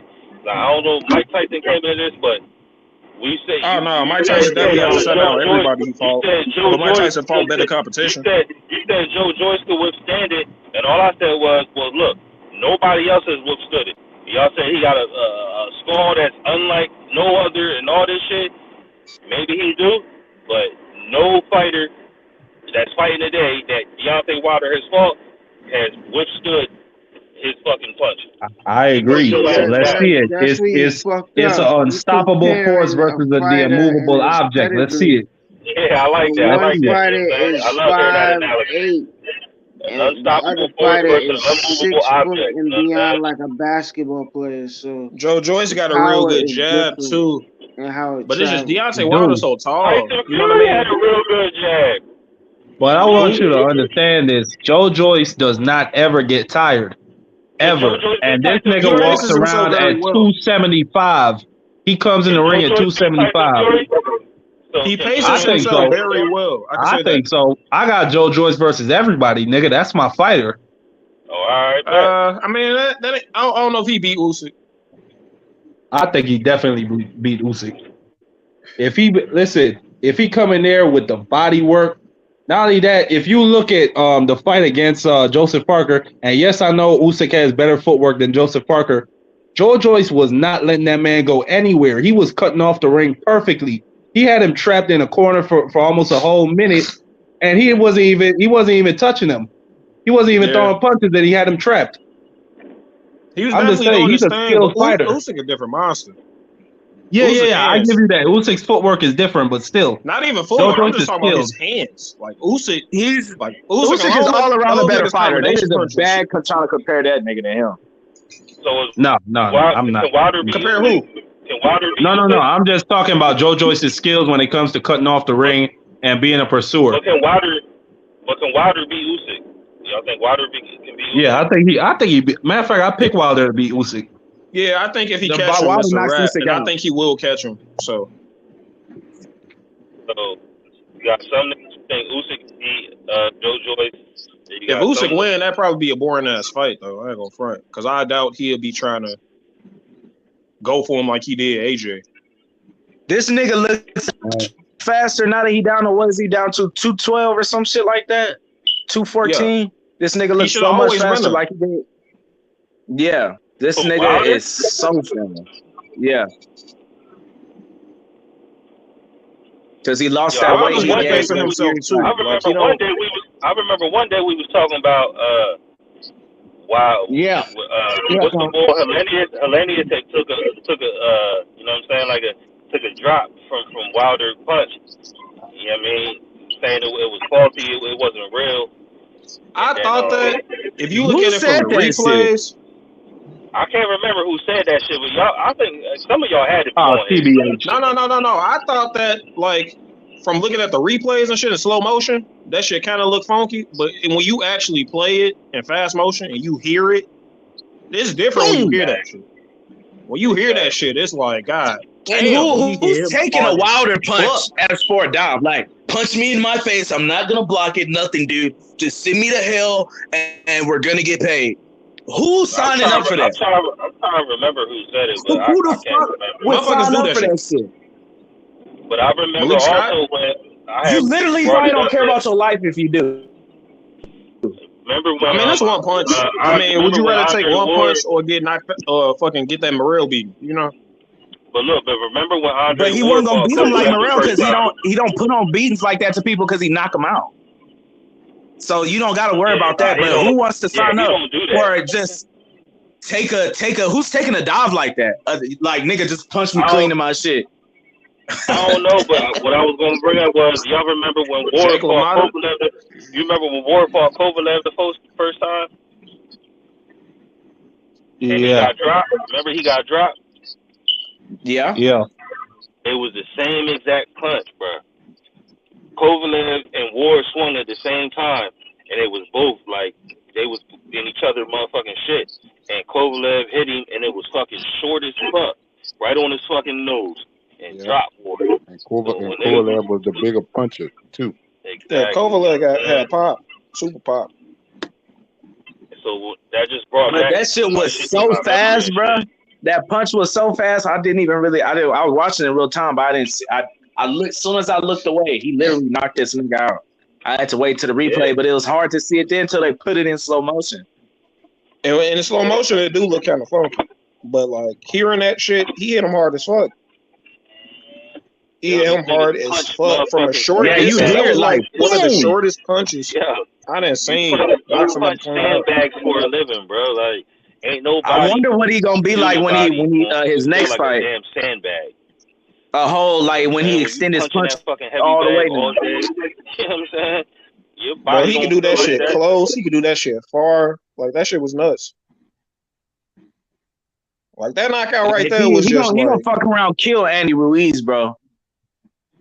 Bro, Andy better come in on his A game 1,000 shit, bro. Nigga said Andy Ruiz gonna outbox him. I didn't like the way I didn't like how Andy Ruiz looked the second half of that Ortiz fight. I didn't like the way he looked. I didn't like how he looked in the Areola fight either. The first half, you letting this old ass man do that to you? Come on, son. He said something. He said I did not want to pursue Ortiz because I was scared of his power. He said that. So how the fuck you think he gonna fight Wilder? He can't do that shit where he's waiting on the outside. Wilder will catch him with that right hand and put his bitch ass to sleep. You don't want Wilder. He gonna have to get on the inside. But that's the thing. Like there's two ways to get in on the taller fighter. When you a shorter fighter, you could come forward or you could wait on the outside and then slip some shit to come in. You know, make the taller guy be always short. dangerous. Tank real good at doing that shit. You don't want to get caught with a Wilder punch on the end of his punch. Wilder's like a heavyweight Tommy Hearns. Hearns. I don't want to talk about that shit at all. I ain't gonna front. He's a heavyweight Tommy Hearns. Dead ass. You don't want to get hard on the end of that punch. His weight. You'd be better off fighting him on the inside and make it an ugly fight and smothering him like Fury did. And Fury was a taller man, and he still understood that. Just weighing down on him and shit, but it's just not gonna happen with. He's not that. Andrew Ruiz gonna have to jump on this motherfucker whole time. Especially if Wilder come in at that lighter weight like he came for Helena's in the fights. Yeah, I don't know if he gonna corner. I don't think Andy can corner Wilder. Yeah, like he might corner him for a second. But I can see Wilder just if he come in at 212, 214, awkwardly getting out of the corner. That nigga footwork be terrible. And don't forget, Wilder do got an uppercut. He do got the right uppercut. Wilder got a left hook too. Yeah, he got the left hook. He got an uppercut. A little check left hook. They ain't crispy though. We all got to say Wilder looks totally different in the Helena's fight that we normally see. In that first fight, if you remember that first fight with Fury, he looked about the same to me. But one of the times Fury went down, Wilder hit him with a left hook. Yeah, he hit it with who said that? You said Wilder looked the same. I never really seen Wilder on a back foot like that. Besides with Tyson Fury. But I always did say Deontay Wilder. He Wilder. was forced to go on the back foot. He chose to go on the back foot this time. I always say Deontay Wilder. Like they said, I can't fight going backwards. let me knock a nigga out going backwards then. Yeah, that shit was different than me, but I can't sit up here and say that I'm an ultimate Deontay Wilder fan because I ain't watch all his fights. I probably watched. I seen a decent amount of them. He looked like how he used to look. It looked like he was fighting different. Like he was off the back foot. I'm not used to seeing Deontay Wilder do that. He be trying to press the issue. Yeah, You know my what I'm thing saying? too. Long as Wilder don't bulk up, going into fights, he good. No bulking up, bro. You don't need that shit. Up. You already got that. Yeah, well, good thing he done said he not trying to bulk up no more because he don't feel right. He don't feel normal at that weight. He let Tyson Fury talking about his shit. You know what I'm saying? Yeah, because that nigga Tyson Fury came in like, what, an extra 30, 40 pounds? Lighter? No, heavier. The third time he came in light as shit. No, he was heavy for at the second and third time. He was heavy as shit. Yeah, I'm like, he kept getting because he needed to take them punches. Nah, the third time he came in light. No, he came in damn near 400 pounds. Hell no. 400 pounds? Big fat ass nigga. That nigga, what was he? He was wasn't he 280 something? One of them Nordic white boys. I mean, some big ass motherfuckers, but that's like his like, you know what I'm saying? Like, I think the first time he was closer to 300, wasn't he? No, I think the first time he was like, he got bigger after the first fight. Then the second fight he was like 270, and the third fight he was like 277 or some shit. Like, he wasn't that much heavy from the third to the fourth. From the second to the third. Wilder let him talking about his shit, and he gained all that weight. And Wilder was looking crazy, bro. He looked like Wilder always looked crazy to me though. Like, don't you know like how certain motherfuckers get hit? Like when Muhammad Ali get hit, he be looking all dazed and shit. Sugar Ray Leonard, I'm talking about his get hit, he be looking all wobbly and shit. His like physique looked crazy, bro. When he came in bulky as hell, his physique looked crazy, bro. Even when he was lit, like when he fought Ortiz, the first time he get hit, he looked the same way to me. He always. But I ain't talking about when he get hit. I'm talking about his physique that he changed for the third fight. Yeah. He was looking like a superhero. The nigga looked huge. Nigga looked crazy, bro. Like his shit was looking like Adonis or some shit. Nigga, his shit was looking crazy. It wasn't. I mean, it was worth a try. You know what I'm saying? Just to see that shit to work. Game on muscle. I dropped his ass twice the first fight. If I got a little more weight, maybe I fucking, because he was tired of that nigga leaning on him, bro. That's what made him so tired so quick. He let him trick him out his spot. Like you should have been leaning on him and shit, instead of just getting out of that and moving on your feet. You know what I'm saying? I mean, he came into the second fight heavier, right? He came into the second fight heavier. That wasn't, and Tyson Fury didn't lean on him at all. The first fight, really, so like the 12th round. Not the first fight, not at all. The first fight, he ain't lean on him at all. Yeah, Tyson Fury was just boxing. The first fight, so he came into the second fight with that game plan. He thought all right, I dropped him 2 times in the first fight. I gained more weight. I fucking had more power to, lay him down. It was worth a try, but he should have readjusted from the second fight to the third fight and went back down. Because motherfuckers was calling that shit out like, yeah, you was all bulky and shit, or your AJ shit. Better skills. That's all it is. Tyson Fury just better skills. You know what I mean? And he big enough to he bigger than the man, point blank period. You know what I'm saying? He just big enough to withstand his fucking power. Everybody else being bigger plus being more skilled, man. Yeah, he bigger Put and more that shit together is a lot to overcome. But when you got Wilder's power, sometimes you can overcome that shit. Yeah, it can. Obviously, he put the man down every single fight. Yeah. You know what I'm saying? Well, not the second. He ain't put him down the second fight? No, he just got his ass whooped the second fight. He just got his ass whooped because, he did. That was when every excuse came. But this the thing. I don't feel like it's even a bigger thing. Like, he could just take the power. I think Wilder just didn't land enough times to, like, really... Like, he hurt him, but he just couldn't follow. He's bad at following up. And finishing. He did... What? How? With Fury? Yeah. He is bad at following. I think Fury is more so just better at getting out the way and surviving. He's 40-40 with finishing niggas off. Yeah, that's what I'm saying. I think it's more so Tyson Fury. Tyson Fury knows how to survive. I don't think most of those were like TKOs. He's just better than the man. That's all it is. You gotta give credit where it's due. Tyson Fury just better than Deontay Wilder. He bigger, he better, and he can withstand his punch. I ain't saying Tyson Fury not better. I'm just saying I don't think the size really mattered like that much. I just think that size matter, bro. That size played a part. Consistently, that size matter. I don't see nobody. That's why he gained all that weight so he could take a punch better. That size he matter. gained weight in the third fight. He was damn near heavy and still got dropped twice anyways.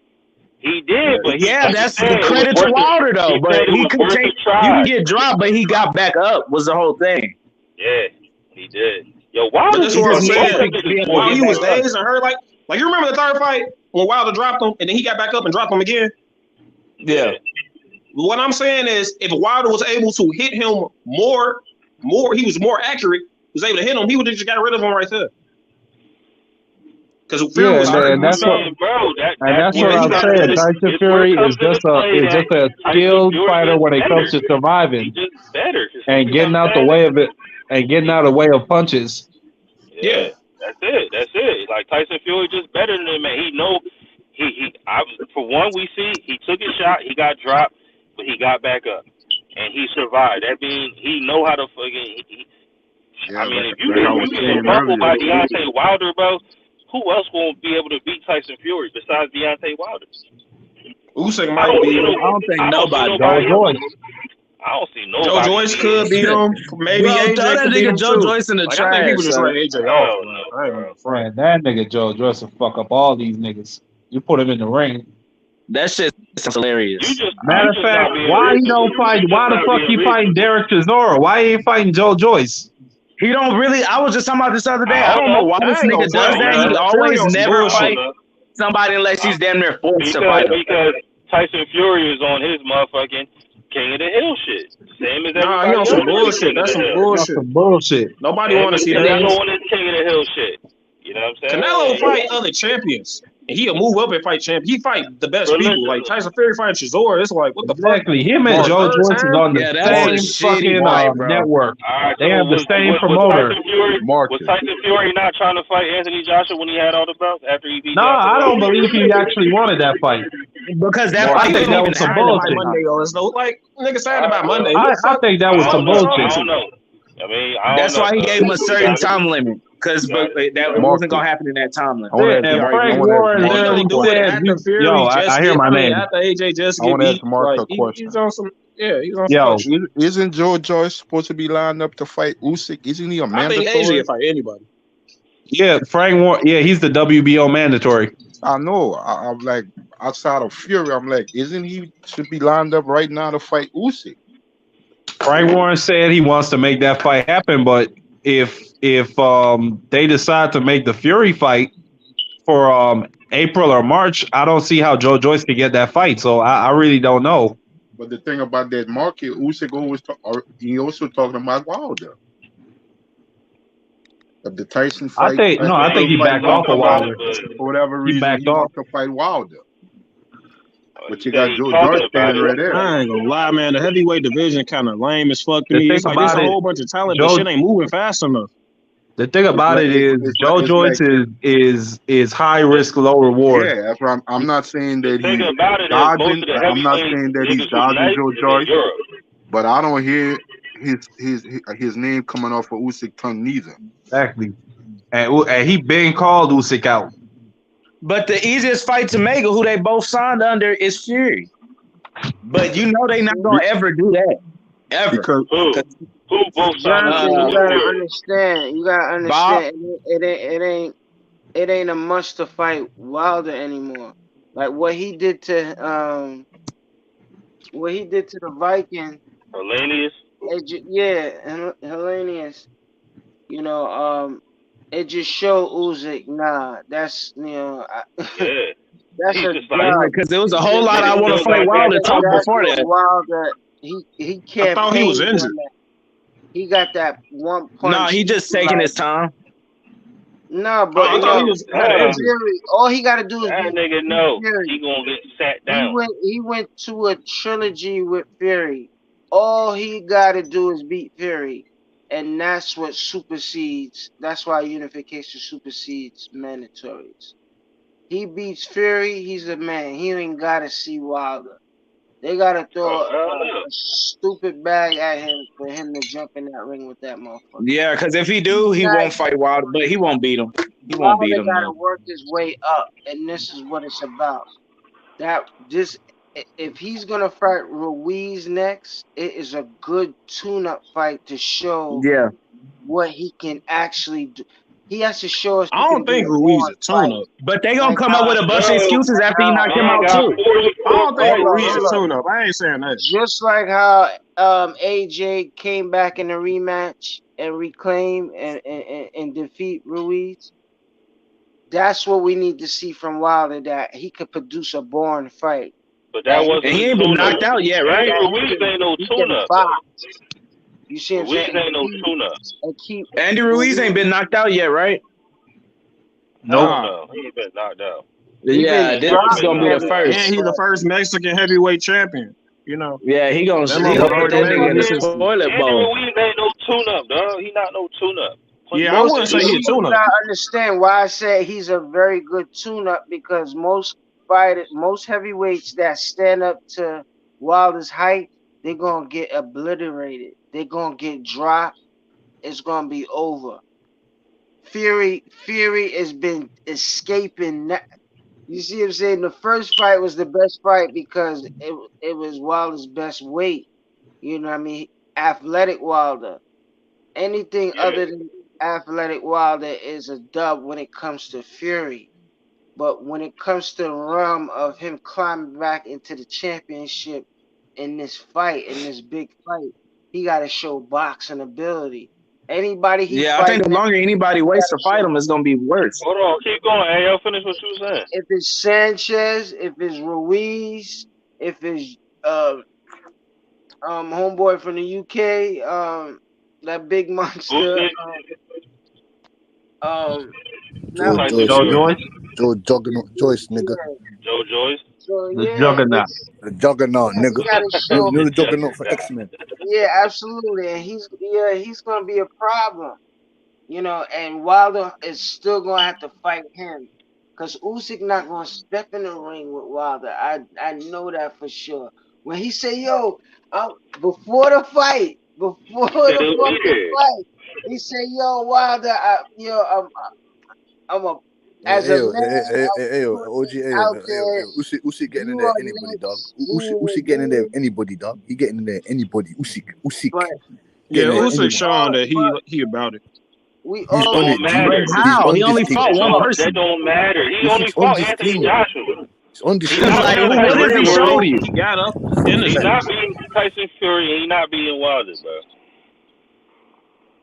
I don't know that. I don't know it either, but that's my opinion. Yeah, skills pay the bills. I don't believe he can beat Wilder. Skills pay the bills, baby. Ruiz can beat Wilder. I don't believe Usyk can beat baby. It's not so much for me that he can't beat him, because I can see them beating each other. Tyson Fury don't got skill. Skills pay the bills, baby. Yeah, Tyson Fury got skills. Usyk got outstanding skills. Also, Usyk got skills. Listen. Usyk is a masterclass boxer. Masterclass. He's a big version of Lomachenko. Joe's got robbed of a gold medal. Lord Jesus. Deontay Wilder's a master electrician. His number might be up too if he fight like Lomachenko. His number might be up soon. I think Usyk got better stamina and endurance than Loma. Usyk is just an all-around better fighter than Loma to me. Better brain. You got a better boxing brain. I mean, it's hard to compare because Loma like a lightweight, so he does like more shit. But you talk about like just punch output, I would say Wilder has a puncher's Usyk chance. is better. Wilder has a puncher's chance against Usyk. That's all he has. But I do give him. It is a 50-50 fight though, just because of this puncher's chance. His puncher chance ain't the same as everybody else's though. Yeah. His puncher chance ain't the same as everybody else. 100% that his puncher's chances are in a whole nother level, whole nother stratosphere to anyone else's puncher's chances. That nigga punching chance gonna put you motherfucking out your misery. Yeah, but that's why it's scary. I've never seen Wilder have a problem with short fighters. The only person that does why I give Usyk a chance against Fury is because Fury has a problem with shorter fighters that are faster and could just you can't just lean on that nigga. He just gonna move. I only think Fury have a problem with the Swedish dude. I don't know if he's Swedish. Yeah, he's shorter. Yeah, he was shorter. Not that, but he's like 6'5". But Ruiz like 6'2". Usyk like 6'3". But Ruiz ain't got no feet. This nigga is literally a stationary target. Like he can't. He has no footwork. No he gonna feet. get knocked the fuck out. Ruiz wants that what? Ruiz wants that what, boy? He wants that what? Ruiz finna get that payday and They go gonna ahead build and that call shit it a up. You day. know, you got the black and Mexican I don't fan know. base. That's gonna be a big fight if they make it. I don't know. If he catches Wilder on the top of his cranium, I don't know what's gonna happen to Wilder, boy. How the fuck he gonna get up there? I want to see Wilder pump that jab. Cut it out, bro. That nigga Ruiz gonna sit Wilder jab hard as shit. Tyson Fury That's said like his jab was what like. He pumped the jab for Wilder 3 got minutes. a mean ass jab, nigga. He pumped the jab.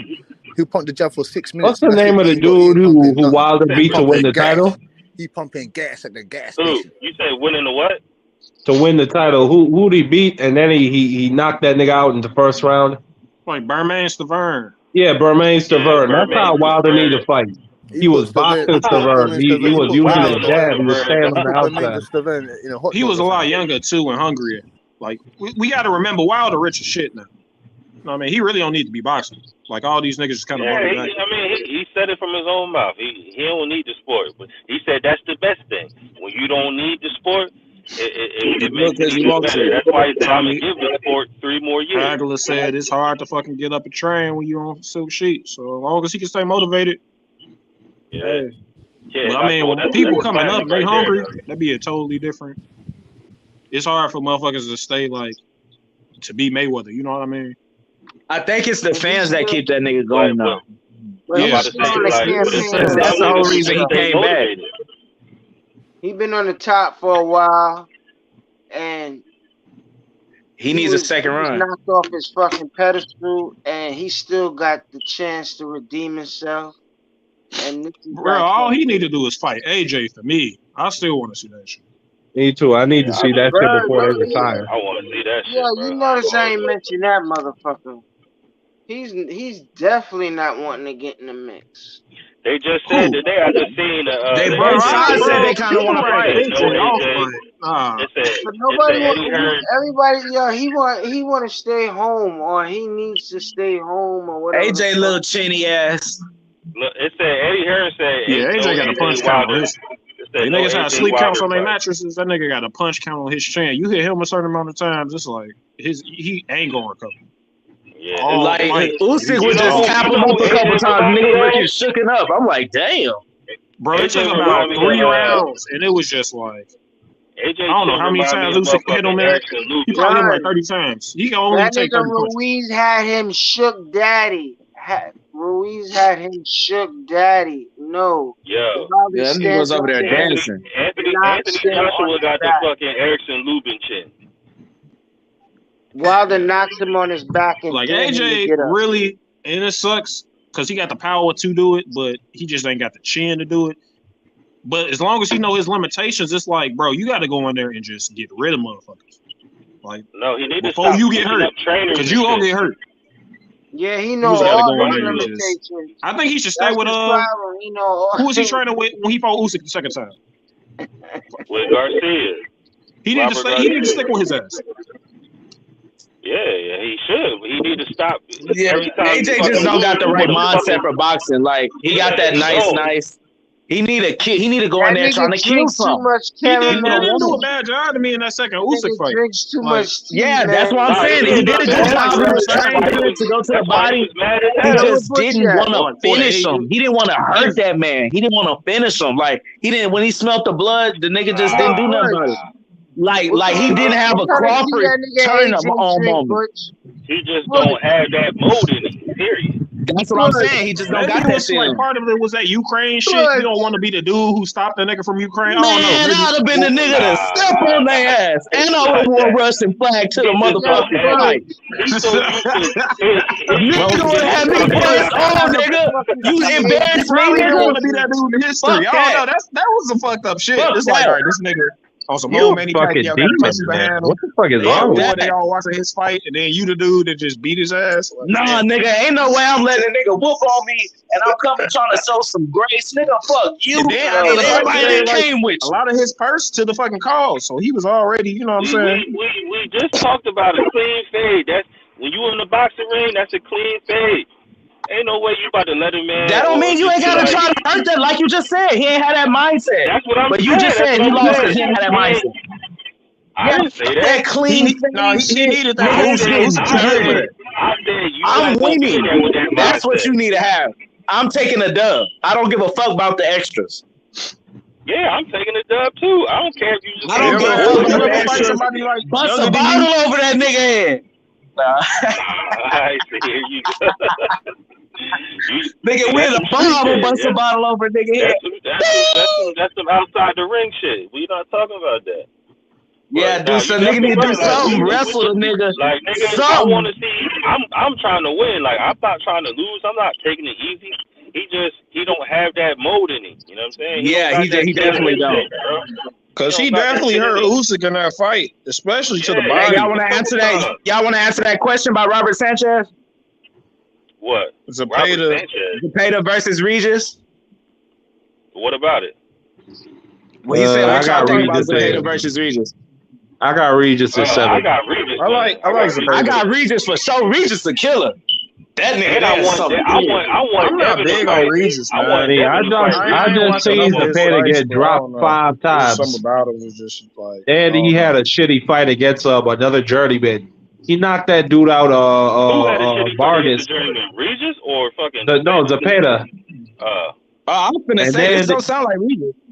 No, I'm talking about Zepeda, and he just got dropped 5 times in that war he had with Barancik.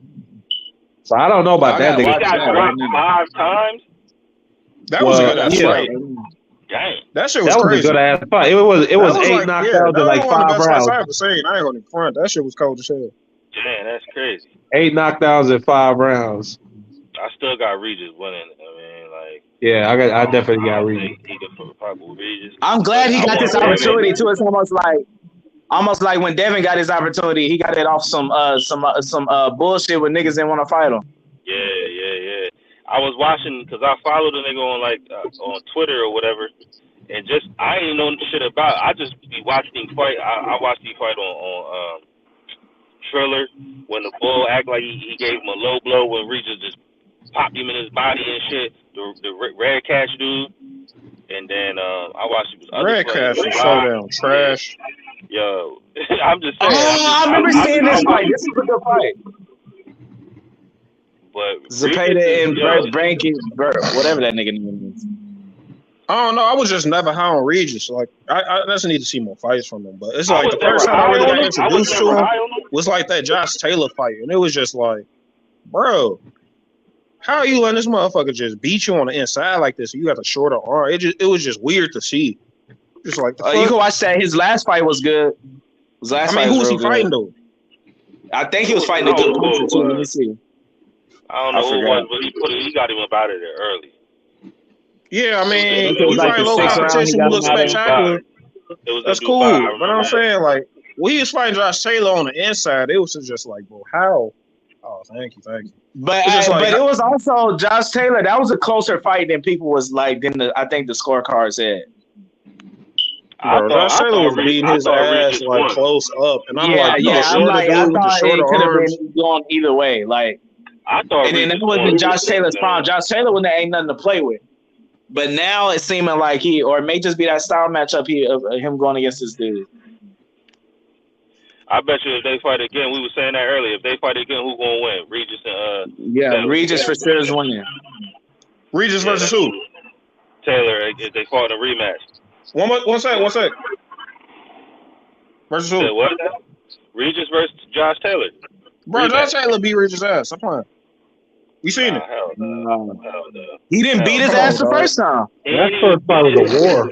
Bro, that shit came down to the inside, bro. Regis didn't have no inside. Did you see Josh Taylor high? And Regis a harder puncher too. It was just like, how, bro, the fight coming down to this should be your like playground right now. Like it's So in the. I mean, that dude was bigger than him. He was bigger than him, so he was physically stronger than him on the inside. Regis, this is what Regis said about the fight after the fight. It was like, I fucked up on my own in training camp because obviously we're going to call it excuses, but he was like, look, I never fought overseas before, and he was like, I wasn't really focused on training camp. I was focused more on promoting the fight. You know what You I'm never saying? fought overseas. Like, come on, bro. Not at that caliber. Overseas? Really? Bro, who's the newest fight overseas? Like people fight overseas. I mean, but that right there, It's different. That's some bullshit, anyways. Because Regis, so do we give people fight overseas like Mo credit? Yes. I mean, Regis was already living over there for several weeks before the fight. He did his entire training camp over there, so you can't really use the excuse that he wasn't comfortable. He had several weeks over there. This is what he said out of his blips, not me. Yeah, I'm just. I mean, fighters paraphrasing. Gotta have their own rationale for what they doing. You know what I mean? Like whatever get them going forward. Like Wilder said, he got fucking his waters. Yeah, he gotta look himself in the mirror and like motherfuckers gotta believe what they gotta believe to make it through. But one thing I will say about Wilder and whatchamacallit, I don't know what happened, but I do believe Fury did something. This nigga was cheating in some type of way. I still think he take PEDs though. Man, Fury fat as shit. Come on. What does that have to do with PEDs? I mean, do you ever ask how he's able to carry around 276 pounds like that when he's a fat motherfucker and he doesn't get tired? No problem. I mean, have you ever asked that shit? And you all of a sudden start knocking everybody out. All of a sudden you start knocking everybody out. Nah, when this has never been known for you to do. Nobody say that nigga glove was funky, bro. That nigga and his glove was, and then they didn't give a fuck. His gloves be like that in training camp. Yeah, the man. And it's because he's used to bare knuckle fighting. Them gypsies and shit over there always bare knuckle fighting. Fury just. I'll be watching that shit on YouTube all the time and Facebook. If you look at it, they be squabbling like a motherfucker. Yeah, and he's the king of that shit. He's the gypsy king. That's a real title. Yeah, his whole family do that shit. Yeah, they all bare knuckle fighters. That's why that dude who was sparring him came back into the back room and was like, "Yo, you see this bullshit? Ain't no fucking patent in the fucking glove."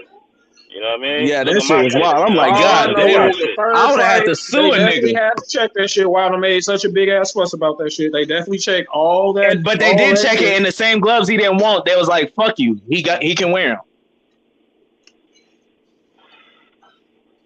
Man, look, man, you see that nigga. I just think Fury just cold. He's cold, nigga. I want to go as far as say I still think he's better. But why wouldn't you go that far as to say he takes PEDs when he's already been caught for it, though, brother? Talk about the farm meat shit. I mean, the motherfucker, right? I mean, he got caught for it. I mean, they tested him, right? And then he got caught, right? Yeah. So they tested but him. Nothing happened to him, though. Yeah, then he had to forfeit his fucking UK license. That's why he's fighting America. And now I thought that was more to do with his well, yeah. Nah, then that farmer came out and said that them niggas was threatening him. I was like, damn. The farmer dude came out in court and was like, yo, they told me to say this shit. You know what I'm saying? Yeah, they promised the farmer. He got mobbed. They promised the farmer money. About to get up out of here and let y'all cook. Be listening. Yeah, I bet. That nigga got they promised for real. Money and they never paid that nigga. And that shit was only 10 bands. That nigga. That shit was only 10 bands, and he fucking told on them niggas for that shit for $10,000. I mean, I don't give a fuck. I want my money. He said, "Nigga, Jesus Christ! Oh Jesus Christ! Why wouldn't you pay that nigga though?" Which would blow your head. You out here donating $10 million to fucking charity. You can't pay $10,000? Are you serious? He got that money from those Wilder fights, so he got it now. But before then, nah, that's just cokehead logic. They don't fucking think. Yeah, that probably like so. It was, like he said, it was before the Wilder. Wilder put that man back in business. At the end of the day, you know no doubt. There's no money coming in. Wilder put that man back in business. And Him and Frank Warren, because Eddie Hearn was kicking his ass. Andre, Eddie Hearn was destroying Frank Warren. Yeah, he was. You know they had nothing. Deontay Wilder, TBC gave that man a motherfucking extended arm and let him eat, and he been eating ever since. That trainer said, "Nigga, I don't even got them animals on my farm." Yeah, he did. He was like, he said, "Nigga, I don't even got that nigga got the talent, boy." That nigga was like, "Then look, I got the emails, I got everything." I'm like, God damn, y'all should just gave that nigga 10 bands, dog. Get that man this bread, y'all. And imagine just $10,000 could have stopped him from not getting told on. Like, this game is too fucking dirty. $10,000 fucking dollars, bro. But like you said, it was his coke habit before the fucking. He said it out his own mouth. He was drinking, doing coke, or whatever. And he tried to blame it on depression. I'm done. I don't know. That's what he blamed it on, but I don't know how another man live. I don't know how you live, or we don't know how each other live. So I don't know. We know he's doing a bunch of drugs. We do know that part. I know he got off that shit and came back to be the champion. You know, I don't know if he's off that shit currently. I can't say all that. I can't say that for sure. Yeah, at all. I know whatever he did, he a motherfucking functioning. You know what I'm saying? He a functioning addict. He a functioning cocaine. That's for sure. He's functioning alcoholic. Well, he's functioning and all that shit and still winning. So he's functioning. I don't know. That nigga is going around kicking taxi drivers, getting fat. That shit was wild. I'm like, nigga, how drunk are you? That nigga putting food. And it was the middle of the fucking day. It wasn't even like it was at night. It was the middle of the day. Right, the middle of the day. Like, damn, nigga, it's 2 p.m. You out here leaning and shit. Who gonna pick your big fat ass up when you fall? Exactly. Fucking fat ass cocaine. You ain't never been drunk at fucking 2 o'clock, nigga. Hell no, not like that. You can't. So you can't. You seeing this nigga getting drunk in the middle of the afternoon? You can't tell me he's not back on the drugs. You ain't never went on vacation? You ain't never went on vacation? Of course. No, but he was in his city. He was in London. All right, true. That's not a vacation. You go down the street and drink at your local club at 2 p.m. Exactly, nigga. You got some shit going on with you, boy. You got some real shit going on. I thought it was the shit. I thought it was in Vegas. You tried. You said you tried. That nigga kicked the fuck out the taxi. That nigga was like, hell no, nigga, you stink. Yeah. That nigga said, what? That nigga stank. Yo, that's that shit like Billy Joe Saunders when they did that shit with that fucking feet. Boy, hey, did you see Billy Joe Saunders? Y'all ever seen that shit where he did that shit with the Fiend? What? Where he was like, yo, I got some coke. You know what I'm saying? And then I saw that shit. He's a nasty ass nigga. Yo, that shit was fucked up, though. I'm like, yo, that's foul as hell, bro. No, but Billy Joe Saunders, he's just a foul dude. He called some dude, and here's what happened. He fucked some dude's wife and then sent the dude pictures just to fuck with him. Literally, he's just an evil ass nigga. Then he goes on planes saying Muslims are terrorists and shit while he's on the plane. He motherfucking prejudiced and shit for sure. Man, someone just wrong with him. And send him a picture just cause that nigga gonna smoke your bitch ass. Niggas do not play by their lady. For real. Nigga be coming out of Cowboy Day. That shit fly over there, I guess, but yeah, you already know. Like, if you was over here, you but dare do that shit. Hell no, right? Canelo handled that. Quick, nigga. Yeah, and they'll handle that shit.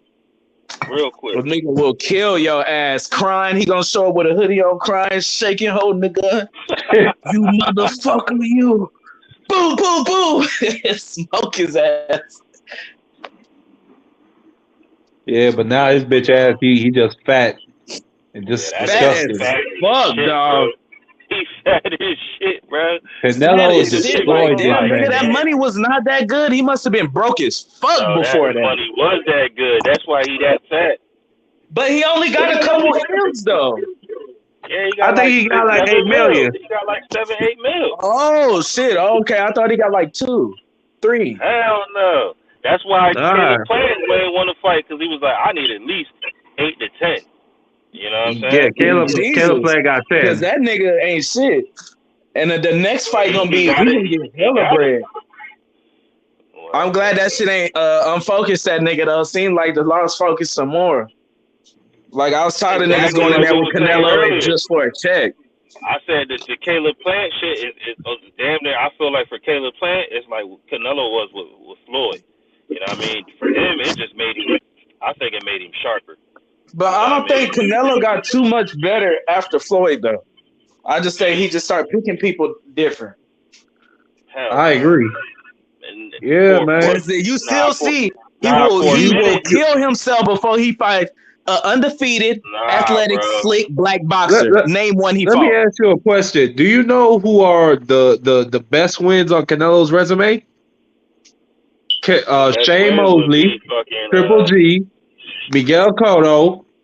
Well, actually, just the best names. All those names I mentioned: Miguel Cotto, Sergey Kovalev, Floyd Mayweather. And guess what all those dudes have in common? Well, we talking Canelo fought them when they were 37 or older. All the niggas was old as shit. I think he lost to the oldest one. Was it? How old was Floyd? Floyd was 37. Okay, yeah. Are you talking about wins or losses? Like you name everybody he beat. No, I'm just talking about names on his resume. Oh, okay. And even his biggest wins was against old dudes. So yeah, I don't think Canelo's resume is that impressive. He picked his fights. He didn't really get that much better after the Floyd fight. Yeah, in my opinion, he did. Because then he still because the same type of fighter almost, but he ain't had no pop was Laura, and a lot of people think he lost that fight. Yeah, a lot of people do, but he did. Like you see, he still didn't want to fight no type of fighter that fought close to Floyd Mayweather. He ran from Boo Boo like a motherfucker and Charlo. He didn't. He was saying he wanted undisputed this, undisputed that. You will never get the fight. Say shit about it.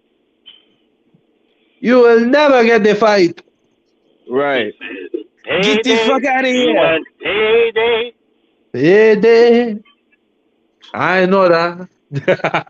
You know, I mean, I'm not disagreeing with none of that. But Canelo's still that dude. You know what I'm saying? Yeah, he's still the cash cow as far as that. But the best that was it, if Bivol dropped down right now, it's over with for him. If he fight anybody, if he got a bunch of niggas that we don't know if he's the best at 168 that want to fight him. It's not like they don't want to fight him. They want to fight him. Like Devin Haney, they don't want to fight that nigga. They don't want to fight David Morrell. Want to fight Canelo. Man, like I said earlier, dog, Canelo got shit or get off the pot, bro. You know what I'm saying? Like, stop holding shit up. Move out the way. Go fight Bivol if that's what you want to do, and stay up there. You know what I'm saying? Or you want to come back down here, and either way, you trapped. You want to fight Bivol, you want to fight Better Beef, or you want to fight Makabu down. You know what I mean? Like, the people gonna get that nigga a pass for his next fight. Watch. He about to fight. He gonna fight the dude. Boo Boo. A tomato can. He gonna fight the dude Andre was supposed to fight. Who's Zach Parker? Yeah, he gonna fight Zach Parker. No, he need to fight David Morrell or David Benavidez. We know who he need to fight. He ain't fighting him. He gonna fight Zach Parker. What? Yeah, he fight David Morrell. They get his ass put in a box. Mark my words. He gonna fight fucking Zach Parker for his first fight back after his hand injury, surgery. He not fighting none of them dudes, bro. Trust me. Yeah, Keith Grayson, that nigga had a long ass couch. Everybody was tweeting about that couch. Joe Rogan, everybody was like, "What the fuck is going on?" Shit was already over. You know what I'm saying? Everybody. This nigga just 2 Mississippi 3. Like damn, niggas started turning around having conversations with Deontay and shit. What up, my nigga? Yeah, that shit was crazy. What you said about Andre Ward though? He said knocked him out. You said you can ask Andre Ward because Andre said something when he was commentating. Yeah, for sure. We all seen it. We all got eyeballs for sure, bro. Like we all seen it. It's the common shit that people will see. You know what I'm saying? And just act like it didn't happen. You know? But they'll say it's an excuse. No, nigga, that's literally what happened. Literally, we all seen it and we all said something about it. It just don't matter because it's the dude. It's the dude. Like I said, Loma Chico of the heavyweight. They want to keep trying to push Tyson Fury too. Nah, but what happened with that count was Deontay Wilder did not go to the neutral corner. So what happens? The Yeah, rule is He's the supposed to referee. pick up the count. Hold on. What's the No, rule? no, no, no. Hold on. Here's what happened. Tyson Fury got dropped. Then Jack or whoever was the referee said go to the corner. Deontay Wilder did not, but the referee picked up the count anyway. He started counting. Then he looked back. He saw Deontay was not in the corner, so he stopped the count. Then he told Deontay go to the corner. Then he picked back up the count.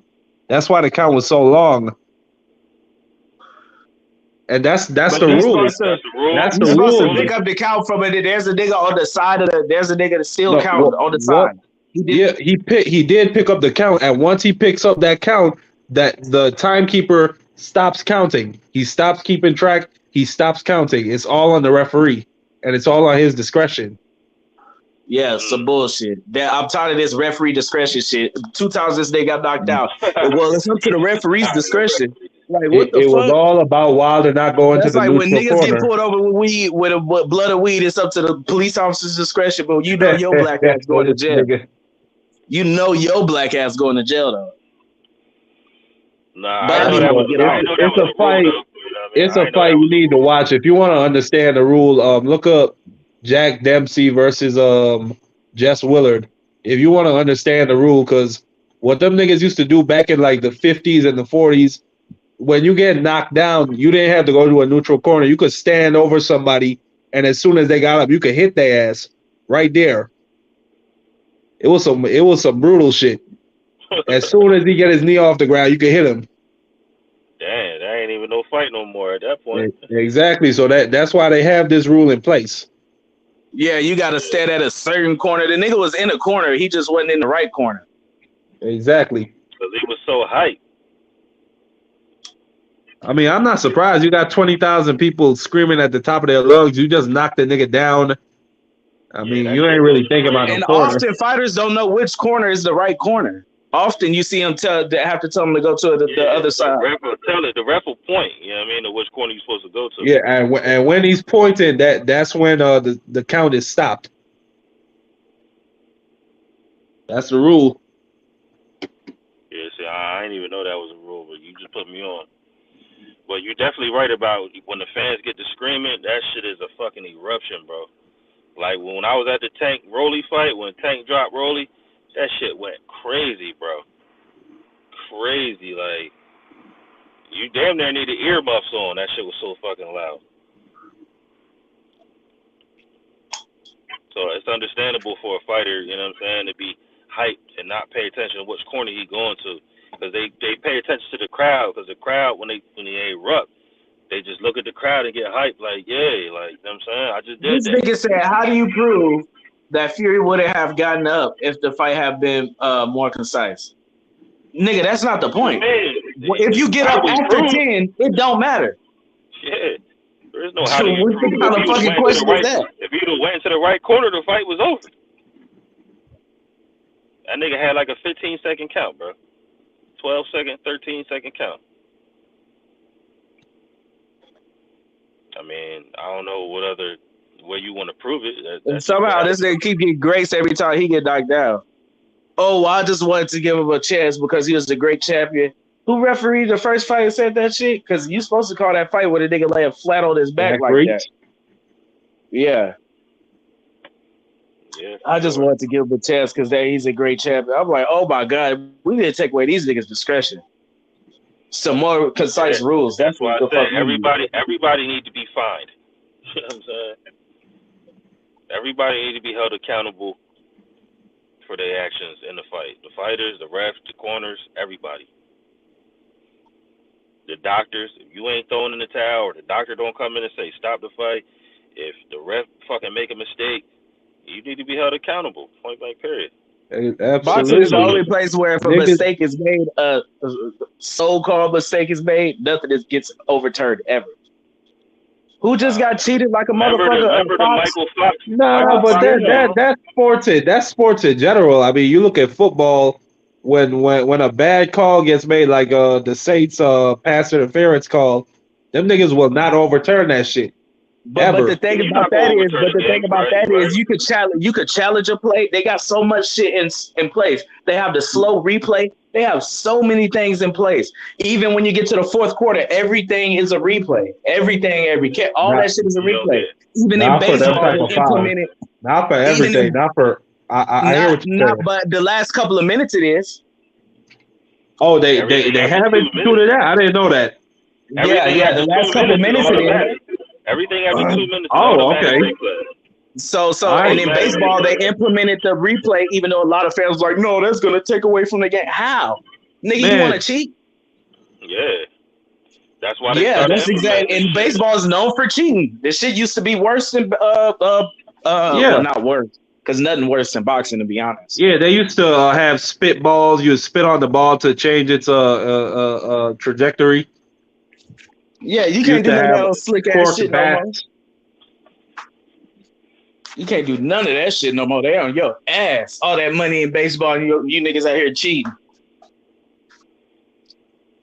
Yeah, I think instant replay is the best thing. Like, the fans was complaining about the shit holding up the game and holding up time and shit like that. But man, like I prefer for a call to be right than wrong. Yeah, exactly. Like, you need to be held accountable, dog. If you made a wrong call, then that shit should be fixed, and you should be held accountable. Point blank, period. My whole thing, like when we look at a situation like the David Morrell opponent, Idos, you look at that situation, you need to, replay the fight and look at the moments like, could we have stepped in right there? You need to make notes of that. You need to make notes of, do you think your performance was to the level that was necessary to protect a fighter? Exactly. And if not, you need to make those changes. That's what it is to hold yourself accountable.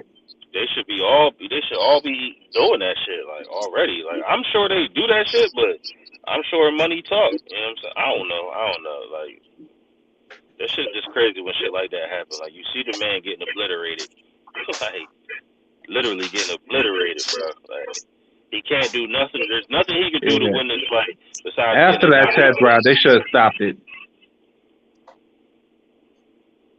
Yeah, they should have. But I mean, like my man said, this is what you signed up for, right? Yeah, you want to be a warrior? Yeah, but everybody still should be looking out. You know what I'm saying? I don't want to see motherfuckers go through this shit. I just want to see you get that good scrapping. That's it. Get that good fade. Cause I done seen fighters call their own fight. No mas. I don't want no more. Fuck that. Exactly. You could do that. I don't want my ass beat. Fighters could do that shit. But it's like, you seen that shit. All right, that's a nigga who's credible. He know. He like, man, I can't beat this man. I'm done for it. You know what I'm saying? Like, ain't no point. I done beat multiple niggas. But to be honest, as a fan, I don't like to see that shit. I just think that's some whole ass shit. But I get it though. You just tired of getting your ass beat. Don't nobody want to see it. That's not what we paid for, especially in a championship fight. You know what I mean? But shit, if the man, I'm not about to keep I don't judge. I mean, if it was a weak ass quit, then yeah. Like, if you're not even getting your ass whooped that hard, then yeah, I think you a bitch. But like, if your nose is broken and your face is bleeding from everywhere. Yeah, I don't blame you. That shit Roberto Duran did, that was some real pussy shit. Yeah. That was some real nobody pussy talks shit. about like, that. You just walk off. Like, come on, my nigga. But don't nobody talk about that shit. Right, everybody talk about, Roberto Duran would have whooped Floyd Mayweather. Nah, he'd have probably made that nigga quit. Nah, he'd have made that quit. Exactly. With his quitting ass. Yeah. I don't know, but I holler at y'all fellas. I'm saying y'all be easy. All right, man. Hey, but Chavo, Roberto Duran was still a great fighter, though, bro. Even though he quit that time. I can't put all that on him. I can't put all that on him. Just like I can't say you was a. Yeah, I can't. That's you. But I can't put all that on him. He is a legend, nigga. That's facts. Yeah, not in my book though. I mean, it's just facts. Over 100 wins, one of the greatest lightweights of all time, nigga. That quit. That's always on shit and stain on your ass. Always a turd I mean, he under quit. your pillow. Ain't nobody said he didn't quit, but he still was a great I fighter. don't know.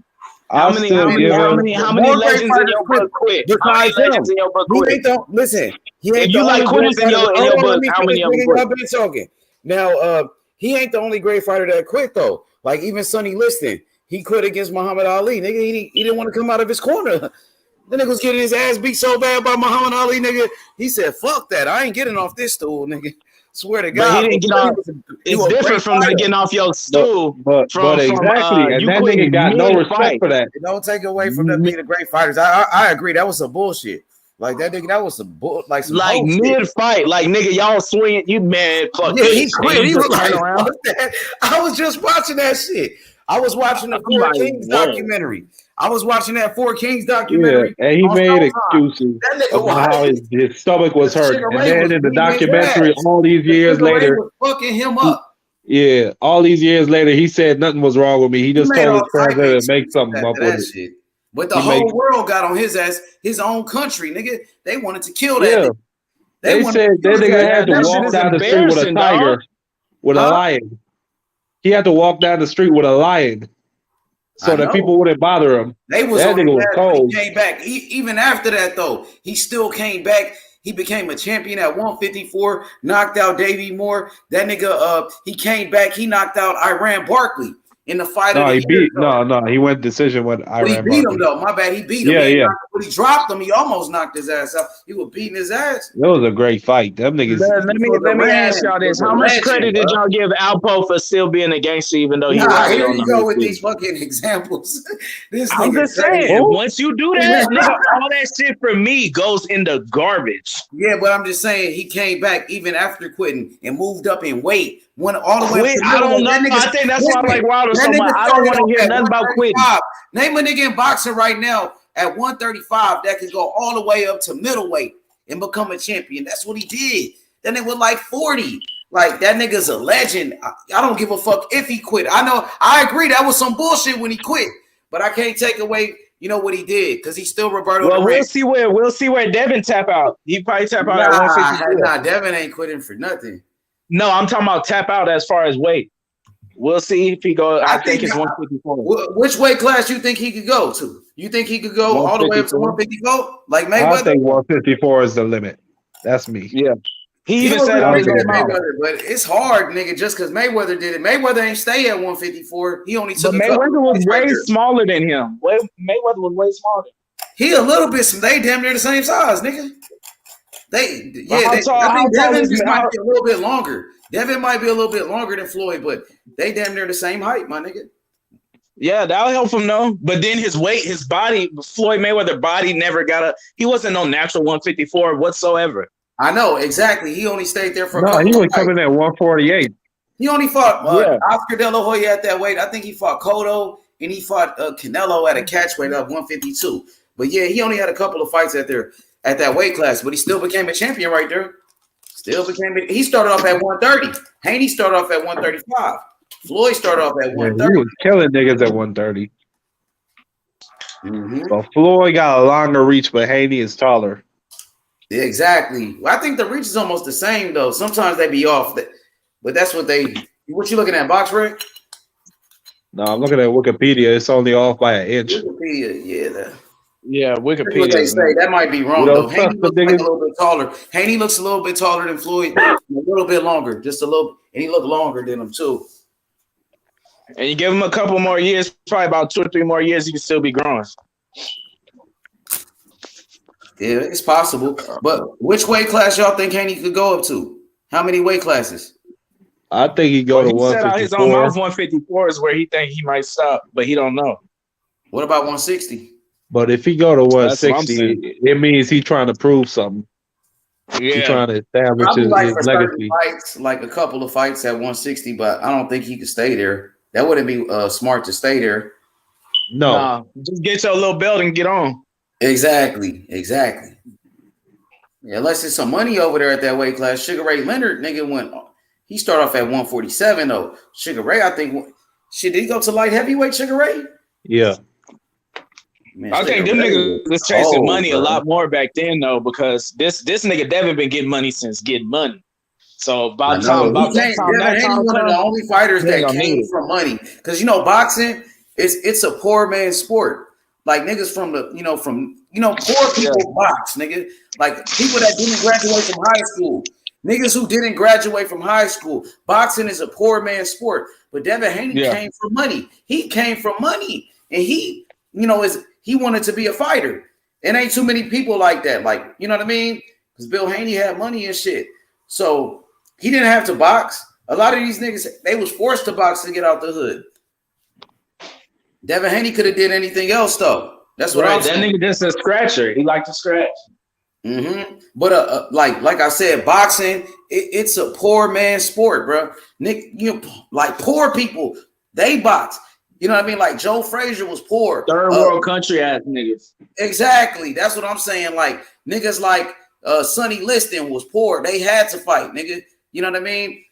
Hey, how y'all feel about that? About Mayweather, nigga? He was forced to fight. How y'all feel about that? That Mike Tyson shit on Hulu.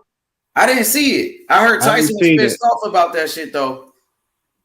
Yeah, I've seen the first couple episodes of it. It's actually pretty good. Until it gets to the I didn't watch like the last episode or last two episodes. They was just talking about the bitch with them rape allegations. Bro, Mike Tyson was that nigga will say what the fuck he mean. Now I'm just mad he dialed that shit down though. That nigga will say what the fuck he thinking and what he mean. Back then, like, man, I should have raped a bitch. Nah, hell nah. He stupid. He didn't even rape the girl. They lied on him, to be honest. They said his That's ass what up. I'm saying. Like, he was like, man, I should have raped her. They was making out in the limo. Man, he said, I did time for no reason and shit. You know what I mean? So I feel that's just some real niggas. That's some shit a nigga would say to his homies. He was just. I know he was frustrated when he said that, but he didn't do it, man. They said Mike Tyson. Y'all see the picture of that nigga biting that little boy's shirt at the. Nah. And the nigga cried. He like, somebody got that little white baby, and that nigga biting the shirt of the baby. That nigga was a savage, bro. That nigga's funny. Who? Mike Tyson? That nigga Mike, yes, he was. That nigga used to talk reckless with that little lip. I'll eat your kids. That nigga was a sad. That's what at that time. That nigga was going crazy though. But when Mike Tyson when he first got out of jail that time, man, he was doing good, bro. You know what I mean? He was doing okay. He ran in the Holyfield. You see my picture, nigga. You see my profile pic. Mike Tyson just couldn't control himself, bro. That was his fucking problem, man. And you remember when Mike Tyson was with Customato when he was young? He was doing good, bro. He was like, he wasn't getting in trouble at first, bro. He just it shows that whole relationship too. You should watch that shit, fool. It showed their whole relationship with Customato. I was like, damn, that nigga really loved Customato. Cus would do things that would say things to Mike Tyson that nobody else could. They got Mike Tyson out of jail, bro. He was locked up as a teenager. He was in juvenile hall. So Customato, he got him out of jail and adopted him. So Mike Tyson came from nothing. Of course, he was a poor kid out of Brooklyn. His mom was, in the streets and all of that. He didn't have no daddy. Mike Tyson was in and out of jail. He used to rob niggas. You know what I mean? He used to do all type of crazy shit. Imagine Mike Tyson robbing you. Yeah, I'm giving it up. No, it's a rapper. You seen it on Vlad TV? What's that nigga name? You God. I forgot. Wu-Tang Clan. His name was You God. Yeah. He said he stole his Mike mama Tyson earrings. robbed his mama. Smash her earrings up. And Mike Tyson said, if I did that, tell the man I'll pay him. I actually shot a video with he said he didn't hit him back up at all. I was in the music video asked him for that money. Hey, Chavo, I was in a music video with You God back in the day. Like back when I was in high school. And that's how I knew who he was. He was with Wu-Tang. I remember one day we was at the club, and after the club was like, let's go shoot this music video. And it was You God. That nigga named You God, my nigga. Did you ever see that? Did you see that shit on Hulu? That Wu-Tang shit? Nah, it's on Showtime. Nigga, that's what you need to watch. It's in a documentary. It's a documentary. No, series? nigga, it's like a what do they call it? It's based on their life, but it's not a documentary. Hey, I got Showtime. Showtime, they got a whole series on them, a whole documentary series. You seen it? Nah, I ain't seen that. I need to see that. Hell it's yeah. It's a show. It's a Wu-Tang show. Series. It's like an 8-part series. That shit is so hard. And they got that nigga, what's his name playing? Dave East, son. Yeah, they got Davies in that hole, bro. That shit is hard, nigga. Especially when the scenes come on about their songs and how they rocking the motherfucking show. That shit hard, nigga. Make me feel like I'm in Wu-Tang. Wu-Tang. That shit hard as fuck, bro. Hey Tyrell, what's up with it, nigga? Happy birthday to Tank Davis. You know, today Tank Davis' birthday today, y'all. How old is he now, Tank? 28? Yeah, he's 28. He just turned 28 today, man. He getting old. Little old nigga. He ain't old. 28 is still young, nigga. Still young. Hell yeah, he not even 30, nigga. 30, that's when they get it popping. Right, the dirty 30. Hey, so what's up with Tank next fight, man? What going on with him, nigga? Who he gonna fight? He just said January, but we don't know who he's fighting yet. Happened to Ryan didn't they mandate the Ryan Garcia fight? Yep, I heard about that, the WBA, but shit, is they really gonna fight or is they just talking, bro? Because I heard Ryan they Garcia, both really want to fight, and I think that I don't Ryan know if Garcia Ryan really want to fight though. Ryan, the only reason I think Ryan does because he thinks he can possibly beat him. And I think Oscar ain't too. He don't give a fuck. Like he'll let him go because Oscar be protecting all his fighters, nigga. Yeah, but he got a bigger cash cow now for sure. He see that. He trying to protect that cash cow. That's what I'm saying. Because you know if he put him in there with Gervonta Tank Davis gonna knock that nigga out. Victor Ortiz. Is that his name? The nigga that's in line to fight Terence Crawford. Who you talking about? The nigga that's in line to fight Terence Crawford, the Mexican nigga that knocked everybody out. Oh, Virgil Ortiz? Virgil Ortiz. I said Victor Ortiz. Yeah. That nigga, that's his real cash cow. No, so I think he'll get Virgil. Ryan getting his money everywhere else. Ryan getting his money everywhere else. Like Ryan is though, nigga. Ryan like that nigga. Virgil pack out seats. Not like Ryan. Ryan only pack out seats for the low. Way more followers than that nigga. Ryan got way more fans. But followers don't give you the. That's not the boxing money. Nigga. That shit means something. Nigga, it's 2023. Like. You know that means something to Ryan Garcia's pocket. He had 11,000 people at the Staples Center. Niggas look but that was his tickets was like $10. Yeah, like $10 and shit. That's what I'm saying. Virgil Ortiz, that nigga charging real prices for his tickets and selling the fuck out. But Ryan Garcia. But Virgil Ortiz's last fight was almost empty. Who? Virgil Ortiz. Exactly. That's what I'm telling him. Ryan Garcia is a way bigger name than that nigga. Ryan Garcia is worth more money, but Virgil might be the better fighter. I think Virgil. If you match Virgil correctly, I think he could sell tickets in Texas. Definitely. I think Virgil is a better fighter. That's what he sell. That's what he sell out every time he in Texas. I think they should focus on Virgil, but you see, Virgil. Yeah, sell out his last fight. His last fight, he fought against a nigga named McKinson with 2 knockouts. Like he fight him. You know what I mean? It's hard to get excited about. Oscar really protecting them young niggas, like the way he protect Munguia. The way he protected Ryan Garcia and the way he protected Virgil Ortiz. Yeah, it's just on their career. Ends up fucking up their career. But I mean, at the long run, you know, they trying to save that cash cow though. Try to say that they don't want him to lose. But you end up cashing out on the cash cow. But goddamn, when is he ever gonna cash out on Munguia? Like this nigga gonna be fucking 60 years old. Man, I'm done with Munguia. Munguia's fighting next. I'm done with Munguia. Fighting a fucking bum next, nigga. Somebody you never heard of, nigga. They might have got him out of WWE, nigga. This nigga, he fighting. I swear to God. If he want to fight somebody, he needs to leave them niggas. They have nothing for him. Some of these absolutely nothing. That shit, some of these guys want that protection, so they won't lose. I think he like it. He is the number one, and he was the number one contender in 2 different mandatories for Andrade and Charlo. He could have fought either one. Why would they put him in there with those guys and he could lose? That's my whole point. They're not confident in him. They are not confident in him. Facts. You seen it. They put Zerto in there. They finally let him fight somebody, and he got his ass beat. When he fought somebody, he got fucked up, bro. Bad.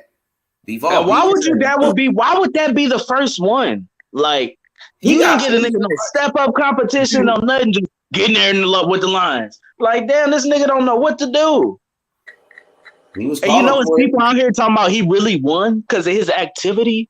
I'm like, yo. This has came so far. That's like bullshit.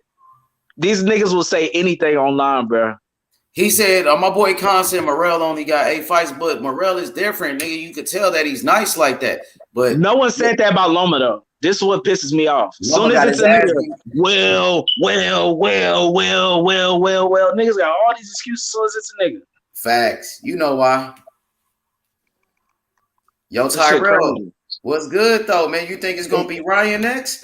The Tank or what? Hey, Talk that shit. Hey, yo, H. I hope so, yo, but yo, I ain't gonna lie, I ain't been on here in a minute, yo. That nigga Loma look like fucking trash, yo. I know, facts. I ain't been on in a minute, so I gotta backtrack, yo. That nigga Loma look fucking like garbage. bro. I'm sorry, yo. I know. I don't want to hear shit about Loma, bro.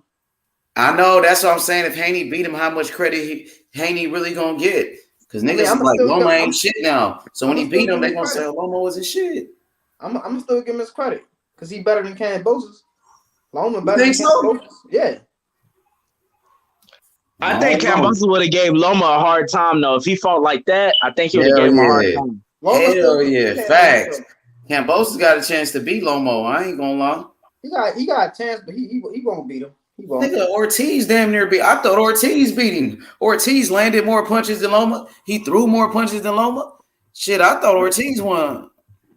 Either one or I wouldn't have been mad at a draw at all. But just I guess they need that money. We know how boxing is. They need that money. Just go ahead and give them that dub so they can get that Devin Haney fight. That's what I hate about boxing, Chavo, because Sugar Ray Leonard, that nigga lost to Thomas Hearns in that second fight they rematch, but they gave him a draw. And even fucking Chavez, he got beat by Pernell Whitaker, but they gave him a draw. God, I hate that every time I see that fight. Yeah, that was in your city, nigga. That was in San Antonio. That happened. Where you from? Burn that bitch down. But you know, it's hella Mexicans out here. I'm outnumbered, cuz on me. I'm outnumbered. Outnumbered. Rob the shit out of that black man, bro. Right. I'm like, bruh, that shit pissed me off. I just recently watched that fight, not too like last month. Yo, what up, V? What's poppin', V? What's going on, H? What's going on to all the panel members? What up? What's happening? Hey, I'm hearing they saying if the Tank and Ryan shit don't go through in January, Tank gonna fight the winner of Frank Martin and Michelle Rivera. Oh, I like that fight. But he talking about fighting in January. Them niggas fight in December, so it ain't no way. I don't think they can fight in January. No, I'm saying they saying if the Tank and Ryan fight don't happen in January, they're gonna try to set Tank up to fight the winner of Frank and them in December. What about a Pitbull rematch? That's what I like. I mean, that sounds I good. want to see that shit. I need that one. They said a lot of people thought Tank lost that fight. I think people only that really think that just don't like that nigga. Yeah, that's all. They just don't, or as Mexican fans, like, bro, that nigga did not. There ain't no way you could tell me he won that shit. And then you could tell that nigga Pitbull banking on that because he fight. Look who he's fighting. Nobody's back to back to back to back to back to back. Trash can ass niggas. So he could just try to hopefully get that fight. That's why he didn't say nothing about fighting Devin. He don't want none of that smoke. He want all he could think about is Tank Daddy, Tank Daddy, Tank Daddy. Daddy Tank, come drop that check off in the bank. That's what he want. Pitbull was supposed to fight Ron Garcia. That was right. Supposed to be a big fight. What happened to that? Didn't want none of that. And I heard they actually sent something through, but he said he had some handlers that had mishandled that or something wrong. No, Pitbull tough. I fuck with Pitbull. He tough as shit. Oh man, what's fucking man. Fuck it is, Vamp. Man, Vamp on here, man.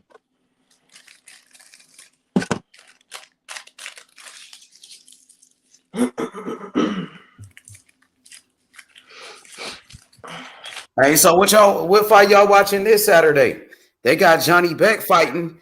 You know, Johnny Beck fight. That's the dude. He just got a belt and shit. He ain't really fighting nobody. He fighting Johnny Beck or Johnny Beck? Yeah, I think that's how you say his name. Johnny Beck or some shit. Johnny Beck. The nigga that was talking about gonna fight Triple G. I got Denzel Bentley. Man, Bentley ain't shit. I got Bentley. I like Bentley. Bentley above. No, he not.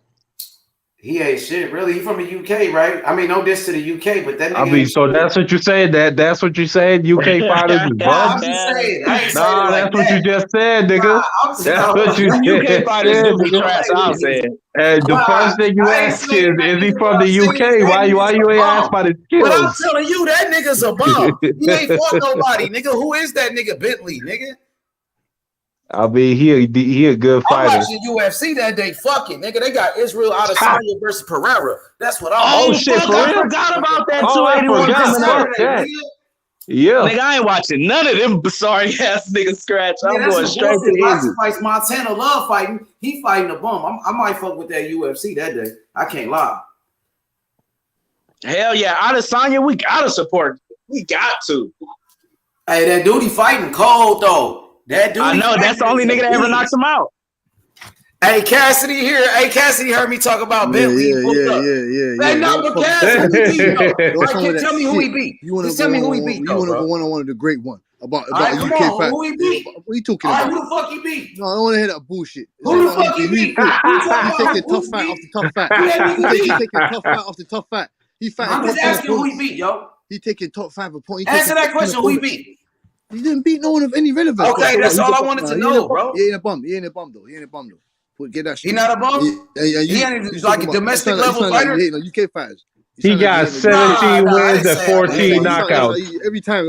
17 wins, 14 knockouts. He a puncher. I said him. I'm talking about him. I'm not talking about UK. I'm talking about him. No, I'm not talking about the country. I'm talking about just him. No, I don't know who he beat. Why don't you give him credit? Why don't you give him credit for taking? But tell me who he beat, bro. Tell me what makes him good. What makes him good? For the tough fights? What has he done to say like, yo, he's the truth? What did he do? Taking the tough fights. Janet Beck, Felix Cass. What are you talking about? I mean, what is Janabek done? Who the fuck is Janabek fought? Who is Janabek fought? Who is Janabek fought? You be saying Boots ain't fought nobody. This is that Bentley of scrub, nigga. What are you talking about? You said Bentley ain't no scrub. You said everybody Boots beat is a bum. So what is this nigga then? I never said everybody's that Boots has face is a bum. Hey, answer this for me, Cassidy. Hey, Cassidy, what's his record? Tell me what's his record is. Tell me what his record is. No, wait. 17 and 1. Who beat him? Let me get this Felix straight. Cash, a decent fighter. Let me straighten this out. Let me straighten this out. Felix Cash? He got beat by Felix ass. Felix ass. Felix Cash undefeated. Man, don't disrespect that. They can say his name correctly. Felix Cash. He's domestic level, bro. Felix Cash. Yeah, it's the truth, bro. Nah, ain't the truth. I'm watching UFC, bro. Because Johnny Beck gonna knock that bum out. That's your shitty truth. Yeah, he is. But don't say he's shit fight though. He ain't a shit fight. He's taking tough fights. I don't see none of your boys care if he's taking top fights. I don't care. That's good that he's taking top fights. Listen. It's good that he's taking top fights. I respect that. But I'm just saying, as for him, like, it's gonna be an easy fight for Johnny Beck. That's what I'm trying to say. That's all I'm saying. He's not on that level. He's not world level, Cass. That's what I'm saying, G. That's what I'm saying. That you get me. That the same with those guys at Boots fight. None of them guys are bum. Lipinets is not a bum. Delorme is not a bum. You get me? They're just not on the same level. Why you be like, oh, but we gonna fight somebody and shit? Why you be saying that about him? Because he's obviously nigga. Got him. Go smoke. You want to go one-on-one with the great one? You gonna get what you looking for, nigga. You gonna get what you looking for. If you want to go one-on-one with the great one, nigga. Yeah. What you say, sucker? I'm saying Bentley, you sucker. Bentley food out here. He gonna get knocked out. Bentley gonna pull up in the Bentley, nigga. He gonna pull up in the Bentley, nigga. Fight. Pull up in the Bentley by ringside, nigga. He gonna walk in that ring. He gonna knock Janabek the fuck out. Credit all the time. Fighters like Lennox Lewis, nigga. Joe Calzaghe and motherfucking Anthony Joshua. But why you not giving Denzel Bentley his credit? Yeah, nigga. Why you not giving Denzel Bentley his credit, nigga? Nah, nigga. You said what? Cause he a scrub. He ain't no scrub, nigga. He a good fighter, man. Don't call that nigga no bum. Fuck him out of here. Catch the dog. So you think he gonna win? Put some money on him. Let's bet then, young nigga. Bet me then, nigga. I ain't betting shit, nigga. Fuck you. If he's that good, put money on him. Bentley If gonna he's knock really that that nigga good, out. put some money on him, I'm man. gonna talk my Put some shit. money on him, I'm man, not nigga. betting, Let's nigga. bet, nigga. Let's bet. Who he fighting? Who he fighting? I ain't bet. Who you got? You know what I got? Yeah, I got bet. tickets, nigga. I got Johnny, nigga. I got Johnny, nigga. Yeah, I got Felix. Wait, so what time is that fight coming on? If the UFC is on ESPN How Plus much you 2? gonna put on it? Let's bet then. Let's lock What time? in. I got Felix Cash. You got Felix Cash ain't fighting young nigga. We talking about Denzel Bentley. Nah. I ain't with that shit. All right, so you ducking the bet. You So smoking on that Memphis Zaza. You said you want to go one-on-one with the great one. You smoking on that Tennessee Zaza. You just ducked my bet. What you talking about? Nah. Duck ass nigga. Morrell, motherfucker. Yeah, hell yeah. Morrell. They say a player for his opponent, bro. Okay, Damn, man. Idiots. That's fucked up, bro. That was still in the coma? Yeah.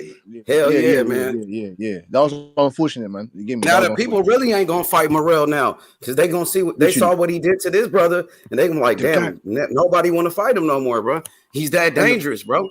He's so fucking dangerous. Undefeated. The fact that he was undefeated, I and no want to see one's put the beat on fight at 135. No one's put the beat on the guy. That's Shakur, the truth, bro. I want to see Shakur who Stevenson. fight at 135. That nigga got skills.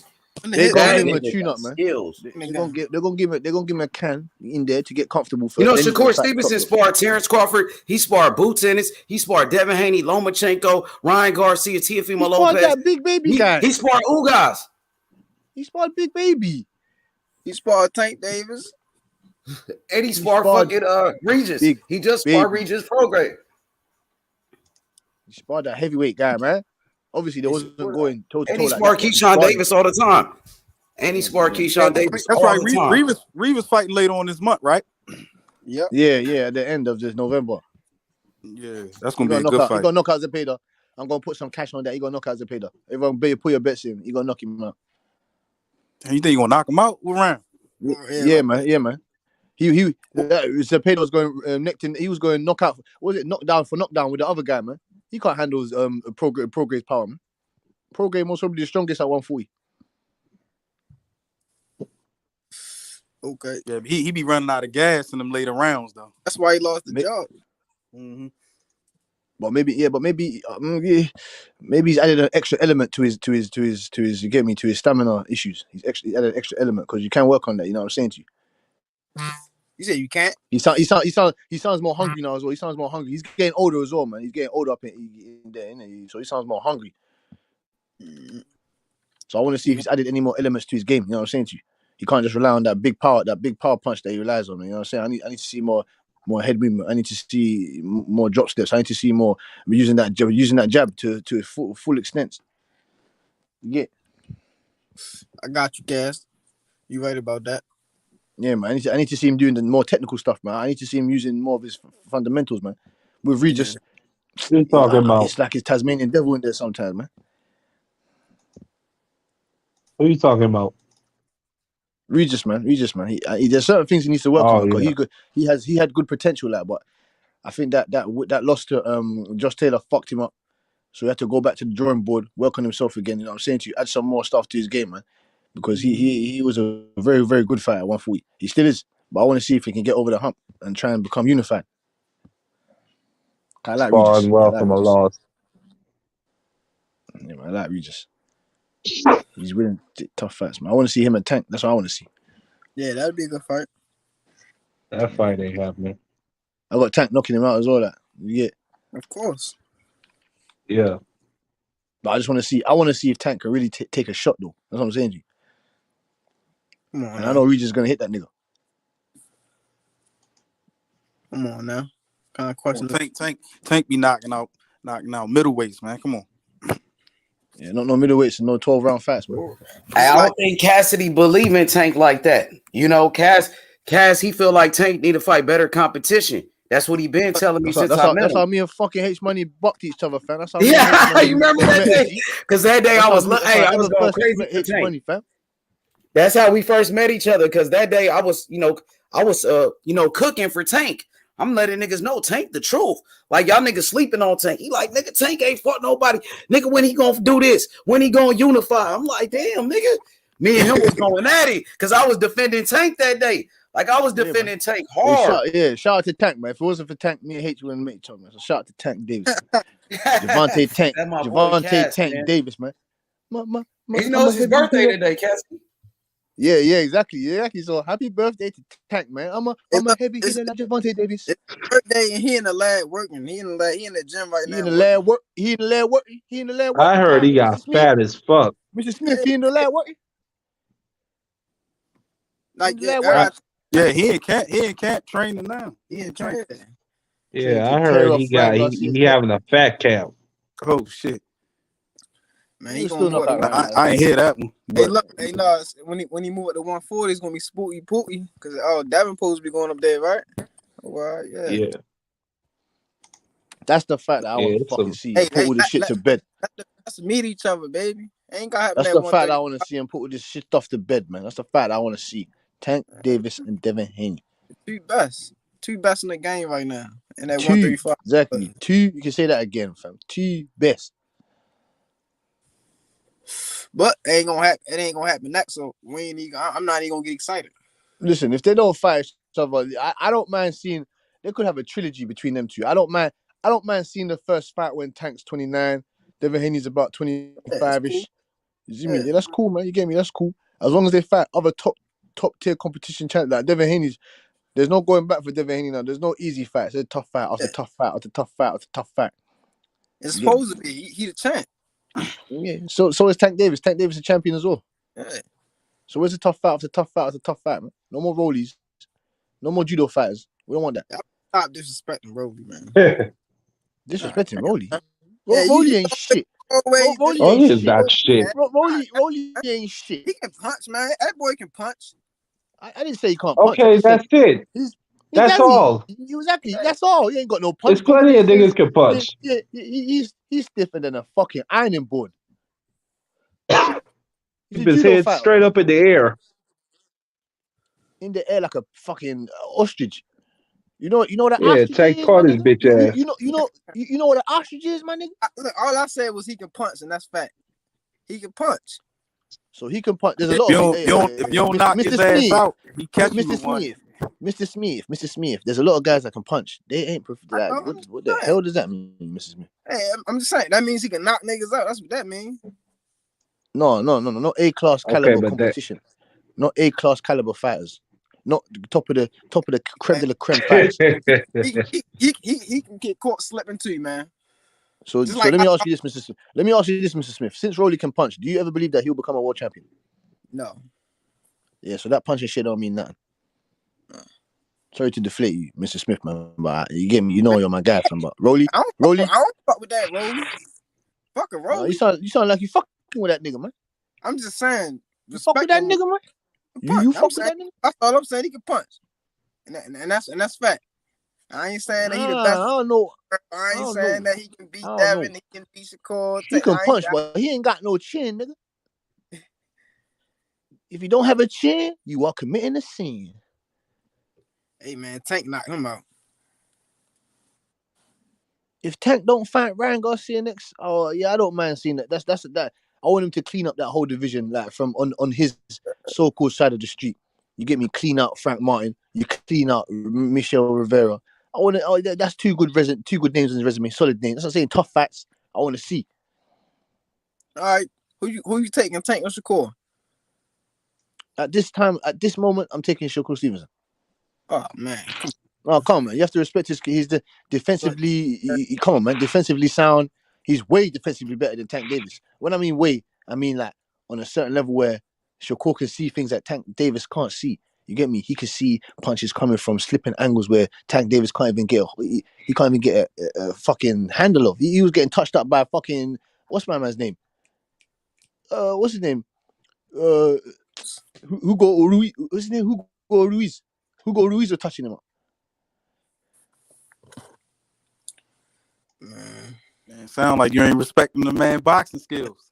I do. I just want him to do it. I want to see his real because I don't think we've seen. I don't respect his boxing skills. I feel safe saying that. I don't respect that shit. You don't respect Tank boxing skills? His boxing IQ? No, he goes. I watched him get outclassed by No. Javier Morrell. No, he got skills. The way he sets up traps and that, you get me. The way he sets up his left hand, you get me. The right hand, he got power. He don't set shit up. He does. What you talking about? He set up Rolly, man. Talking about. Oh, Tank, yeah. Oh, Tank, yeah. I thought we was talking about Rolly. No. Rolly don't even know what a trap is. Rolly don't even know what a trap is. Even if you're talking about mouse trap or something.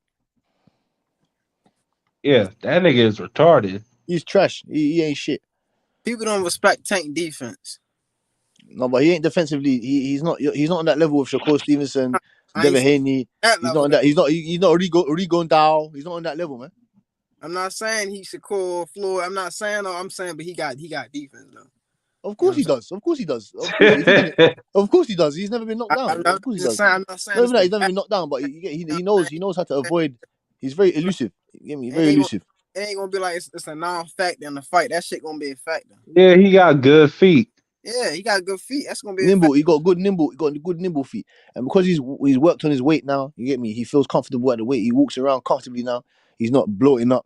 He's not deflating himself too tough. You get me. And what Tank showed me in the Rolly fight is, if he has to, he could fight a boring fight. He could fight a fight, and even in the Pitbull Cruz fight, he showed me he has the ability to just pot shot and just fight a boring fight if he has to, until he sees an opportunity. Yeah, well, you see this, Mark. That's what you're saying. Box. No, Mark. That's what you're saying. But I don't know if that's actually the case when he gets in there with the best of the best. That's what I'm trying to explain to you. He might. You don't think Pitbull Cruz is one of the best of the best? No. What the fuck? No. He I think so. I think Pitbull Cruz is a monster. He ain't got no belt. He ain't got no victory against a top 5 opponent. Come on, man. I think Ryan Garcia is one of the best, right? No, I think he's one of the most talented. But he ain't nowhere near none of the best. Cambosis, I'm putting him above Ryan Garcia by far. What? Cambosis? Come on, you see the way he looked. What do you mean? What are you talking about? Cambosis has took tough fight after tough. Cambosis is fighting Devin Haney and fucking Teofimo Lopez. What has Ryan Garcia done in comparison to Cambosis? What's he doing? Cambosis beat Tio. Cambosis beat Tio. Listen, he's doing showcase fights. This is the circus. He's fighting Fortuna. Fortuna ain't shit. Fought Fortuna at 140. And Tago, they fucking went to Ghana and picked that guy out of the fucking. Went to distance with Tago. Man. They picked Tago out of the IBO fields or something. You get me? Tago's alright, but he had no chance of fucking beating Ryan Garcia, man. Come on, man. Shit. Ryan Garcia ain't done shit. His best win's Luke Campbell. That's it. Fuck all. Cambosis, he fought Theo. Then he fought Devin Haney. And the second fight, he fought a better fight. Name me 6. No, fuck that. Name me 5 wins of Ryan Garcia. 5. Not including Luke Campbell. Let's go. Fortuna. I'm just saying. Fuck Fortuna. Wait, you forget Fortuna. You can't do that. The fuck? No, but you can't say I can't name names. What you mean? Apart from those 3 guys, who else has he fought? I'll give you Fonseca. Who else? Let's go. Fonseca, Romelo, Dinero. You know who that is, Mr. Smith? Yeah. You know who that is? Mr. Dinero? You know who that is, Mr. Smith? Yeah, I heard of him. Man, I don't know. I don't know who the fuck else he fought. Lucky, man. We only know Ryan Garcia because of 4 fights. 4 or 5 fights. Well, I've been looking at him longer than that, but I was really interested in him. I was kind of interested in when he fought Fonseca. No, maybe Duno. When he knocked out Duno, man. When he knocked out Duno, that's when I really started taking interest in him. Supposed to fight Pitbull. Oh, he ducked out of that fight, man. He ducked out. They didn't want that smoke. You think Oscar De La Coca is gonna put that guy in there with Isaac Cruz? But people saying he lost that, so why not? No, not Tank. I'm talking about Ryan Garcia. You think Ryan Garcia gonna go fucking Oscar De La Coca is gonna put him in there against Isaac Cruz? Oh, no. Oh, well, I feel like I don't know. That was a mandatory at once though. I never seen a mandatory. No, but they wanted that fight. Pitbull Cruz's team, they didn't want the fight. Who? Pitbull Cruz's team didn't want the fight. Ryan Garcia wanted the fight. I heard Pitbull Cruz team wanted to fight. Yeah, Nah, that's they some did not bullshit. want the That's fight. some bullshit. They wanted that fight, dog. I'm telling you, They did not want that fight. they wanted that fight, boy. You think this? They'll I battle heard fucking Ryan season. wanted that. We'll battle for you. We'll bite the fuck off you. We'll bite the fuck And out of you. I heard the exact opposite. From where? Where'd you get that sauce from, Mark? I don't remember, but that's what I was Oh, hearing at the time. you don't remember, nigga? I don't remember, Yeah, but you that's don't what I remember, nigga? heard. Yeah. Like, what the fuck, nigga? Okay, I'll Yeah, look for this shit. I ain't hear that one. You heard that in your sleep, nigga. Them I ain't motherfucking really niggas. get too much when I go to this side though. Nobody did.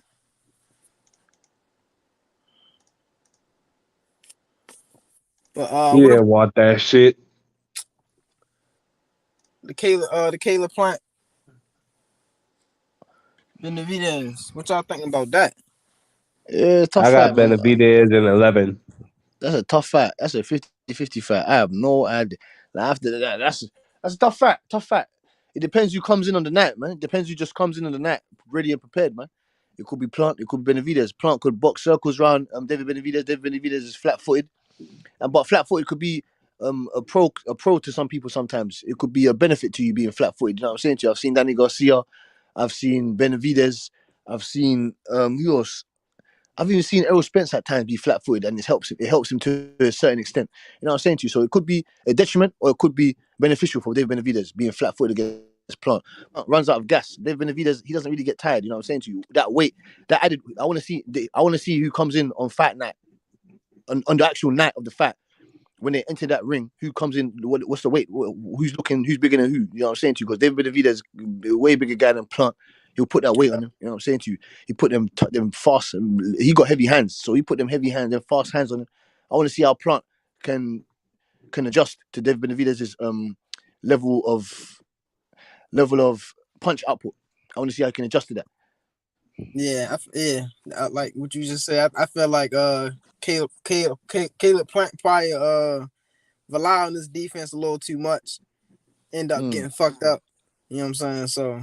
But he might know that he might have to be on the offensive for this fight against David Benavidez. He knows he can't be on his stick all night. He knows that. Yeah, I'm saying like it's dangerous. If you try to like, you know what I'm saying, focus on your offense, because shit, that might fuck around knock you silly. No, but you have to. You know what I'm saying though. I think. And he's still fast. He got them hands fast and shit. He be like, them bitches go. Bitches like roller coasters and shit. Like them bitches will take you on a ride. Gotta watch out. Like I think Caleb Plant will do good the first half of the fight. But then as the fight goes late, he'll start to get tired. And that's why I think Benavidez will stop him. Because that's usually the theme with Caleb Plant. Hey, Mark, man, it depends. It depends who wants to. It depends who wants to go life and death in this situation, man. I'm telling you, man. When they all on the line, we will see all that shit goes out the window. We will see who wants it. We will see who's hungry. We will see who wants it. You get me? Caleb Plant, he's hungry. He's hungry. He got something to prove after that Canelo Alvarez defeat. You know what I'm saying to you? And he knows that he can hang with the big boys now. As in, like he can fight with the A caliber competition. Like he can fight for Charlie. Whoever wins this fight, open up big fat doors. You know what I'm saying to you? You go fight Charlo. You go fight David Morrell for the title. You go get other. You go call out Alvarez. You know what I'm saying to you? Absolutely. Yeah, man. This big fight. But Caleb Plant, it depends who comes in on the night, man.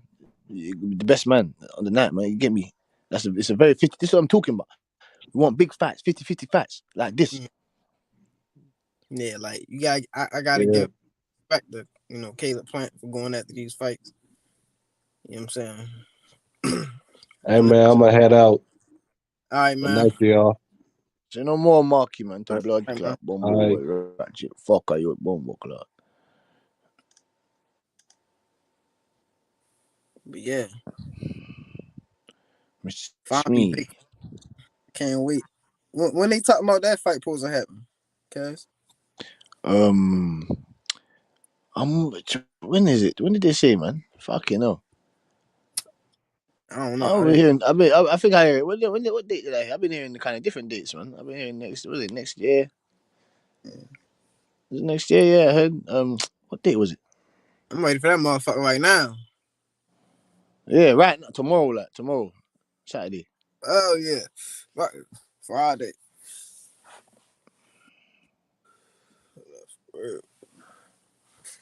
They better make sure this fight is signed, sealed, and delivered, fam. I don't want to hear anything else.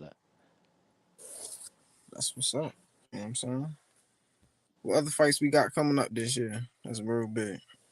David Benavidez, isn't it? They plan to fight in March, innit? So hopefully they can fight in March or before that, innit?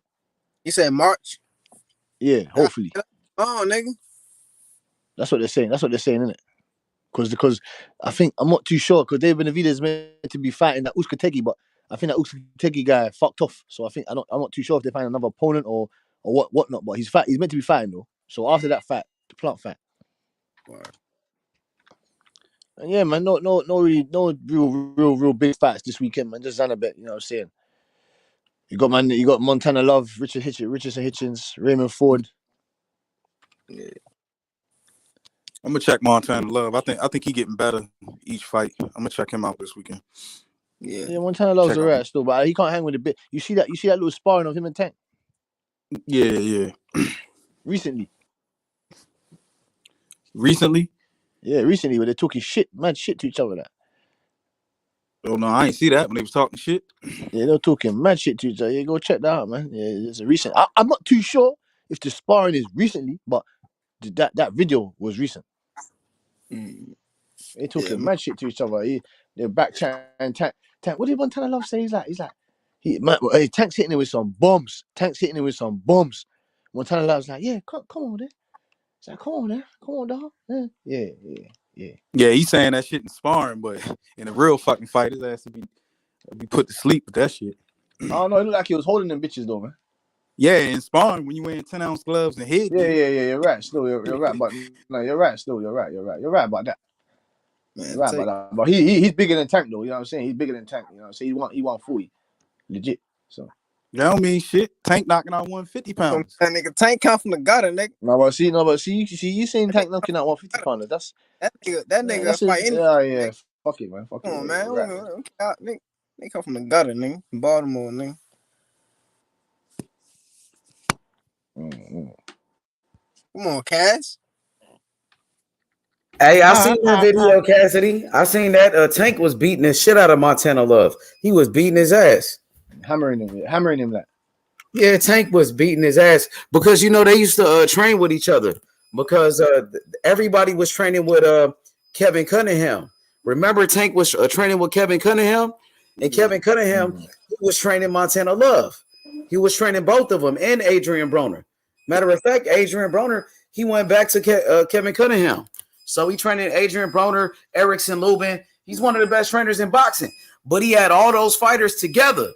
And, you know, they was talking shit like Cassidy said. And Tank put them hands on them. Put them real hands. So that's an old video, H. That's not a Yeah, that was old. Yeah, it was like a couple of years ago. Like 3 years ago. But Montana Love, what y'all think about him? Y'all think he's a good fighter? I think he's getting better each fight. You know what I'm saying? He's a solid fighter, man. He's a solid fighter.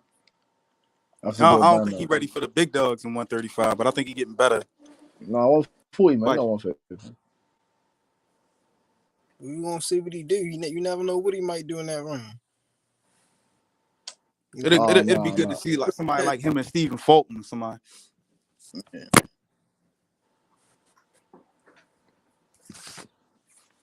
You said Stephen Fulton? Yeah. With who? Montana Love. Nah, they fight in different weight classes. Stephen Fulton fight at 122. And Montana Love fight at 140. It'd be good if they met at a catch weight for it. Nah, hell nah. He way bigger than him. You want Fulton? The nigga fight at 140. He fight at 122. You want Fulton to get hurt, man? Yeah, that's different. Fulton don't even walk around at 140, man. Hey, what y'all think about Montana Love versus Ryan Garcia? Yeah, that'd be a good fight. He will knock Montana Love out. You think so? Montana Love doesn't have the defensive capabilities of staying away from that left hook. And focus, I got Ryan. I ain't gonna lie to you. Montana Love does not have the defensive capabilities or the defensive He can box, tendencies. man. Montana Love can box. He beat Ivan Barancek, my nigga. He doesn't have the defensive. He doesn't have the defensive capabilities or the defensive instincts. He can box. That nigga's a slick southpaw. He can't stay away from that left hand. He can't stay away from that left hand. He can't stay away from that left hand. I mean, let's see it then. I think Montana Love could give him some good work. Yeah, he could give him some good work, but I say he knocks him out in about the 10th. I don't know. What if Montana Love knock him out? You know what I mean? You talking about a young fighter in their prime, Montana Love, bro, who's undefeated. What if he could beat Ryan? There's a chance he could beat Ryan, bro. Nah, who's he knocked out? Nigga, Ryan ain't really proved nothing yet. Ryan ain't did shit yet, bro. The fuck is Montana? Who's he knocked out? Like this nigga at least he beat Ivan Barancek, who was a former champion. Okay. Come on, nigga. What is he talking about? He beat my man as well. You want to talk? He Fortuna, innit? Fortuna, former champion. He beat Tago, a former IBO champion. Exactly. So then, what are you saying he ain't done nothing? I'm saying Montana Love though beat a super champion in Barancek, who was a super champion at 140, and beat him at his real weight class. You talking about Javier Fortuna? Ryan Garcia brought him up in weight, bro. He didn't beat him at his real weight class. No. He put himself up in weight. They said that he couldn't make it. Exactly, bro. They moved him up. Ryan told him to move up, bro. Ryan couldn't make the weight. No, he didn't. Ryan said that his team requested that. Well, why did Ryan Garcia fight Tago at a catchweight too? Then answer that. So even I remember. I ain't got a yield. If you want to go 1-on-1 with the great one ain't got a yield. You know, I'm killing you softly. You know what I'm talking about? I ain't got to yell, my nigga, to get my point across. So did Ryan Garcia fight Tago at a catchweight? Yes or no? Since you want to go 1-on-1 with the great one. Mudu. He did. He fought him at a catchweight, sir. Thank you. Mudu. Got you. Got you again. Yeah. Ryan Garcia got more better wins than him, though. I don't know about that. Yeah, 100%. It's debatable. Montana loves after his best win. What about that draw? Ivan Barancek. What about Barancek? What about that draw? That Sims nigga. What about that draw? That Sims. Remember Barancek fought Josh Taylor. He fought Zabeda. Like he's been in some great fights. He gave Josh Taylor a good fight. Oh, he's been in wars. You know what I mean? Wars already. Yeah, he got Ivan Barancek. He's been in wars already. But so Javier Fortuna was already knocked out by Jason Sosa, right? So if you want to talk boxing, we can talk boxing. Javier Fortuna was coming off a loss to Jojo Diaz, sir. Thank you. Come again. Got him. Yeah, Mr. Denzel Bentley. Okay, now. No, fuck that. So what you want me to believe Denzel Bentley the greatest, like you said Conor Ben was? No. You gonna do the same thing with Denzel Bentley you did with Conor Ben? Knockout from Cepeda. Barancek come off the brutal knockout of Cepeda. What you talking about? Who? Who? You said what? You know who? Barancek. You said who? Come off the brutal knockout. I know. So, hey, guess what? Javier Fortuna was coming off the loss too. So you ain't gonna give Ryan Garcia credit. So you can't give Ryan Garcia credit for beating Fortuna, and then he moved him up in weight, and then on top of that, he was coming off a loss to Jojo Diaz. Right? Thank you. Come again. You feel me? Got him once again. Who y'all got between Ryan and Tio? Man, that's a good one right there. Cassidy, you go first. Was Cepeda ever a world champion? Answer his question, bro. He just asked the question. I'm asking you. Hey, let me answer the question, bro. Since you don't want to answer the question, you said Ryan Garcia, Teofimo Lopez. Yeah. I gotta go at this point. Damn, tough fight right there, bro. Because Tio just got beat by Cambosis. I don't know what to expect from Tio. And I seen Tio his last fight with that bum ass nigga. He was getting hit a lot too. Ryan Garcia is a dangerous fighter, but he ain't got no defense either. And Tio got some power. It'll be like a 50-50 fight. Damn.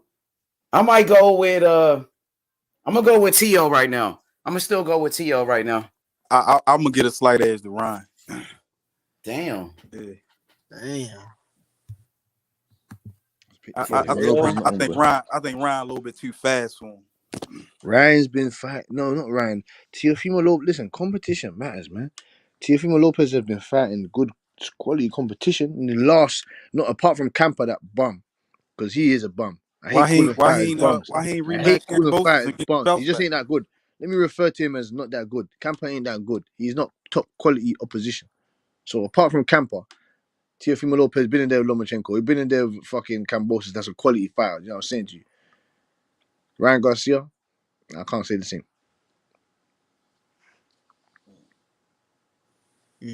I mean, but you never know until they get up in that ring. But you're right, Tio has faced better competition. Experience level. You know what I mean? But Ryan Garcia, talented fighter, tall fighter with a lot of power, dangerous fighter. Tio doesn't look like the same fighter anymore. It looks like Tio is not like Ryan Garcia is getting better. Well, listen. Let me finish. Ryan Garcia, he's getting better. He's starting to learn.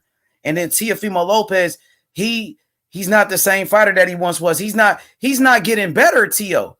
You know what I mean? I think Tio looked better in a Lomachenko fight. And then I seen Tio against Kambosos. Tio looked like, come on, man. He looked like shit, bro.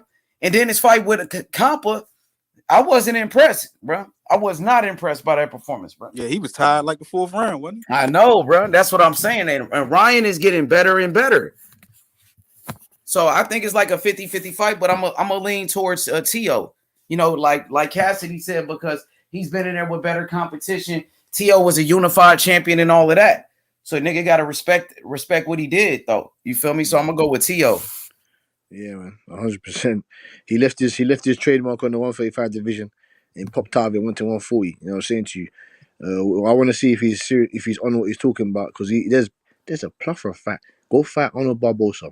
Go fight Ryan. He don't want that Barbosa fight, bro. Yeah, he want to fight Tank Davis leftovers. I heard him confirm. I heard him confirm that. I heard him actually confirm that, saying, "Don't give that guy to me. Don't make him fight me. Don't make me fight that bum. Shut your ass up, man. You shut your ass up. That's some bullshit." I couldn't believe what he said. I couldn't believe it. I had to go and search that myself. He said, "Don't let Zepeda fight me. Don't feed me to that guy. Shut your mouth, man." Not Zepeda. What's my man? Or Barbosa. Barbosa want that smoke anyway, man. He ranked number 1 or number 2, I think, if I'm not too mistaken, in WBO. So he can't get that smoke soon. You can't run it. You can run, but you can't hide, boy.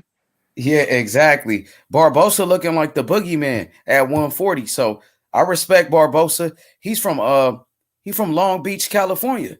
That nigga from Long Beach, just like Snoop Dogg. He from LA, man. So man, hey man, shout out to Barbosa. He representing for the city, Los Angeles, bro. He represented for the city. He's making it look good. I would love to see Devin Haney versus Barbosa at 140, bro. If Devin Haney move up to 140, I would like to see Devin Haney fight Barbosa, because Barbosa is calling for the smoke.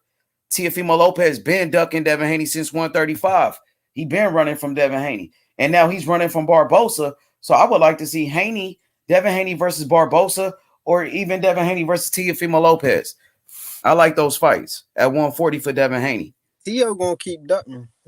Yeah, I'd rather see the Barbosa Barbosa acting like a pussy. I'd rather see the Haney and the Barbosa's fight. That Tio fight. Yeah, that'd be a way better fight. What you think about that, Cass? You think Barbosa versus Haney is better than Tio versus Haney?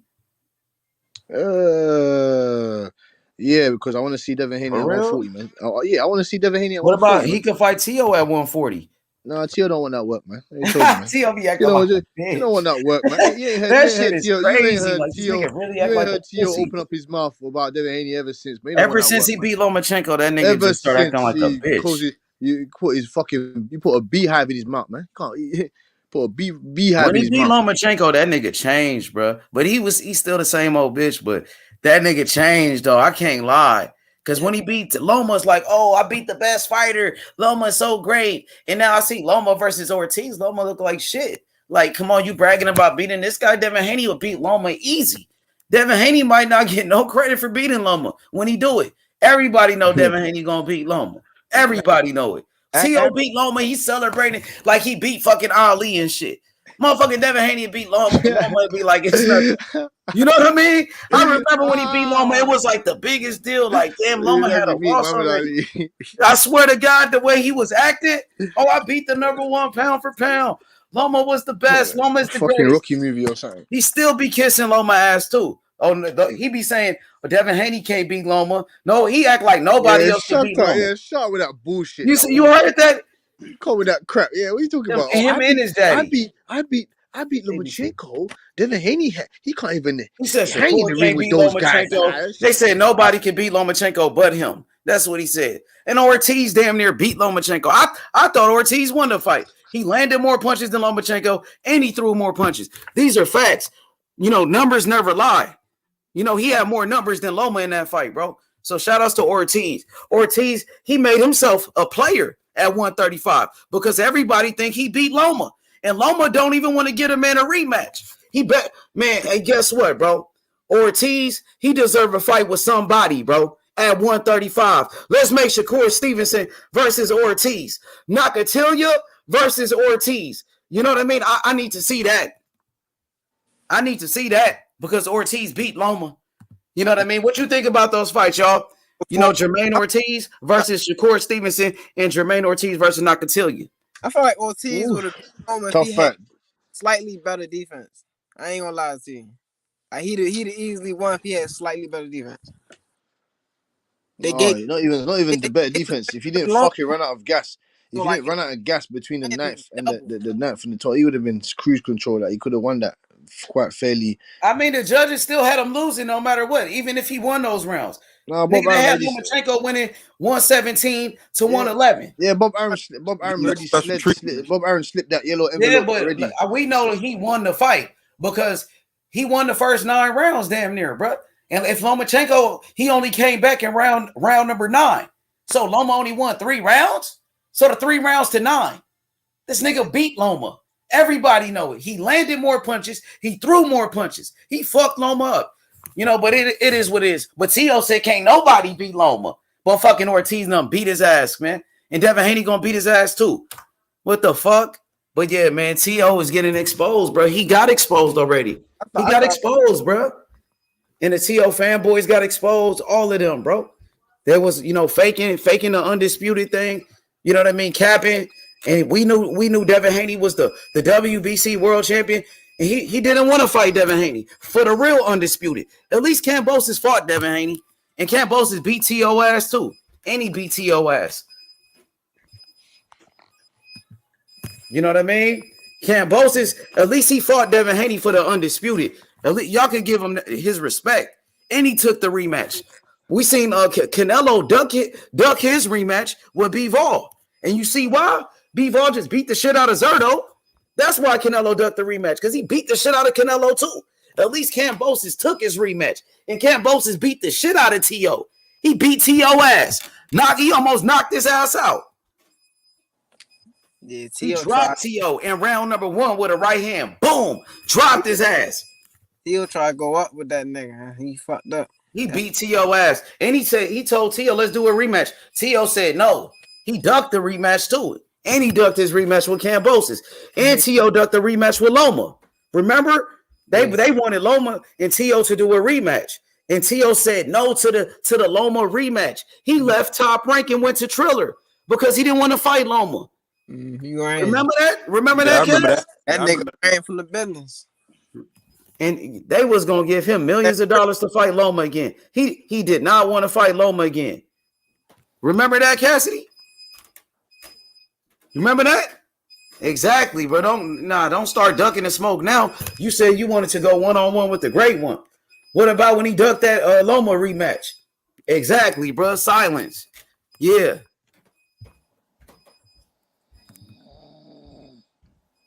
That nigga passed out. You hear that nigga? That nigga sleep as much. Knock that nigga out, bro. But yeah, man. Hey, so what's good, man? What's gonna be the next big fight y'all want to see? What's the next big fight? What's up with it? Y'all seen them fights on Saturday? What y'all thought about Zerto? Oh man, the shit out of that nigga. Yo, Bill like that, y'all. I'm starting to like Bill, yo. He nice, huh? Nigga nice. I'm trying to tell you, that nigga serious. You gotta watch out for that nigga. Yeah, I think this 2023 though. I think it's gonna be a lot of good fights in 2023 though. Who should he fight next? He talking about they trying to force the Canelo, man. I don't know about that. I don't know if I want to see the Canelo and Bill rematch. Y'all want to see the Canelo versus Bill rematch? Like, yo, I don't even want to see that. Man, shit. Canelo don't want that smoke. Canelo don't want that shit. Fuck up, man. Hey, you awake? You gonna like? Huh? We thought you was asleep, nigga. This nigga. I was calling your ass. Dang, I thought you was. Dang, look, it sound like you was snoring for a second. Nigga, I went to go get some more Zaza, nigga. Hey, okay, hey, Cass, what was I saying, bro? Damn, I was trying to say something. He gonna look like Hellboy. Oh yeah, T.O. I was asking you about T.O. Now, what you thought about Teofimo Lopez ducking that rematch with Lomachenko? Because you know Bob Arum, they wanted to do a rematch with T.O. and Loma. Why T.O. didn't do that rematch with Loma? Why did he run to Triller? Why did he go try to cherry pick Cambosis? And he didn't even try to fight Devin Haney. And don't use the size of the street, because Cambosis and Teofimo Lopez, they fought on the zone. So if he was gonna fight on the zone, he could have fought Devin Haney on the zone, nigga. You know what I'm saying? So it ain't no look, T.O. was with Top Rank. Now he wasn't with Top Rank for that fight. So let's talk about it. So why did T.O. duck that rematch with Loma? When Bob Arum, they wanted to do the rematch and they offered T.O. millions of dollars. Why he said no to that Loma rematch? And answer that for me. What's up, bro? He fell back to sleep. No answers. He went back to sleep when I asked him that question. Every time I ask him about that, they gonna put him out every time. So what, sleep, nigga? What? There we go. Answer that question. Nah, nigga. Why did fucking T.O. duck that rematch with Loma? Nigga. Why did T.O. duck that rematch with Loma, my nigga? Because he's not on no smoke. I don't vouch for T.O. T.O. is not. T.O. is delusion. He's deluded. He's deranged. He's smoking on the Zaza kush with us. Him and his dad. His dad called Canelo Alvarez and Triple G bums. You get me? So I don't know what the fuck he's talking about. But Teofimo Lopez, come get that work. Come get that Haney smoke. Come get that. When Tank goes up there as well, I want to see that. That's the fight I want to see as well. Tank and T.O. That would be a bomb burner with the fucking trash talking that shit. Get me, fam. T.O. Lopez ain't on nothing, man. I used to fuck with Teofimo Lopez hard, man. Car, you get me? I liked his energy. I liked his passion towards the sport, man. But now, after that delusional talk, saying that he won that Cambosis fight, he still doesn't give Cambosis his dues. Well, fuck that shit, man. Cinco de Bivol, nigga. Cinco de Bivol. Bivol, he like that though. Bivol's the best boxer since Floyd Mayweather. I don't know. See, you taking it too far. I'm just playing. Always taking too far. I'm just playing. Yeah. You know, have to put a quarter. You have to put a quarter in the machine now. That's my guy, Bivol. The only guy I want to see him and Morrell, man. That's the only guy that I see beating him is Morrell. Apart from that, Morrell will beat him. Morrell will beat him. By the time Morrell go up to 175, that nigga will. I mean, Morrell is actually bigger than him too, and Morrell can match him skill for skill. Morrell got more power, and Morrell is younger. You know what I mean? I got Morrell, and Morrell got longer arms too. Morrell is just as skilled as him, if not more skilled. I think Morrell is more skilled than Bivol. Better boxing skills. He got the Cuban style. You know what I'm saying? So I go with Morrell to beat him. That's a close fight. But they're not even in the same way. But I think Morrell will beat him. Yeah. When Morrell will beat him because Morrell got more power and he's bigger than Bivol and he got more skills. And he's younger. And he ain't gonna fucking do what Zerdo did. Zerdo did shit. Nah, Morrell will beat Bivol. But Bivol is a great fighter. I respect Bivol. This ain't nothing against him. Morrell is more talented, and the whole world is starting to see how talented Morrell is. The whole world right now they talking about Morrell. He had that play. Do you know what he did to Zerdo? He'll knock out Zerdo. He'll knock him out. He will knock Morrell out can knock out Bivol, man. It'd be a great fight. I think Morrell will knock him out. To be honest, Morrell, bro, he's so dangerous, man. Look what he did to his last opponent, bro. We gotta pray for that man, bro. He's fighting for his life. That's how dangerous Morrell is, bro. And now the whole world see it, bro. What we've been telling them. Morrell might be the most dangerous man in boxing now, bro. For real. Yeah, he got niggas shook. Yeah, I ain't going in there. That guy? I ain't going in there with him. Fuck that. Hell nah, bro. After what he just did to him? Fuck that. What? Nobody want to fight him, bro. They already was ducking him. Now after this, they really gonna duck him. Especially now, not for no chicken change. Especially now, not for no chicken change, boy. You better throw a bag at that. Whoever goes in there next against Morrell, boy. Unless, nigga, you get me. Someone wants to. Who's the next guy in the hat? Next name in the hat, nigga. See, Bivol ain't got the power like Morrell. Morrell is getting knockouts, you know, and Morrell is really punishing his opponents. You know what I mean? Come on, man. Bivol ain't punishing people like that. And Morrell got defense. Look at his defense. It was so sharp. His head movement, his footwork. Man, it's really amazing. Mm-hmm. That nigga sharp as fuck. Who you think he should fight next, H? Canelo, man. I would love to see a Canelo fight. I think he'll beat the shit out of Canelo, man. I want that Canelo fight, bro. Go punch him down once again. Because Morrell is the world champion. He got the same belt like Tank. And Canelo is the super champion of the WBA. So Morrell, he's damn near the mandatory, you know. So he gotta. I want Morrell to activate the mandatory, and we gonna force Canelo to fight this nigga. And if Canelo don't fight him, Canelo gotta vacate the belt. And Canelo talking about what's up? I can't lie to you, man. Canelo Alvarez, she don't want to fight Morrell, man. Morrell beat the shit. Where we gonna activate the mandatory? We gonna force him to fight. That's the mandatory, bro. He'll brock him up. I swear down. You know Canelo gonna duck this shit. Little smooth. You gotta come off that belt. The WBA, brother. They gonna order the fight. This ain't no Callum Smith, fan. This ain't no Rocky Fielding, fan. This ain't no fucking. This ain't no what's that? Yildirim. This ain't no Yildirim, dog. This ain't no Rocky Fielding. This ain't no fucking what's my plant in that Caleb Plant. And Canelo said that Bivol was too big for him. Morrell is bigger than Bivol with more power, and he got more skills. He's faster. I can't wait. Faster. He's faster. He's stronger. He's more athletic. He's more. He's war ready. I want that Canelo fight, man. We pressing up on Canelo because he really wanted to fight Benavidez, but Benavidez got to fight with Caleb Plant. Benavidez got to fight with Caleb Plant. So until they fight each other, we about to go make this fight with Canelo. No, I can't lie. David Morrell, that's a crash course. That's a crash course. David Morrell, you know, David Benavidez and fucking David Morrell. That's a crash course. That's a crash course waiting to happen. I mean, that's Benavidez. He got to beat Caleb Plant first. But that's the fight. That's the fight that David Morrell wants. He wants to fight David Benavidez. He just called him out after his last fight. He just called him out. You know, so but Benavidez is fighting Caleb Plant. So, you know, Canelo. What's up with Canelo, man? Morrell is the real champion of the WBA, Cassidy. He's the one defending the belt. He's the one fighting his mandatories, man. Canelo's holding up the weight division. He just fought at 175, and now he went back to 168, and Canelo fought against Triple G, who came up from 160. Triple G never fought at 168. You know what I mean? And now Canelo said he want to do a rematch with Bivol at 175. He's supposed to be the champion at 168, bro. Why is he going to 175? He's holding up the division. Yeah, fought no guys in the division for the past 3 fights. Yeah, he's moving a bit skeptical, bro. Yeah, a bit skeptical still. He got to come off that belt, man.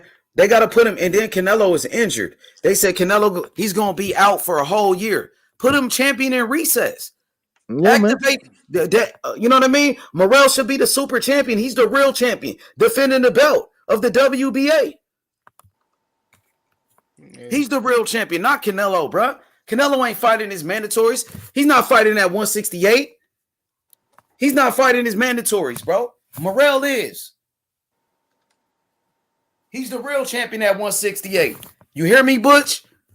Yeah. Come on, man. Morrell. He's the real champion. Oh, his body. Hey, so we gonna see what's up with that. But also Demetrius Andrade, though, V. I would like to see Morrell fight against Andrade. Andrade said he needs an opponent. He fight at 168 now. He stops him as well, man. I don't see no reason why he shouldn't fight David Morrell. Morrell's got a belt. That's all reasons meaning why he should. If he beats Morrell, then you could go fucking chat shit about Canelo Alvarez. Then Canelo Alvarez might say, "Yeah, you know a horrible fighter." Man, Canelo, he gotta stop. We gotta start making excuses for him. Canelo should have been fought Demetrius Andrade. Because Andrade, that was an undisputed fight at 160, and Canelo didn't want that smoke. He said Boo Boo was a terrible fighter. If he's a terrible fighter, just fight him then and become undisputed. Canelo bullshit, bro, and he's bullshitting with Morrell because Morrell want to fight his ass. Morrell is the real champion. He defending the belt. Canelo, come on, man. He's not representing the sport right. He's not doing it. He's not fighting the best right now, bro. Where he at? Come on, Cass. Why he don't fight his mandatories? Real champions fight his mandatories. What's up with Canelo? He's holding up 168. He doing the same shit Crawford doing. He's doing worse than Crawford, though. Because Crawford, at least Crawford fought a mandatory, bro. You know what I'm saying? Yeah. Nah, I can't do Crawford like that because I mean, come on, why you say that though? Why you say that? He doing the same shit, cause I'm a fan, man. I'm disappointed in that shit, What man. Crawford be doing?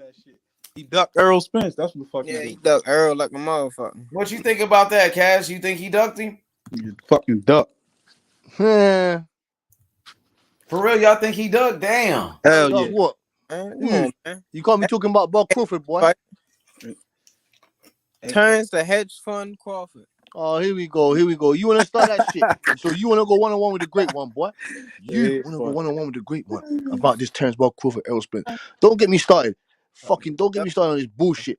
I told you from fucking months ago. Tell Al Heyman and Espinoza, that little weasel, to get the fucking funds right, boy, and then we can get the fact. We should have had. You always did tell me that they gave him everything he wanted. No, he didn't want. He didn't say. I want no guarantee. Cassidy, you predicted this shit a long time ago. That's the crazy part, bro. You said Errol Spence was gonna fight Keith Thurman, and you remember, man, that's crazy. I was getting ripped. You remember?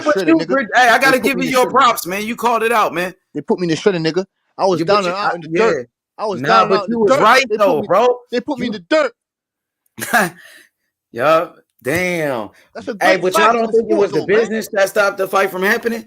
Y'all don't think it was the business though, Vamp and my nigga Tyrell? No, I don't think it was the business. I just think he ain't want to fight. I mean, he ain't want to fight. Listen, Vamp. Listen, my nigga, Vampire. Listen. Go ahead. You really think this man on the screen right now on H Money platform here, this guy here, giving Jose Benavidez this fucking dangerous right to his face? You think that he's afraid of making the biggest fight in the sport? Hell yeah. The number one pound for pound fighter that came out and said on Instagram Live that I'm the number one world pound for pound fighter. I'm the best fighter in the world. He said a lot of things. He said he agreed to everything. He said a lot of things. He did good. What he's saying out his mouth? What he's saying out his mouth don't even mean nothing no more. The fact of the matter is he walked away from negotiations. He know, just like Earl know, and all the boxing fans know, that's the biggest fight in the sport of boxing right now. The biggest fight. He could have made the most money he ever made fighting Earl. Not once, even twice. He could have fought Earl twice and made more money. You know what I'm saying? So you don't care about this the offer that he said he gave to Errol Spence. You don't care about that. Nah, fuck all that. As in if you was Errol Spence, obviously. Nah, fuck all that. It don't even matter the offer he gave. Fuck all that. Fuck all that. It don't matter the offer he gave. You know what I'm saying? This guy said, "Fuck all that, 25 million." Fuck all that. Yeah, fuck all that. Fuck that. He could have made 30. He could have made 6. Yeah. You see it. Well, you see the key word there. You see the key word there, Vampire. You said he could have. You said he could have made. He could have. If he wouldn't. No, that's not guaranteed. That ain't guaranteed. That is. I'm sorry. Of course, it ain't guaranteed if you walk away from negotiations. He could have negotiated. Let me tell you something. Let me tell you something. He could have negotiated. He could have negotiated a 2-fight deal with Earl and a 1-fight deal with Charlo, and could have walked away with a good 60 M's. How is that? How could he walk away with that? All business is negotiable. I'm saying, how could he have walked away with that? They guaranteed him no money, zero. As in, I tell you to come and wash my car, and then I say to you, you believe that? How much you pay me? You say to me, how much you paying me? And then I say, you're gonna get paid, man. Don't worry though. I don't know how much, but you're gonna get paid though. Don't worry. Just come and no. I'm not listening to that. When another guy over here is telling me, I'm gonna pay you $50 to wash my car. No, to wash my front. To wash my one tire. I'm gonna pay you $50 to wash my one tire. And then you want me to go take the fucking just wash my whole car and don't worry. I'm gonna pay you, but I don't know how much. That doesn't make sense, Vampire, man. They was gonna pay him a percentage off of how much money the fight generates, and everybody know that fight. Say if the fight don't generate bullshit. Say if the fight generates horseshit. Come on, then what? The fight was already promoting itself. How's it gonna generate bullshit? No, I said say if it does. I don't know. I have no idea.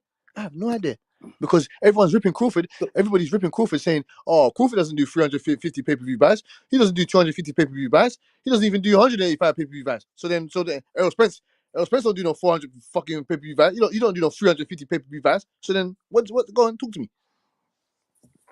Man, I feel like the motherfucking business had a part for the fight not happening, but it's not. You know what I'm saying? He gets something to blame too. He ain't want to fight. You know what I'm saying?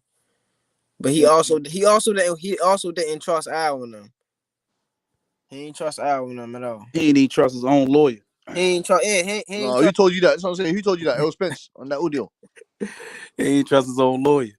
No, that's bullshit. Listen, Crawford didn't tell you that in that Instagram live. But he trusts BLK Prime and Blue Bloods though. Yeah, because they got that. He trusts a YouTuber. He trusts a YouTuber though. Somehow, some way, you get me. I think he also trusts Jay-Z as well, right? Right? He trusts who? Jay-Z as well, right? Jay-Z ain't give him no money. I didn't say that. I didn't say that. Jay-Z ain't give him no money. I didn't say that. I didn't say that. Yeah, is that why he took a photo with Jay-Z? So why are you asking? Like all the people he trusts? How do you know he trusts Jay-Z? Just because he took a photo with him? Yeah. He trusts him to take a photo. Yeah. Okay, cool. What we talking about? That's Jay-Z. That's Jay-Z. Jay-Z don't. Yeah, take no, but what's Jay-Z got to do with Jay-Z don't take photos of people like that, man. Yeah, he does. Jay-Z takes photos all the time and all over the place. Like there's tons of photos. Of Jay-Z. No, I'm talking about with who though? I'm gonna take a picture with everybody. No. Jay-Z in the middle of a fuck like taking a photo. Okay, let's just so we're making sure we're on the same terms, right? One guy's trying to make a fight, right? And you're dealing with Al Heyman, right? One of the best businessmen in the history of entertainment, in American entertainment, and the other one is taking a photo with Jay-Z, and you're making those things equivalent. Like why? What are you doing, man? I just asked. You trust Jay-Z? That's what I did, but why though? Why are we asking about all the people that he may trust? Are those people going to help him make a fight? No, but he's talking about Blue Blood. You get me? And those type of those guys. I got it, but Blue Blood is supposedly making help him make fights, right? Like the only person that, like the only human being we've seen rep BLK Prime is Blue Blood. So then let me ask you this, Smoke. Let me ask you this. So him coming on this BLK TV Prime, like you don't think that will help like generate more eyes and more entities to the fucking fight, him and Errol fighting? I think that what? No, I think it's going to be a bona fide flop. But I hope that I'm wrong. But I think like all signs point to it being a flop. So you think he'll do under 100,000 pay-per-view buys? I think if he did like 50,000 with Postal, if that number is true, on like ESPN, then like how in hell are you gonna do 50,000 pay-per-view buys on an app that it has like 5,000 downloads right now, like that. And while it's being counter-programmed on ESPN and ESPN Plus, the Tiafimo fight, like, nah, I don't think it like all of the signs are really bad for it being like of them recouping their money. If in fact they're going to pay him $10 million in the first place, at least $10 million. Sorry. Crawford don't give a shit about that, boy. Just know that money's guaranteed. Why? I know. I mean, I got someone's it. dropped that contract. You realize, just so you understand what guarantee is. Guarantee is the right to sue for that amount of money. But the people behind BLK Prime have gone bankrupt several times, lefting people holding the bag. So I don't know what you just like. Everybody's crip walking over the word guarantee, like. Like I know smoke guarantee. Well, man, that's where we just need to let hypothetical like earlier. We need to let Al Heyman to guarantee the money, nigga. You know what I'm saying? You guarantee Canelo Alvarez one last thing. One last thing. You guarantee Canelo Alvarez. One last thing, bro. Just one last thing. Hold up, just one last thing. Why do we care how Terence Crawford get paid? Like I don't understand. Hold up a second. Can I finish my thought though before you we go don't into we don't care. Can I finish my point? Can I finish my point? I wasn't done talking before you started. You jumped in. God damn, I'm telling you, I wasn't though. So hold up a second. I am almost done though. Thank you. Like Cass posed a question, like a guy saying that we don't know about giving you a guarantee. All right, so if a person who is in the business and is put out the most lucrative pay-per-views, not only in recent memory, also in the history of the sport, tells you, hey, you know what, capping your salary, and you go, no, I'm going to get a guarantee from someone who's left several people holding the bag. To me, if you guarantee in that scenario, you sound like a fool. I'm done. Go ahead. Man, to me, I just don't care how he gonna get paid. Like why are we caring how and if Terence Crawford gonna get paid or what it is and this and what it is that? Why? I mean, I really haven't heard us talk about any. Go ahead, finish. Go ahead and clean up. We haven't even talked about hardly no other fighter and worried about how they gonna get paid and who is this person went bankrupt and all this shit, bro. It sounds like niggas just mad because. To me, it sounds like niggas mad because PBC couldn't guarantee fucking Terence Crawford or EJ shit. Like, you feel me? It's the PBC that's handling these negotiations. Like, you feel me? To me, they could have gave that nigga a guarantee like he wanted. Like they talking about they gave him everything he wanted. They didn't. No, they didn't. They didn't have no they did guarantee not. in the deal. Hold on. They didn't have no guarantee in the deal. So that's not what he wanted. So, I mean, you could give Canelo a guarantee. You could give Pacquiao a guarantee. You could give motherfucking Ugas a guarantee. You could get almost every fight. Wilder and them got a guarantee. Like, nigga, bro, but you mean to tell me Terence Crawford can't get no guarantee, bro? That's where we need to keep it at, and that's where he needs to stay. Now, how Terence Crawford gonna get his $10 million? Terence Crawford is responsible for that. None of us is finna go to bat or fight for him to get his money. If he get played, he get played. Oh well. Like, shit, how do we know EJ not getting paid with the back end money? How we know? How we know how much money he's getting? We don't know. We just can estimate. Like, man, I'm just saying, like, I'm here, like, and then Terence Crawford didn't want to fight. No, it sound like EJ bosses didn't want to pay for the fight. If you ask me, like, shit, like let's keep it at that. How Terence Crawford didn't want to make the fight because he got another fight because they'll try to force him to fight next year and sit on the shelf for a whole year without getting paid. Nigga, fuck that. He wanted to fight for his family and to get some money. So that is what it is. Blame PBC and Al Heyman. Like, you know what I'm saying? Blame them niggas. Them niggas should have paid that man. Oh, and Espinosa. And blame them. Yeah. Right. Exactly what the fuck I'm talking so about. you just said a whole bunch. And first off, you said that there's no other nothing. There's no other nothing. Yeah, there's a whole bunch of other stuff. Like, bro, like I didn't Smoke. interrupt at all. Hey, Cass, let me just ask. Hey, Smoke. Yeah, I just want to ask you one question, bro, because I want to get your honest opinion on this. What do you think about Errol Spence and Terence Crawford both, like, getting no guarantee for this super fight? You know that's bullshit. Right. It's bullshit. Right. Why you trying to justify that? It's very simple. Like, if you are the owners of the property, who do you think is supposed to give you a guarantee?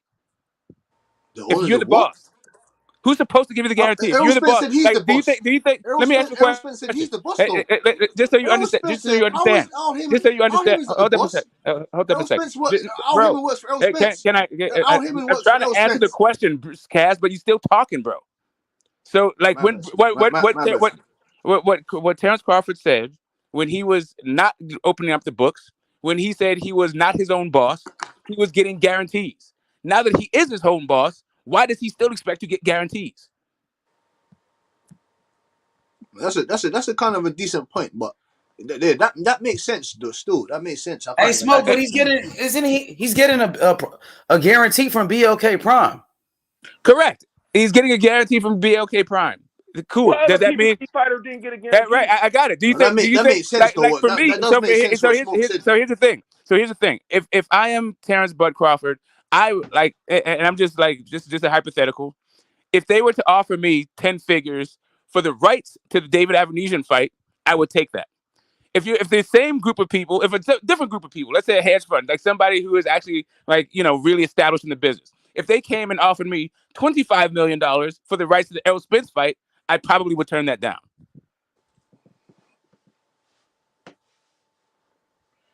That makes perfect sense what you said, Smoke. Still, I can't See, even what lie. I'm saying is nobody know how much that pay-per-view is gonna do.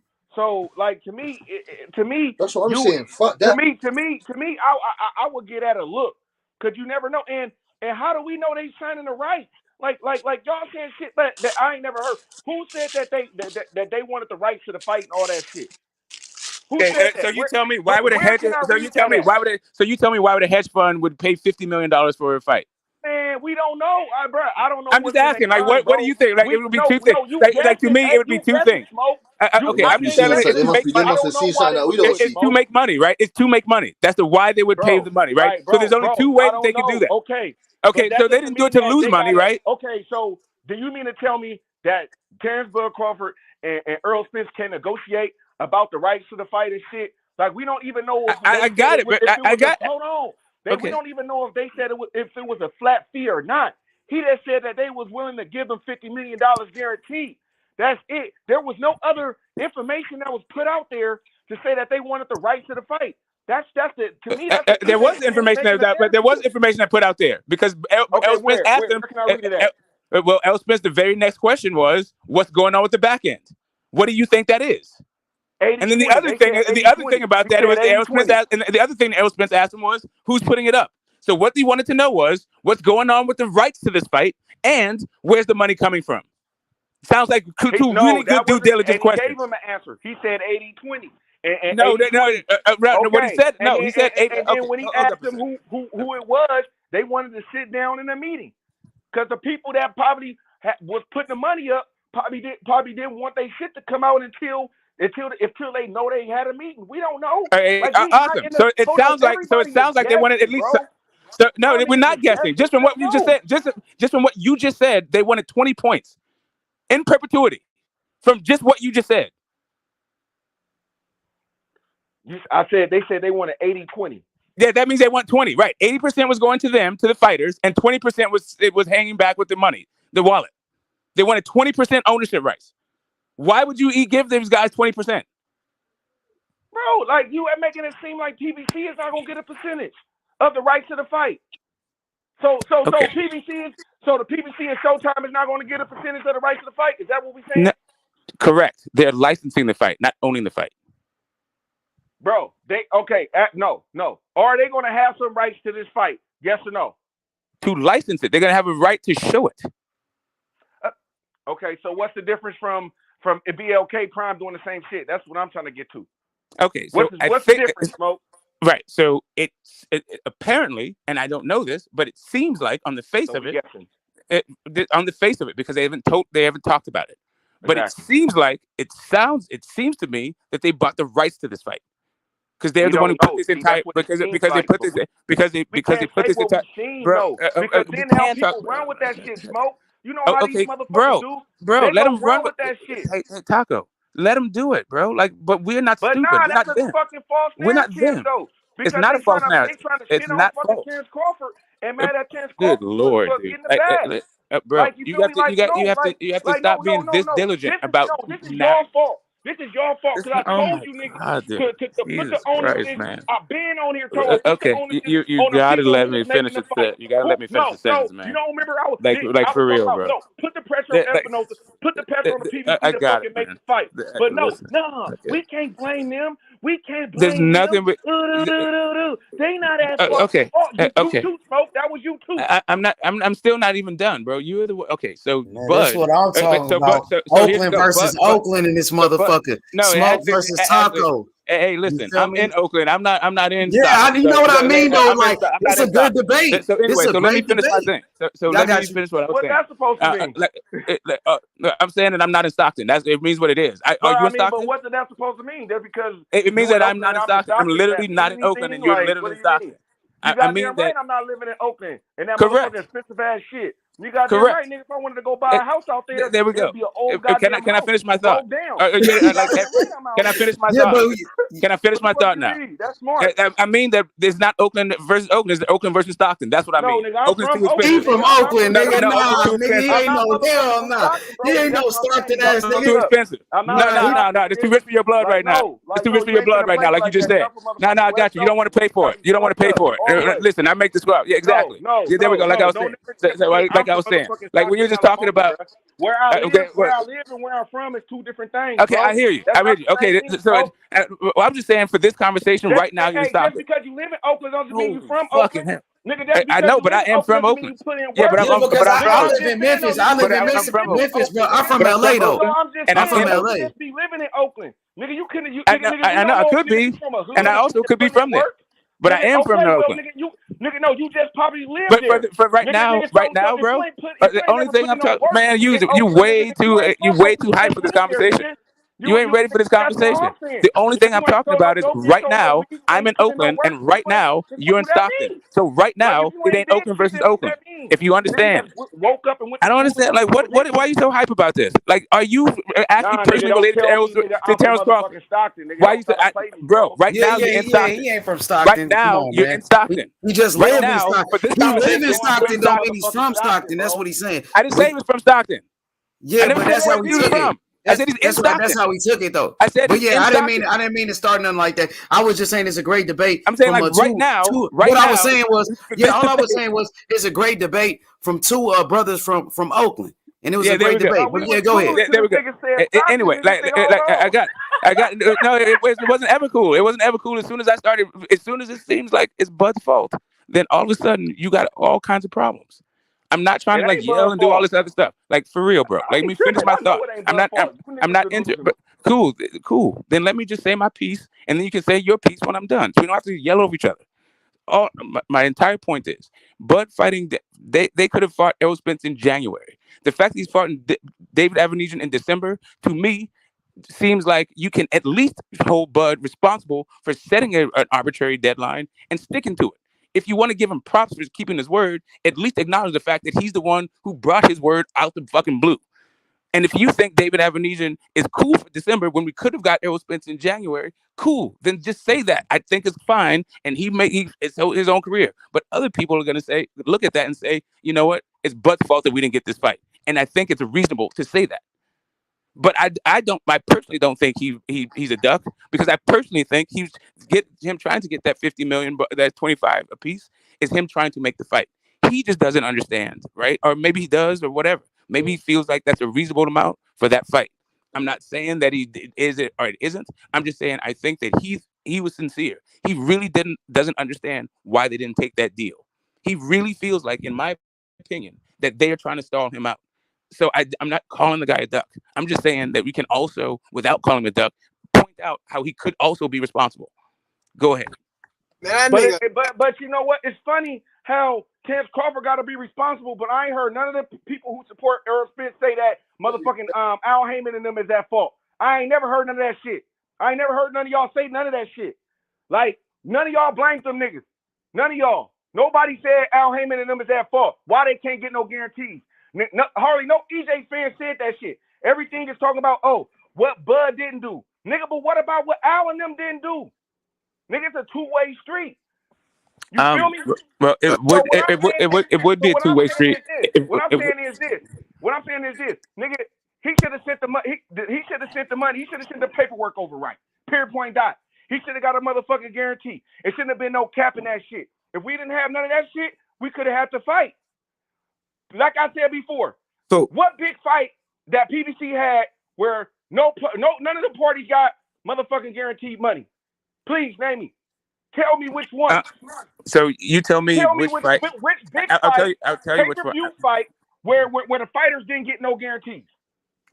When both fighters were also the promoters. When both fighters were also the promoters. Like this fight.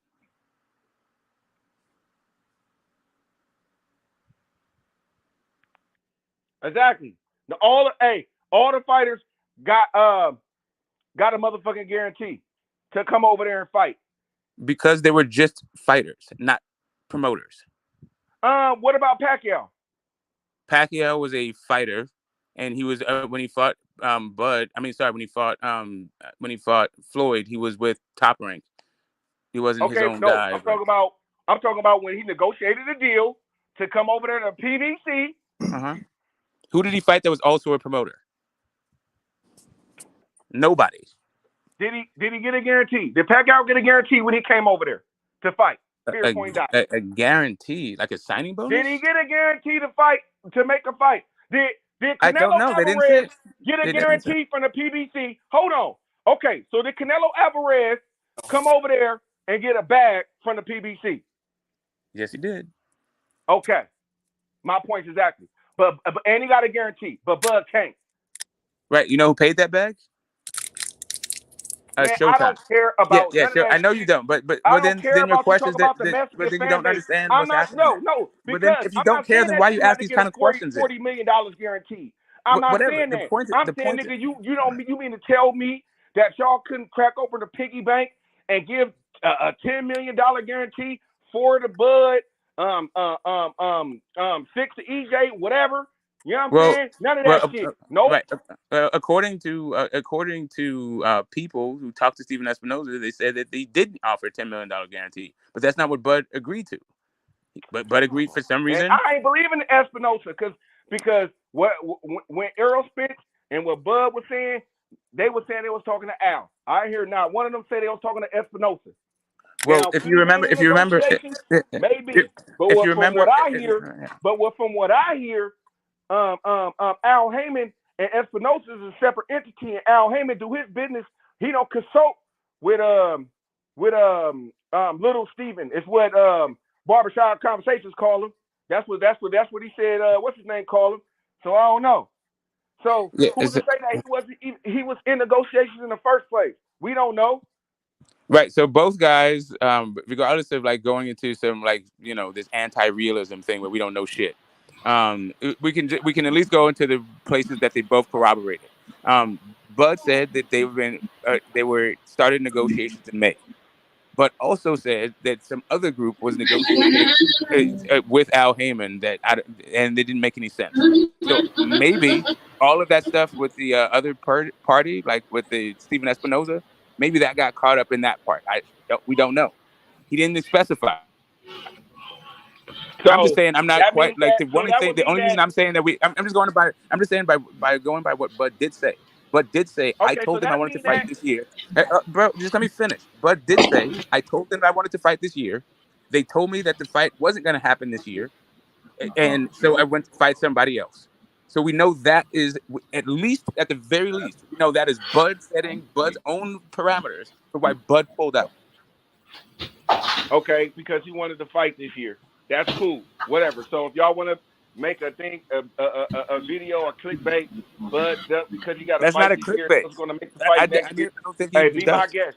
Okay, yeah, cool. Yeah, Be but my all those guest. people, But all those damn, I people are had a full of shit. point, man. That I wanted. Damn, I'm the. Yeah, go. So what? Hold on. So y'all, I believe that they could have made way more than 25 million. Though. What y'all think? No, I think so too. If you have the lifetime of the fight, I think it's gonna be a really good fight. If you Like if agree, it's a bullshit fight, then Yo, Pop, what up, Pop? What's good? what's going on, man? I don't listen, man. I don't think this shit. Like, I think y'all arguing about crazy shit. I was saying something, and H Money pulled up, and I was saying I don't think they had any intentions on him really taking that deal. That's why they threw that bullshit at him. Him taking it was fucking up their bluff. They had no intentions of that fight this year. Exactly. And my thing is, none of the PBC fans or the PBC fans and Errol Spence fans want to acknowledge that, and they just say Bud is a duck because he got to fight this year. Like none of I give you that and one. and the thing is, that is kind of hella crazy.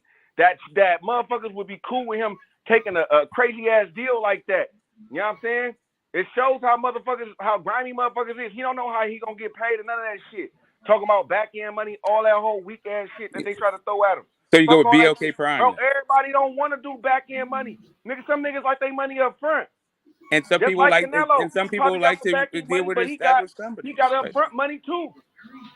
I mean, I got it. Right. So because Canelo Alvarez has been making a whole bunch of money with Showtime for a whole lot of years, now you think that they should have the same kind of attitude towards Bud Crawford, who's every single person who's done business with him said he's a bad. What I was thinking about. Let it Sorry, go. Smoke. It just came to Shit my go. head. I'm sorry. Yeah, Hold on. hot It just rod. came to my I head. just I don't met you. want to I'm lose it. already It feeling what just you're came to talking my about. head. Hey, I'm sorry. so Every day you look at I'm something, sorry. talk about Is this there shit too funny, many? bro. Is there too many Bud if Crawford fans? Espinoza and Al Are you Heyman guys is triggered? funky, right? All you No, we're guys are not triggered at triggered, once bro. now. We don't want to hear this shit I about. know you Nobody know. want to hear I know that you We shit, know. don't I bro. want know to you hear don't it want to hear it. anymore, bro. But Why guess you come on what? this panel I talking know, but about you it? don't have to. You Nobody don't have want to to hear listen. that shit. I know, but why are you so triggered? Go on your channel and Why make a you guys live trying to stream say and that about talk about Terence? Crawford. We not triggered, bro. I mean, like, You want to talk about. I didn't interrupt. I'm not interrupting none of you guys saying I don't want to hear that shit. Like, bro, I'm not calling him a duck. All I'm pointing out is we're getting David I don't Avenese in care. December. Talk about the fight, instead bro. of getting Errol Spence in Niggas January. don't care about nobody Hold on, money. wait. And you guys are talking about this calendar year. But What'd my you say, thing Get is Smoke? this: I didn't hear you. Say it again.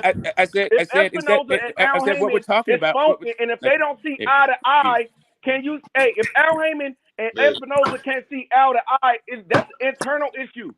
Because you Okay, just said who that said that they don't see eye to eye? you just said that Errol Nobody Heyman. said they didn't see eye to eye. Bud didn't say Bro, anything about them not seeing eye to but eye. my thing is, I'm just talking about what Bud said about why Bud did. now you just said that they could have got mixed up. With, Bro, all we're shit talking coulda about is got mixed up. So isn't Bud that bad business? told us why. Isn't that bad business to have Bud told us an why Okay. he inside pulled out, bro. Okay. with an insider who gonna What pay are you you money? missing? Bud Hey, told us John, why what he you pulled got to out. say about it, John? My boy spit boxing. What you got to What's say going about on, it, spit man? boxing? I just don't understand, like everybody keep talking about these contracts, the money. Like Bud didn't sign it because of the money. They had damn near the similar contract. It wasn't one that favored. The only thing that favored a little bit more was EJ. That was the percentage, but they had the same exact contract. People trying to make it seem like it was the contract. Bud said it wasn't the money. What he said was the dragger, the transparency. So look, everybody know about the Ali Act. So why are we talking about transparency? Why are we talking about transparency? He want to know what's in this deal. He want to Well, make that's sure already. he not Bro, get why are played. you That's already a law. He had why multiple are you fighters asking come why? to him saying Like, not nigga, we're get not fucked. Terence Don't Crawford, get nigga. We fucked. don't know. So Hey, he had but multiple fighters what I'm that fought saying on is that PBC. sound like Hey, he had multiple stall fighters come tactics, to bro. him that You know would do. PBC by firsthand, who did That's your business with him, opinion. and they told him don't get fucked. Exactly. So that's why he wants transparency. That's why he looking at everything, dotting the I's and crossing the T's and all that shit. You goddamn right, because you don't want to get paid. Bro, come on, bro. Ain't nobody getting played. What you mean, come on? All the biggest fighters then fought with PBC, and ain't nobody complained. Okay, so why do they can't get a guarantee then? Why you worried about a guarantee? You sitting up? Why y'all making excuses about this motherfucking guarantee, bro? Did Terence Crawford say anything about the guarantee?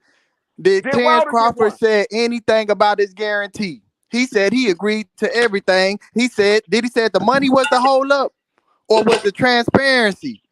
Y'all keep talking about this guarantee. He didn't get no guarantee. That nigga didn't say shit about. He agreed to the not getting a guarantee. Yeah, he agreed. So why the fuck y'all keep talking about a guarantee? And they still had to revise it. No, they had to revise the three things he wanted, which one of them was to walk out. He gonna get the second to walk out. Okay, and that was for next year, Come on, bro. Y'all, bro, that was for next year. And Bud said he wanted to fight this year. So now what? Hey, look, he would have fought this year if he didn't drag this shit out. This nigga was dragging this shit out for the longest. You wrong no, again. I'm not let wrong. This, I'm let not this wrong. nigga think he's dragging something out. Like nobody gives a They fuck, sent him a contract. What nobody at the time when we said it, they said it was 2 weeks ago, my nigga. Don't smoke channel with that bullshit. How was they trying to make the fight this year? Niggas want to talk fights. They got the hey, this is why, bro. He got 3 contracts, bro. And then look, he got a revised contract. Yo, Taco, it's nothing that to was for the explain, next OG. year. Listen. Hold on. If you listen to what EJ said, he said the 3 things that he wanted revised, they had already agreed to in the beginning. But the date was for next year, bro. The date didn't change until the revised came. To that last contract. Yes, look, he could have signed the quick. contract before it was revised because the things that he agreed to. Who's in the contract? You niggas will sign anything. Come on, bro. Come on, bro. Hey, is it? See how y'all business acumen is. You don't give a shit, right? Until they sign, right? Hey, bro. Look. I ain't even tripping, bro. I ain't even tripping. I'm tripping because the fight didn't get made. Because that's the biggest fight in boxing. I ain't tripping about him making his money. Then. Tell them niggas to get their shit together. It ain't got shit to do with PBC. It got everything to do with Bud, not knowing the business of PBC. To do with Bud. They ain't that far for shit, right? Bro, Bud don't know. Hey, Bud don't know the business. The man talking about I'm the boss. I'm my own boss, but he don't even know the business. And you know the business, right? Hey, shit. Apparently I don't.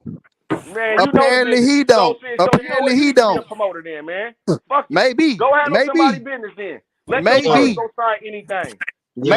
Maybe you do too, since you Don't talking let your about fighter, it. nigga. I wouldn't have my fighter go take no guarantees, nigga. Hell Come no, on, nigga. hey, that's what you. the fuck you talking about? Hey, that's you. But at the end of the day, you trying to make it seem like it's one-sided when EJ, it's the exact same contract. Hey, it's did not I say just was that favoring did God. I blame EJ? Did Come I blame on, bro. EJ? Come on, bro. Did I blame EJ? When did I blame I'm just EJ? saying, but y'all brought it up. Y'all bringing this no guarantee up. Y'all keep bringing this no guarantee. Oh, he ain't fighting for no guarantee. But why is that shit getting brought up if he ain't saying nothing about it? Been made? You Do said you think what? if they would have had guarantees in the first contract, the fight would have been made? Yes or no? I can't say that, bro. I can't say that because when you got Terence Crawford on numerous, what's the name, saying if they gave you 50-50, if they gave you 50-50, would you still make the fight? You can't say nothing. Man, Like, it's funny. You know, I don't know, bro, because the nigga know energy been iffy, bro. Y'all hold on, niggas wait, stop. Wait, that puts y'all yo, Taco, hold on. Taco, hold on. You talk, yo, bro. Let's stop talking about iffy and character.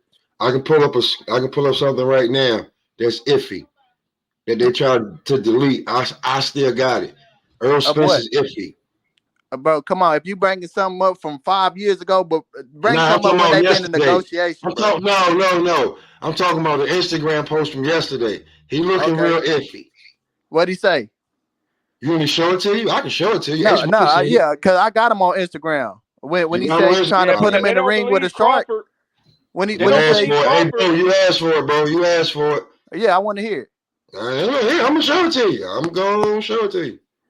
Hey, they don't believe Crawford, but when basically Errol Spence basically tell everybody that Crawford was telling the truth, they still don't believe him.